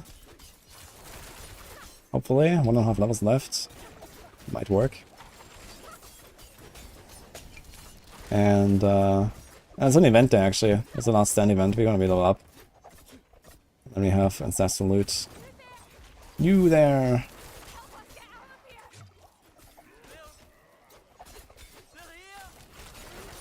Just start the event already, because the first waves don't really have anything. So I'll just clear this while the event is running.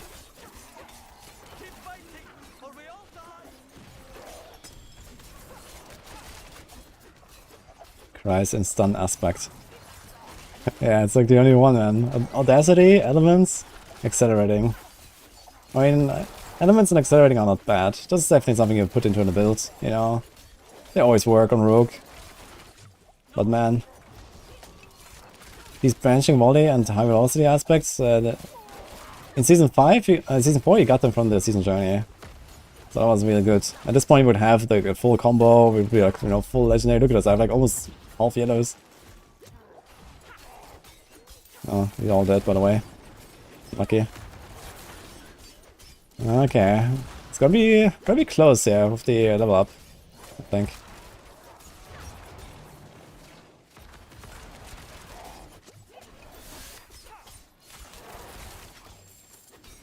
Control glyph, very good. This is definitely something you want to have.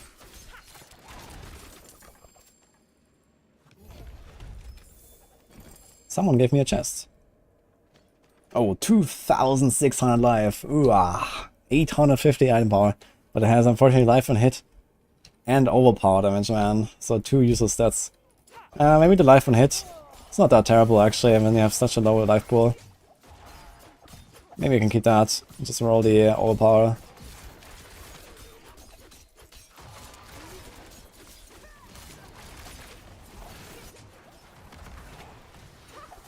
Man, this is spicy, actually. Okay. One more level.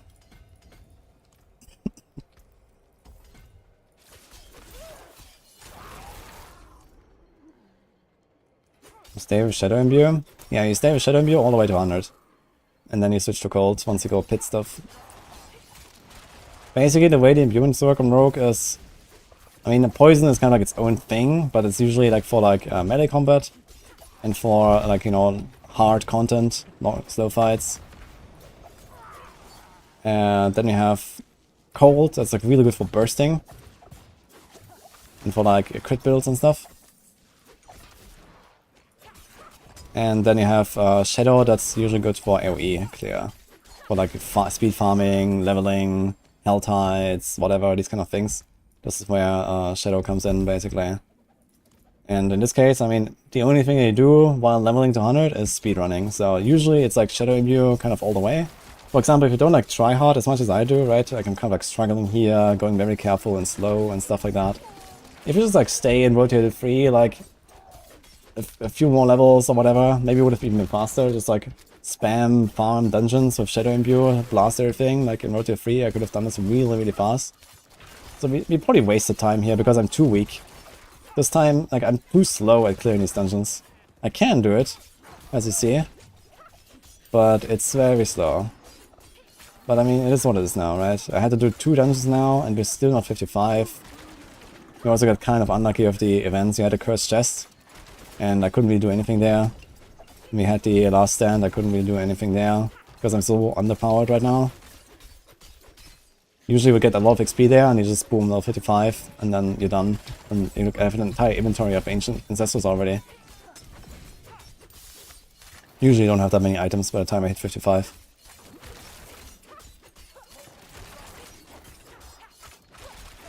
But yeah, we're almost there. Also, these sigils are too high. So if they actually fix it, for example, we would have only a level 21 and now a level 22 sigil instead of a 23 and a 24. So that also makes it a bit harder than it needs to be. These monsters are too high for me. And they should be a bit lower if I had done like a level 21 sigil. I just crafted only one though. Didn't want to do more.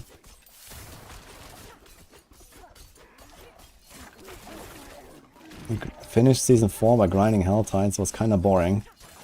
I could have told you before. Why did you do only hell tides? There's so much other stuff.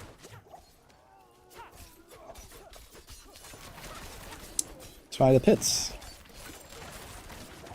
Try the tormented bosses. Yeah, I'm very hyped for season 5, just because of the builds I wanna play. And also, like, there's gonna be so much like cool stuff to explore with the new uniques. Like, they're gonna make some wild stuff. And I'm here for it, man. Okay, I was trying to like just squeeze out a bit more XP, but it's not enough. We're like, gonna have to go somewhere and get a bit more. Oof. Do that. Get the Eldritch Bounty online. Was PoE bad this season? No, a lot of people like it. Oh, this is not a Tomb Lord. I wanted to show you how to update a Tomb Lord with the days. It's actually a Blood Bishop.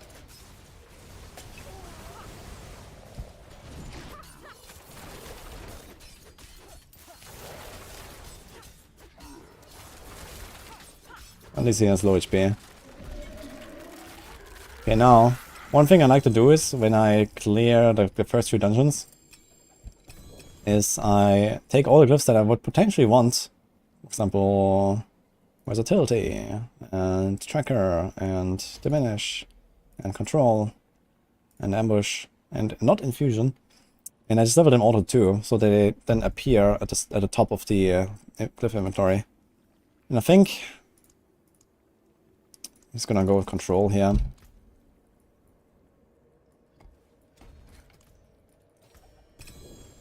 Okay, so we have to get rid of something. Too much clutter.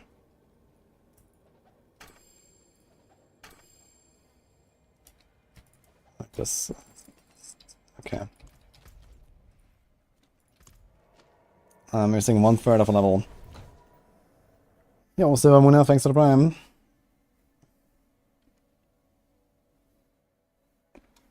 No, good luck, Jason, with the build. What have you been playing this season?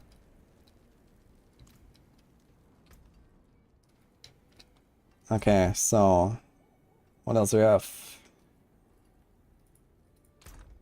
Now we'll probably just like dump everything into the stash at this point. I will just use those slots here. This might be enough to get a 1/3 of a level. And then I'll still pluck out of the Force Zone. We just need a 1/3 of a level. And then we go out anyway and make our gear. Thorn's Barb is boring. Shocker. Okay, I could have told you before, yeah. But he says it felt too good. I mean, okay, if you enjoyed it. Yeah, personally, I'm not such a big fan of like Thorn stuff. Oh my god, man. They are pushing me here.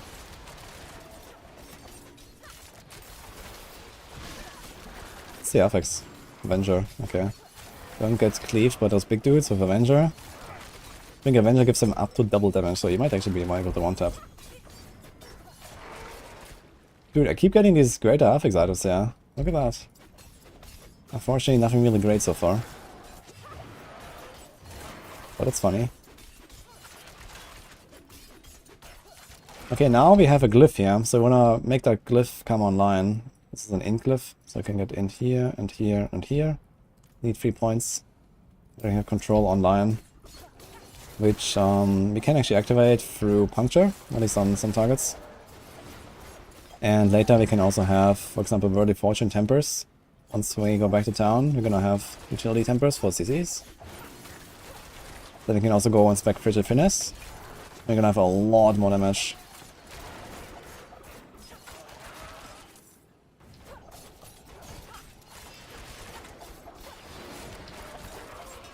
And then finally we're gonna be blasting.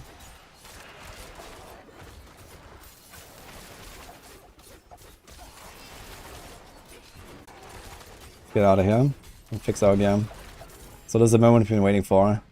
So I'm not really sure like what would be exactly the status of my temper recipes at this point. But I can't really control it. I'm just gonna try to like overdo it. I'm just gonna like, you know, get the right stuff. And I might not have, for example, the Shadow Immune count yet or something like that, but we should have probably most of the important stuff. So I'm just gonna like go with what we got and see. We also got a few legendary powers now, maybe. Need some armor. Does CS Vault has shadows. He has a rapid. That's nice. Rapid is a good power for any combo point build. There's a Starlight, very powerful power. In Season 5, I think a bunch of builds will use this.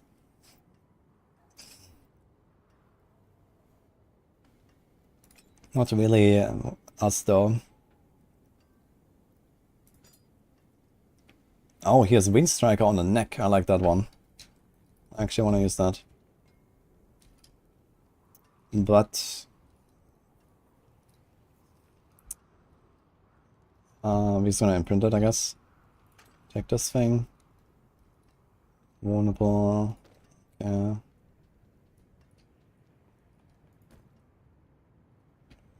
Okay, do we have any chest pieces here? Lots of armor, very good.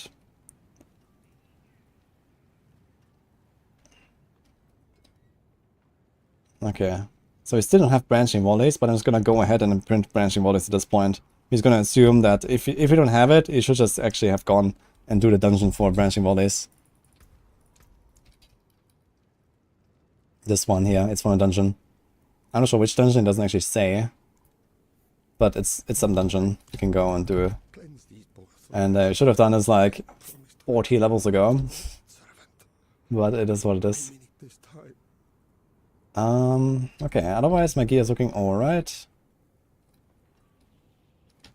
Now, here's one thing you definitely don't want to do, which is you just salvage arrow all before you temper. But I guess we can just assume that we're not gonna get completely unlucky. We probably want to use the sword though.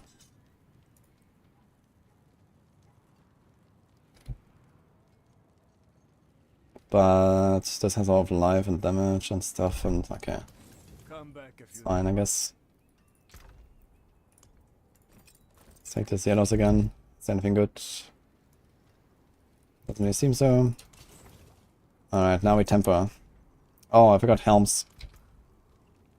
Okay, we had helms there. But we can Nice. But gamble this. time. Okay. What will it be? We have 6,800 armor, that's very nice. We don't need more right now for this level, I think.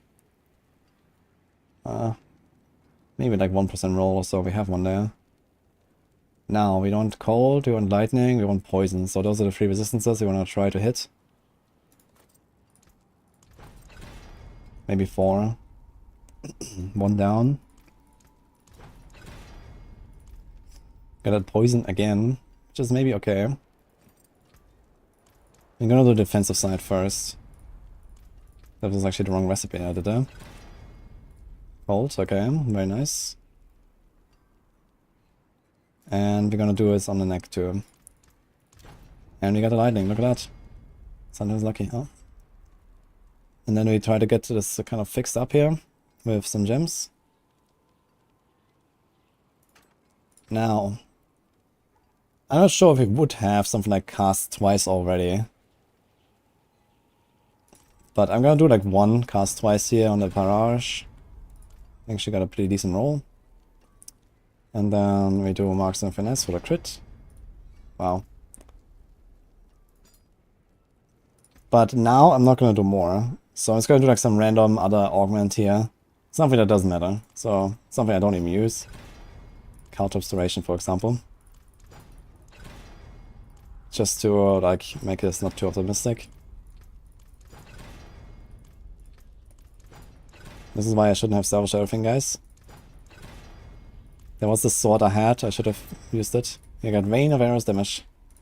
Maybe I shouldn't have tried myself to make it scuffed.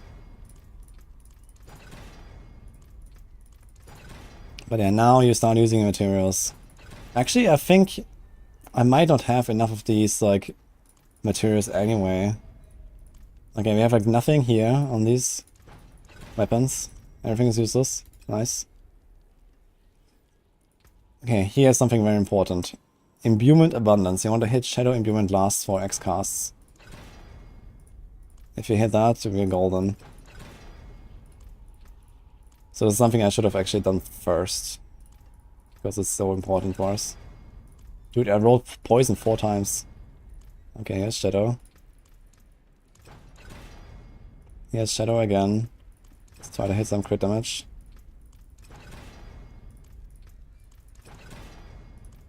Nope. That's insane. It's a good ring though, we should try.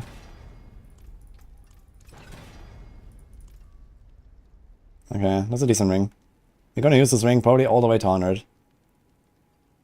Not this one though, so I'm just gonna do like 1 roll and not waste materials basically.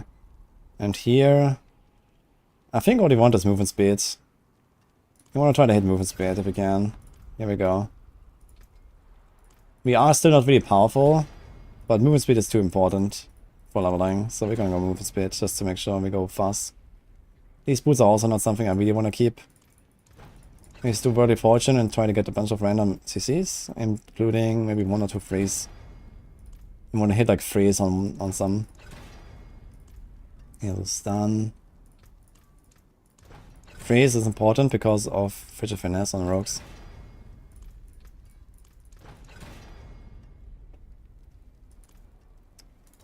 Okay.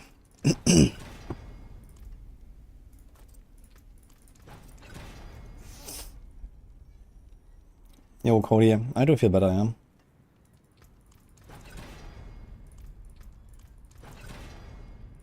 Can I get a freeze? Here's a freeze. Okay, I'm gonna freeze. Alright, so armor looking fine. My fire rate is a bit low, maybe we can try to fix that. So it's probably this is also rubies. We don't have enough rubies at this point now, so we do this and this. We actually kept. Maybe I'm going to do a diamond instead. Diamonds are usually kind of inefficient. For rogues at least. Usually don't go diamonds on rogues. But in this case, we get like a bunch of everything, which is alright. I have no rubies in any of my gear though. Holy. No sockets. And that is gonna be sad, but okay. We do this. And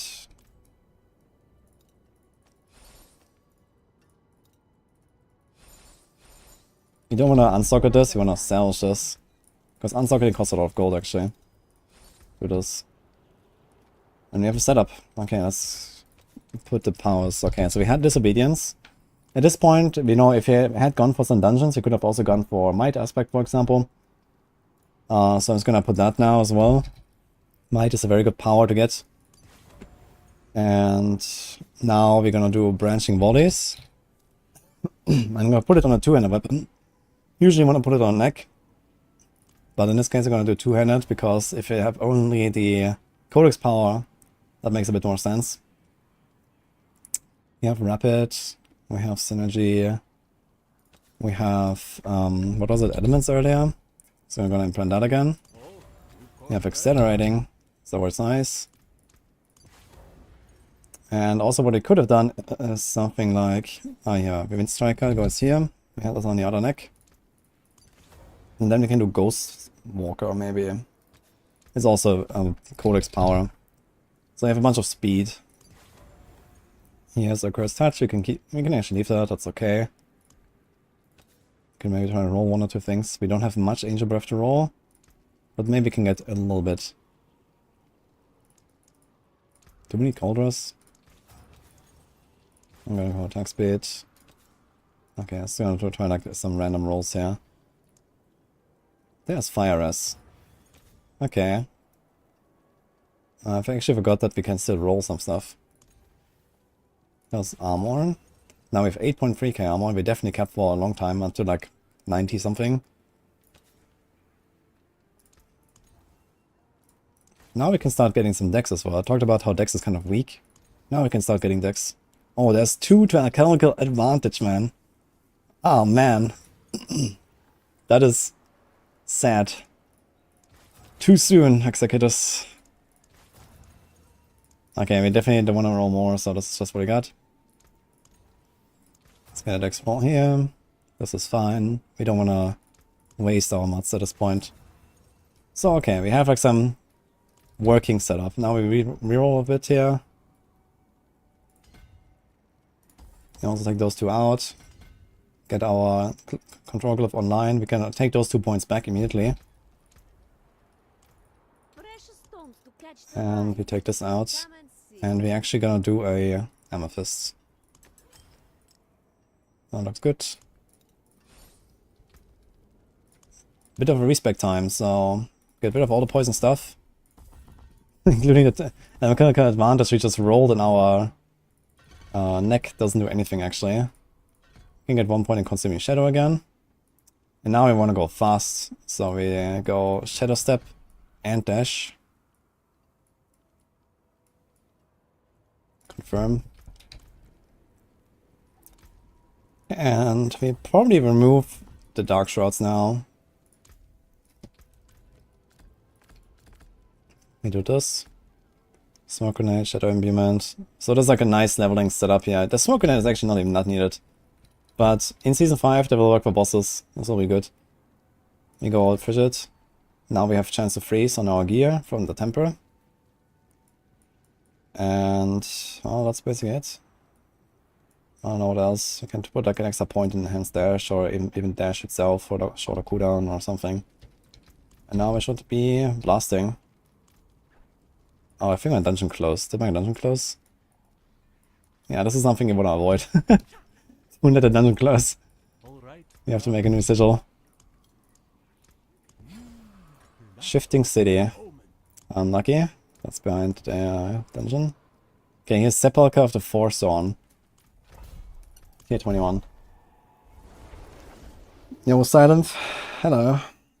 Yeah, we're doing like a practice run with tutorial for Season Start right now. Any fast clearing build for Season 5 instead of Heartseeker? Everything instead of Heartseeker actually, because I don't trust they will actually fix Heartseeker. Or rather victimize.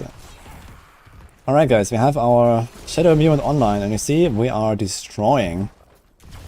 Holy, let's go.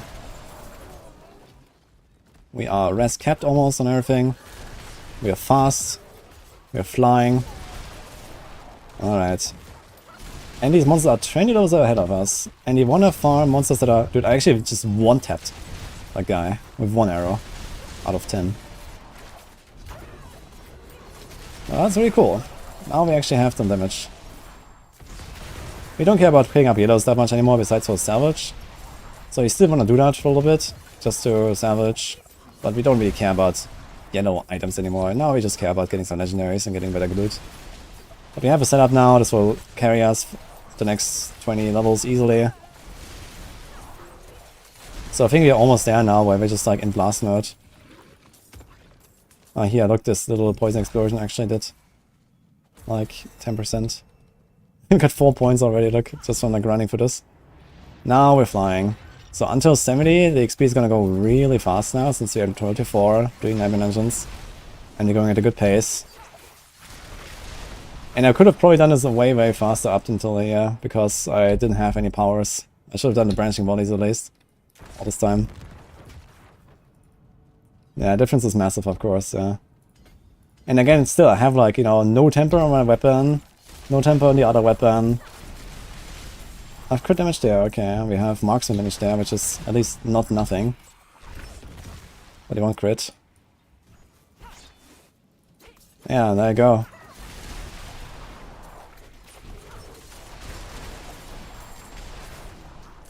Just pick the loot, fly, use the Shadow Step offensively.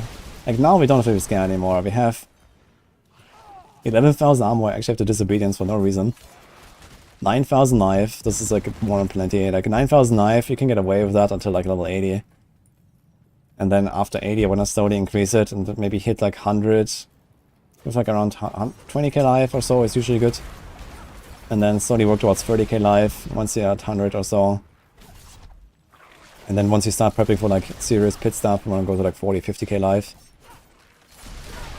So this is kind of like some benchmarks maybe to keep in mind.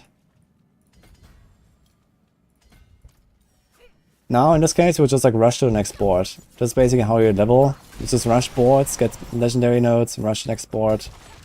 In some boards you can pick up like another glyph. For example, if you go for cheap shot board now, there's a glyph relatively close. The triple pot doesn't exist. If you mean instance, you can do instance as well, but this is a season start invitation. So you wouldn't waste anything on pots really, besides trying to just get the 5% bonus online. But you know, for the whole like showcase of this or so, you know, this character is gonna be deleted in like 20 minutes. So it doesn't really matter. We're just like doing a few runs now. And that's it. Just kind of showing off how the build works. Now here, these events, you get slowly a bunch of obols. Just save the obols until level 100 or close to 100. And then maybe start gambling. Amulets. Amulets is usually what I would gamble. Because it's like by far the hardest to get peace on any builds. Always gamble amulets. If you're in softcore although, and you want to trade a lot, and you like don't mind flipping, trading and stuff like that a lot, then you could also try to gamble items that are like meta. For example, like Bash pants, Heartseeker pants, Flay pants in Season 4, like all this stuff that people pay a lot for this stuff.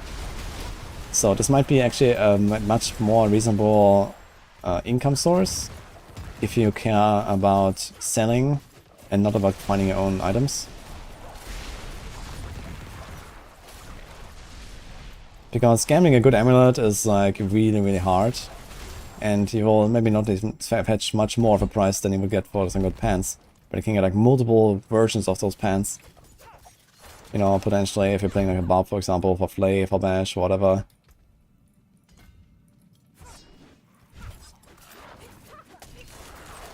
Ah, one tap.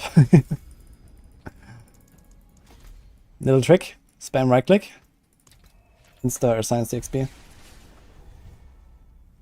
Warcry boots. Yeah, for some reason Warcry boots were really in fashion. I do not understand why. Everyone loved the Warcry boots, but I found it really weak to invest points in the Warcry. But it is what it is.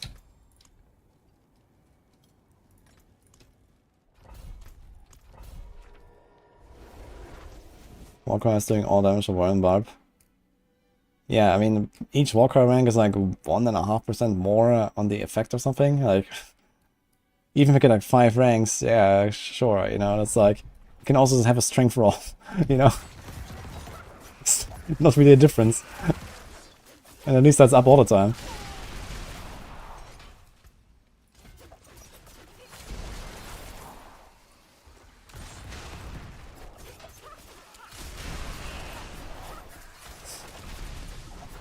Yo, answering, thanks for the sub.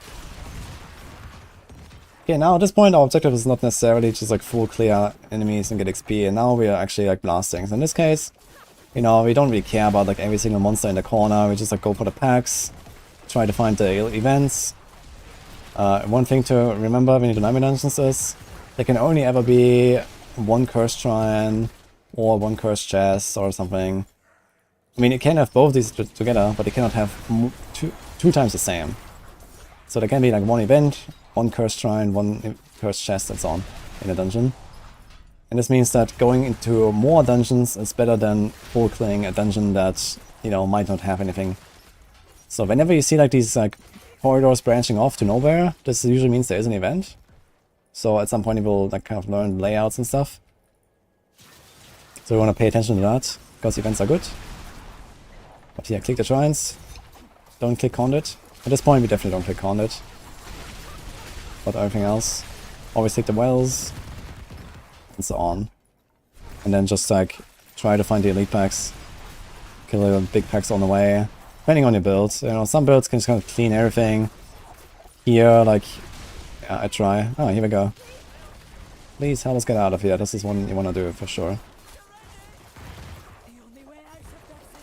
So it's also a good time to like do your Paragons, for example. So I can check it out a little bit. Wonder if they're gonna fix Deadly Ambush. Season 4 it worked for all damage, including poison, which is kind of funny. Because it says your critical strikes deal extra damage. I don't know what they're going to exploit weakness as well. Could do Cunning Starter Gem, but I think what we would do here is Deep Shot. On a hardcore angle it's pretty good to have Cheap Shot early as well, because it just makes you kind of invincible for leveling. Because of the damage reduction nodes. And we do have CCs now.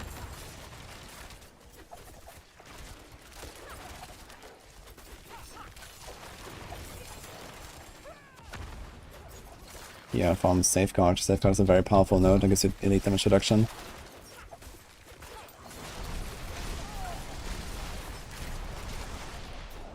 Take this, my friend. It's not much, but I hope it helps.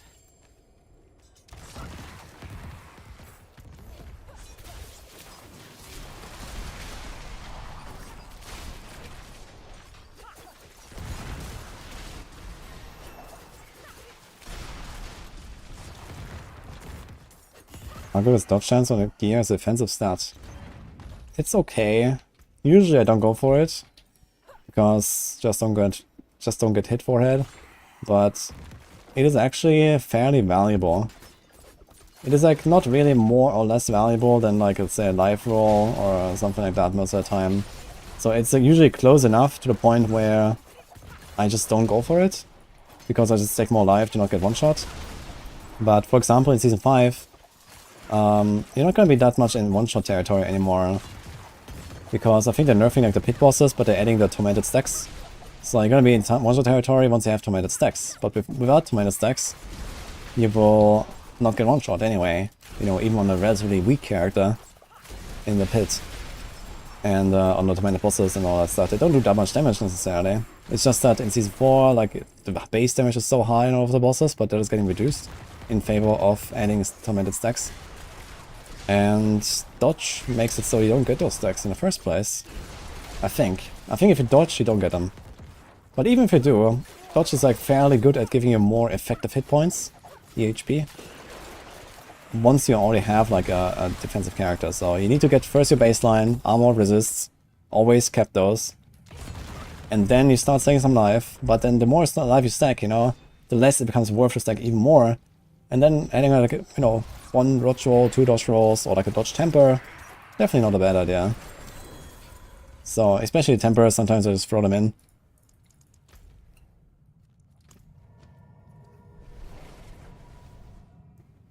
Can avoid one with bubble as well. Yeah, you can also use the protecting aspect. You can also use the prudent heart aspect. It's a new one coming. That gives you immunity when you get hit for more than 20% of your life in one hit.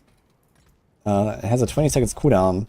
So I predict that a lot of builds in the pit, especially like the pit pushers and stuff, they will probably all use that prudent heart aspect, because every 20 seconds you can ignore one attack from the shadow bosses, which is huge. So you just don't get a stack. But you have to make sure that you are squishy enough that, you know, a single hit will actually trigger it. Because if you're too tanky and then you don't get 20% of your life and damage, then you will not trigger it, and then you have a stack. So you need to make sure that you are squishy enough, basically. But yeah, that usually kind of like checks out.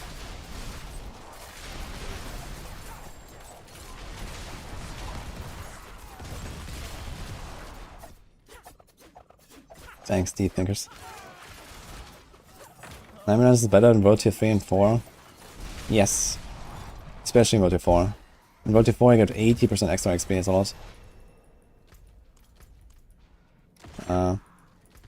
What happened here? I missed the key somehow. Don't be too squishy to die in one hit, exactly. Yes, I think I misclicked this because I was here. Yeah, basically at this point we are like set up. We are like level 60. Yeah, now I think we're kind of done with this run.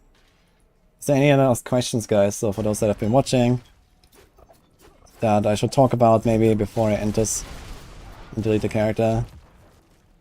But yeah, this is basically the Rogue season start run.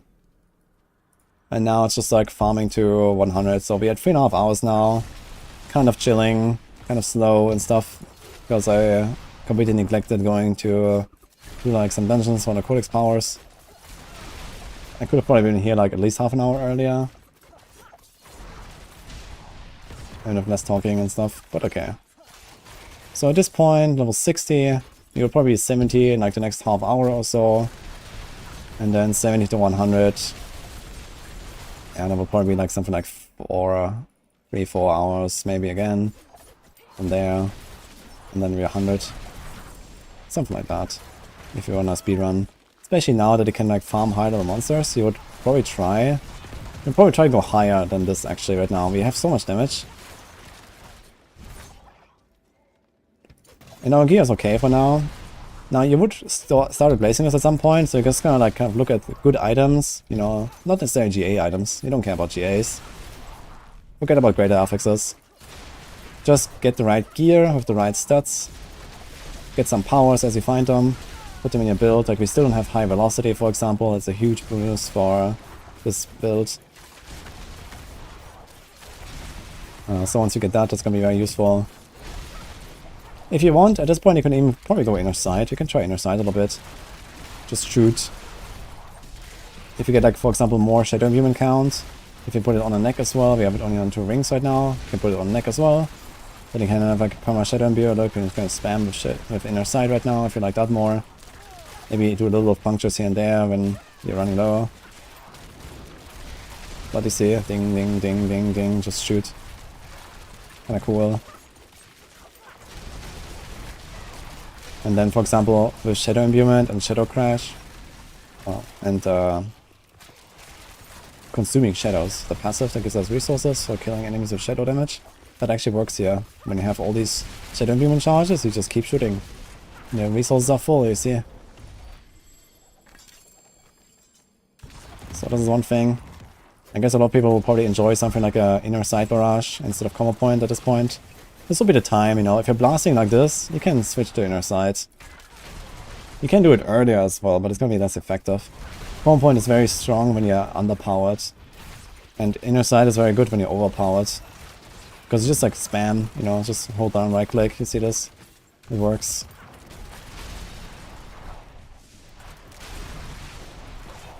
And just everything explodes. You also don't really need like the smoke grenades on the bar, for example. I barely even use it, but here and there I can throw it on the boss or on the elites.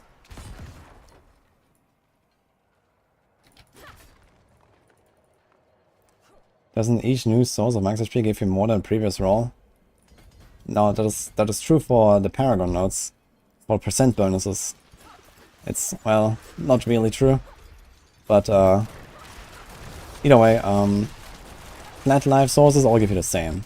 In fact, they get kind of like less and less effective in terms of relative HP gain. Like you have 30,000 life, you add 3,000, that's plus 10%. Then you have 33,000 life, you add 3,000, that's not 10%, that's like 9.1% or so. Extra compared to where you were. So we're looking at the relative increase in toughness. You know, if you add 3,000 life when you have 33,000, you get 9.1% effective hit points. But then if you add 10% dodge,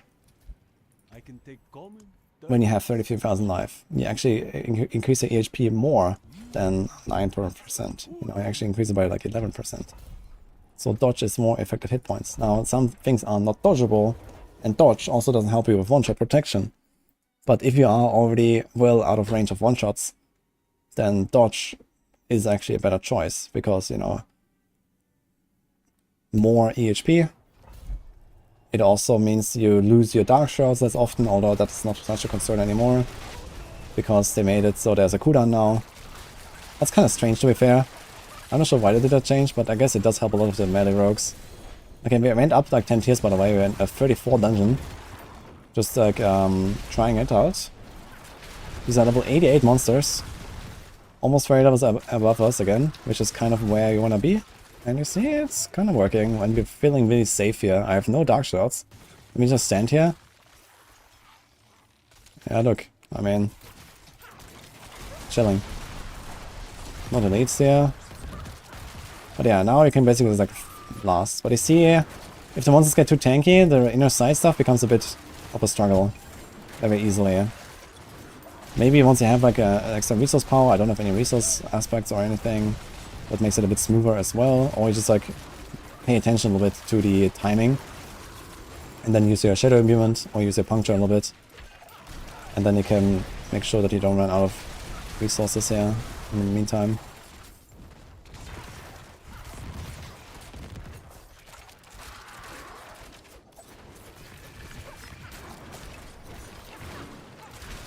Level 60 is max though, don't need to play anymore. We got Paragon 1 now. 61.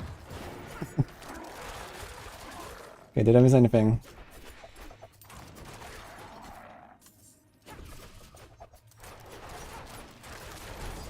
Any other questions you guys have before we end the run? But yeah, anyway, we've been doing this with mostly Barrage and like some Pen RF at the start. I would definitely recommend to do Pen Shot at the start, because it's very good in Helltide when you're like when you have nothing at level 10. Pen Shot is really good. The rapid fire stuff I was doing is optional, I would say. You can just kind of nuke down elites with just Pen Shot as well, that works.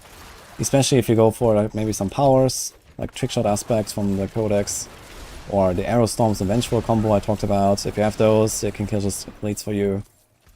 So that's also really good. And from here on, you can just transition to like any build you want, you know, find the items, and then go. You can play Pen Earth, you can do Flurry, a lot of people probably play Flurry. Twisting Blade's gonna be really good. You can basically play all this with like the same setup almost, where you do like a lot of Shadow Imbuement or Poison while you're underpowered.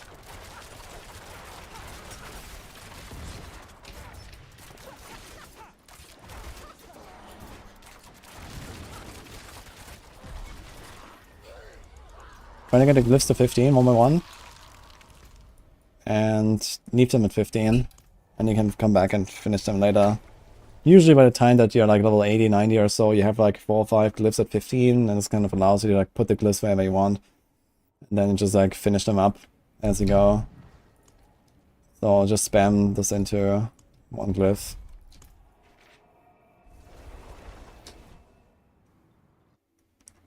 Is this the build I'm starting with for Season 5? If I was starting a rogue, I would probably do exactly what I just did here, yes. This is why I chose all of this stuff, you know, this is like a Season 5 preparation run for, you know, people to watch and like learn and stuff like that, right? So this is why I did it. Barrage is going to be in the meta with the way it looks. And it's a very good and very fun build. Very good for leveling, especially. They are kind of like set up like this. But I'm probably not going to start a rogue. I'm thinking about starting a Druid or a Sorc for the race.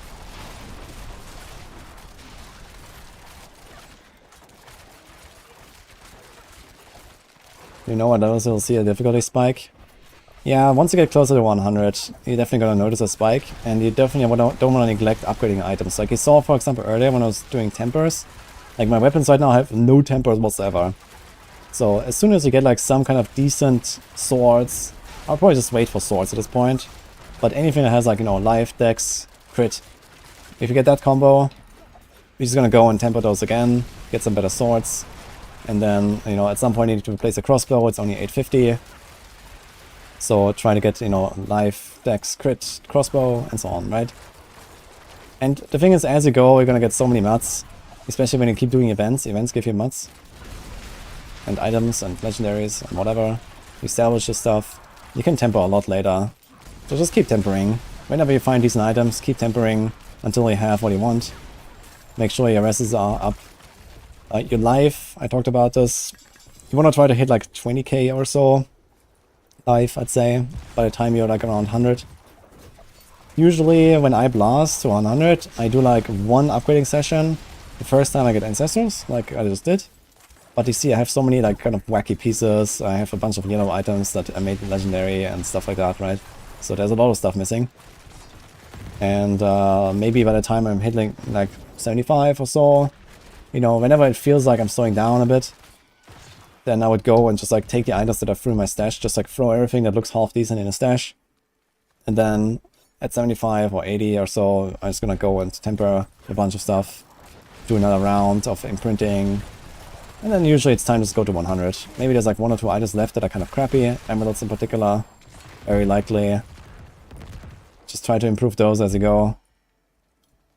Also, for example, we're level 60 now, we could get better gems. In fact, we have no gems in our armor, so we could have a lot more life if we just put gems there, or if we find armor with gems, so pay attention to that. The rubies in armor are actually starting to pay off a lot now. They're like, I think 4% each, 5% each, or something like that at this point. It's a lot of life.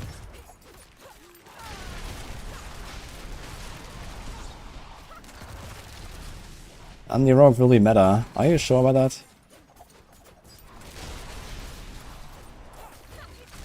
I mean, Rogue is also really good. But, I mean, have you seen Barrage in Season 5?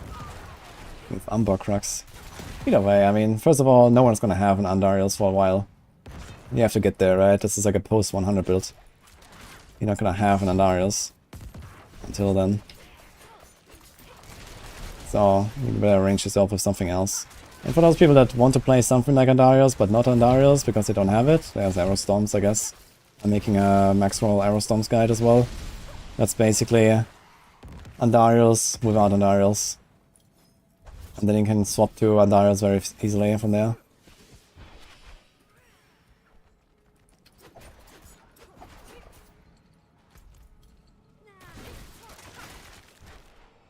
But yeah, about the cap of armor. If you're not capped of armor after doing this, like right now I'm at 8.5k armor, so I'm capped almost all the way. But at like level, I don't know, 90 or so, I will not be capped with this number. So you just have to make sure you get to 9.2k at some point. When you enter World Tier 4, you want to have something like 6-7k armor. when you're level 100, you want to have 9.2k. So try to go for those numbers. And you know, if you're like level 80 or something, then it's somewhere in between. You don't necessarily have to be like fully capped, but usually you want to be capped once you can. And then the higher you go, the more important it becomes. Right now the monsters are not that dangerous yet, but I mean we are fighting level 89 monsters. So this armor I have right now is actually kind of the cap for these monsters.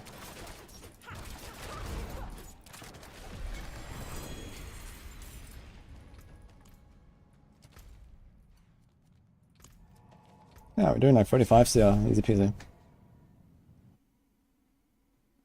How do I come out with my cap at level 80? Yeah, I just estimate. I mean, there's a table somewhere that someone made, but yeah, I don't know the numbers. I'm not sure if those table actually extends to sub level 100 enemies. Maybe it doesn't. So, either way.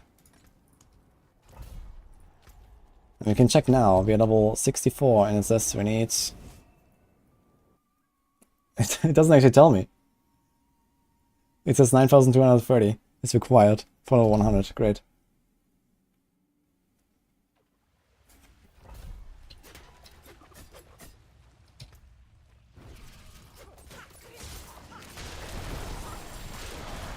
Okay, I was talking about the tugboat build. Yeah, this is the Shroud of Conduras. It's a new unique. But it's somewhat doubtful that that will stay in the game. Talked about this earlier as well. It's like it only works because you have lucky hit chance on the evade ability of Shroud of Conduras and Metamorphosis. And like this, you proc Andarius. And then you just like evade into packs and... I mean, okay, you don't necessarily need to do damage to the packs to do the tugboat, I guess. But I don't think that this tugboat strat is actually really how you want to play it in general. Maybe for pushing when you want to make like large pulls. But yeah. We'll see, I guess. Either way, nothing of that has to do with any, you know, main combo of the build. Any build can use Shadow of Conduras and pull enemies around with it. You don't need to play any specific build for that.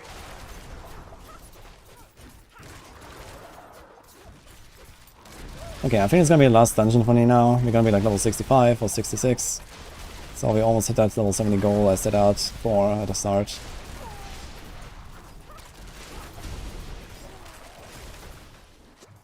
You see, by the way, 30 seconds survive. Just elite spawning over and over and over. This is why you don't get XP. If I could just stand there and farm these elites and get like 50 elite kills in like 30 seconds, that's insane.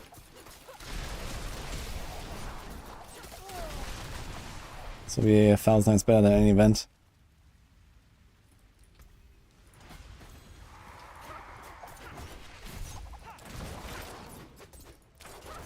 Yeah, if this was season 5 now, I would have gone for Tricks of the Trade board, for sure.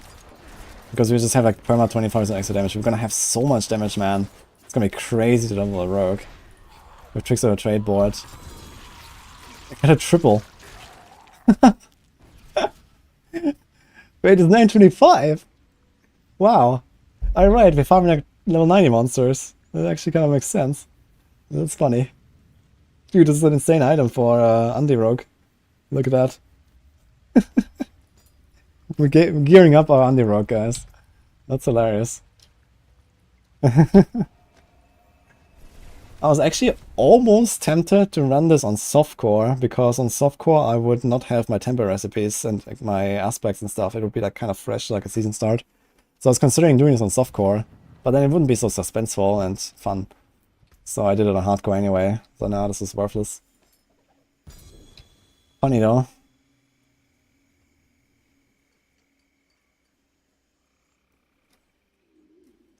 Yeah, look, we're getting some items here. So something like this here has a good glove, has a bunch of life. This vulnerable damage I have is not very great.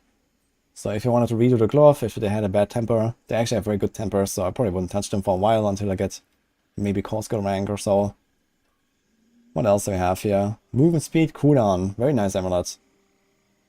A bit low on everything, but I'll probably use this amulet. Also, what are the powers? Blood boiling, blood boiling. What's up with the blood boiling, man? He's a decent crossbow as well. This would be a nice upgrade. Just roll the percent damage to life, for example. Very good. Umbrus. This is the aspect here, number 1. So at that point, you would equip this. Like, it would still have just equip this. And then you have to get the Dark Shrouds back here. Just 3 points is fine for leveling. Just get Dark Shroud, get the enhancement, get the movement speed. And then we're flying. We have like capped movement speed almost all the time. And you're gonna be invincible, basically. Just need to get 3 points from, I don't know what. You can take out like 1 here, 2 there. Boom, boom, boom, that's it. Or even the enhanced dash, you can like take that out again. And then you have Umbrus. And there you go. Plus 3 to Flurry. This is something you'll probably save if you want to play some Flurry in Season 5 since they buffed it. Yeah, and there you go. Boom. Yeah, sure, I'll pick it up. Like, what am I gonna do, man? Season ends in like 5 days. Like, what do you want me to do with this thing? I'll put it here if you want. Anyway, time. 3 hours 45. Yeah, so 4 hours to 70. This is actually a bit longer than I thought it would be. I was expecting something like 3.5. But yeah, as I mentioned, we had some streaks where we were really, really slow and I was talking a lot. But yeah, in this case, you know, get the glyph here. Go out there, get a Tricks of Trade board. And then, I mean, okay, just kind of follow a planner, I guess, if you have one.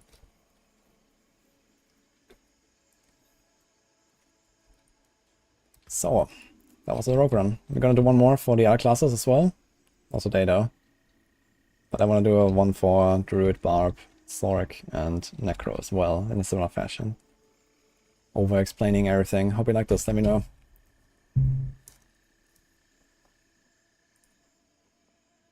Alright. How does one prepare for Diablo season? Well, you just missed it for the last 5 hours. That's how.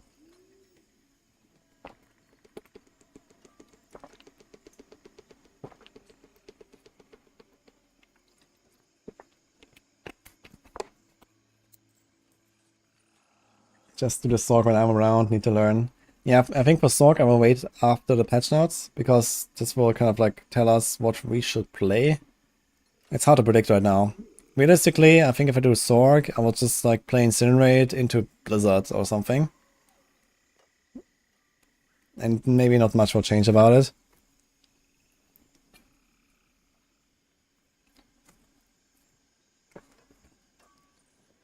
Such is my luck. Well, we just did a leveling run here to level 64, 1 to 64 with like a season start scenario. And in my case, you know, I also will prepare builds and stuff like that. I have like around 20 planners from the PTR that I need to start working on, so that when the patch notes come I can like quickly finish them and pump out build guides. That's a lot of build guides we need to make.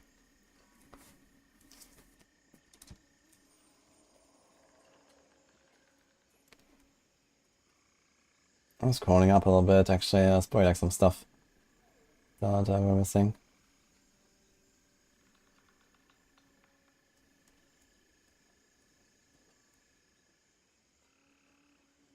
So any other stuff that I missed that, you know, I wasn't really looking at, because there were actually some moments when I wasn't barely reading chat.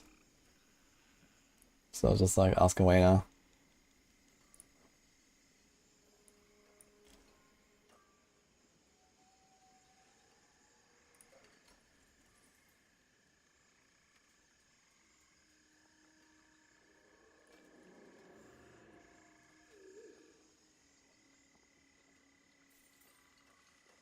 You want to try Meteor build? It's very gear dependent. Yeah, I tried it actually in Season 4. It was like almost undoable, man. That's rough.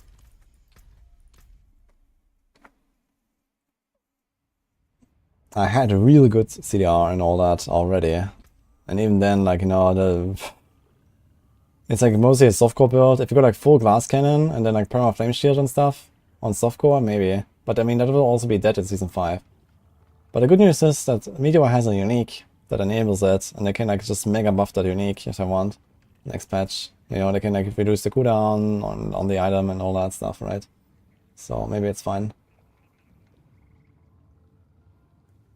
Done with the Barbarian, can I recommend a new class? Rogue.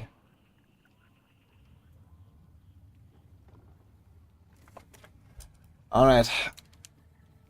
Well guys, I've been here for 5 hours and I think I want to rest again.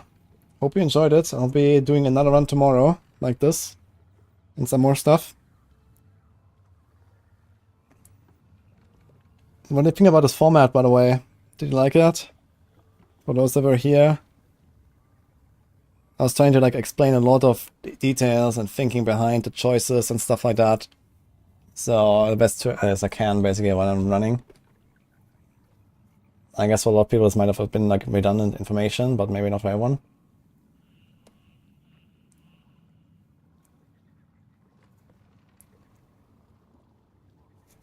Yeah, I'm gonna put this on YouTube, by the way. Okay, I'm glad to hear that.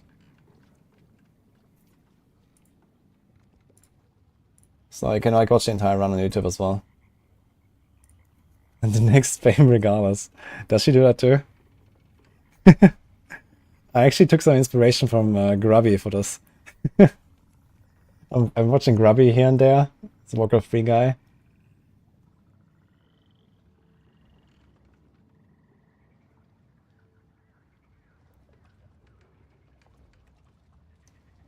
I need to check out Fame's stream. I don't think I've ever seen her stream, actually.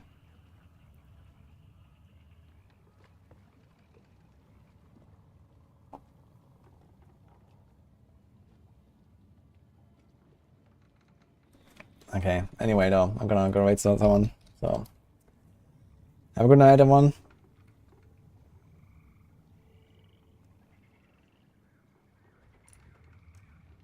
Yeah, I mean, everyone is streaming PoE, so I gotta throw you to some PoE guy. What can I do? So, let's do MP. Why not?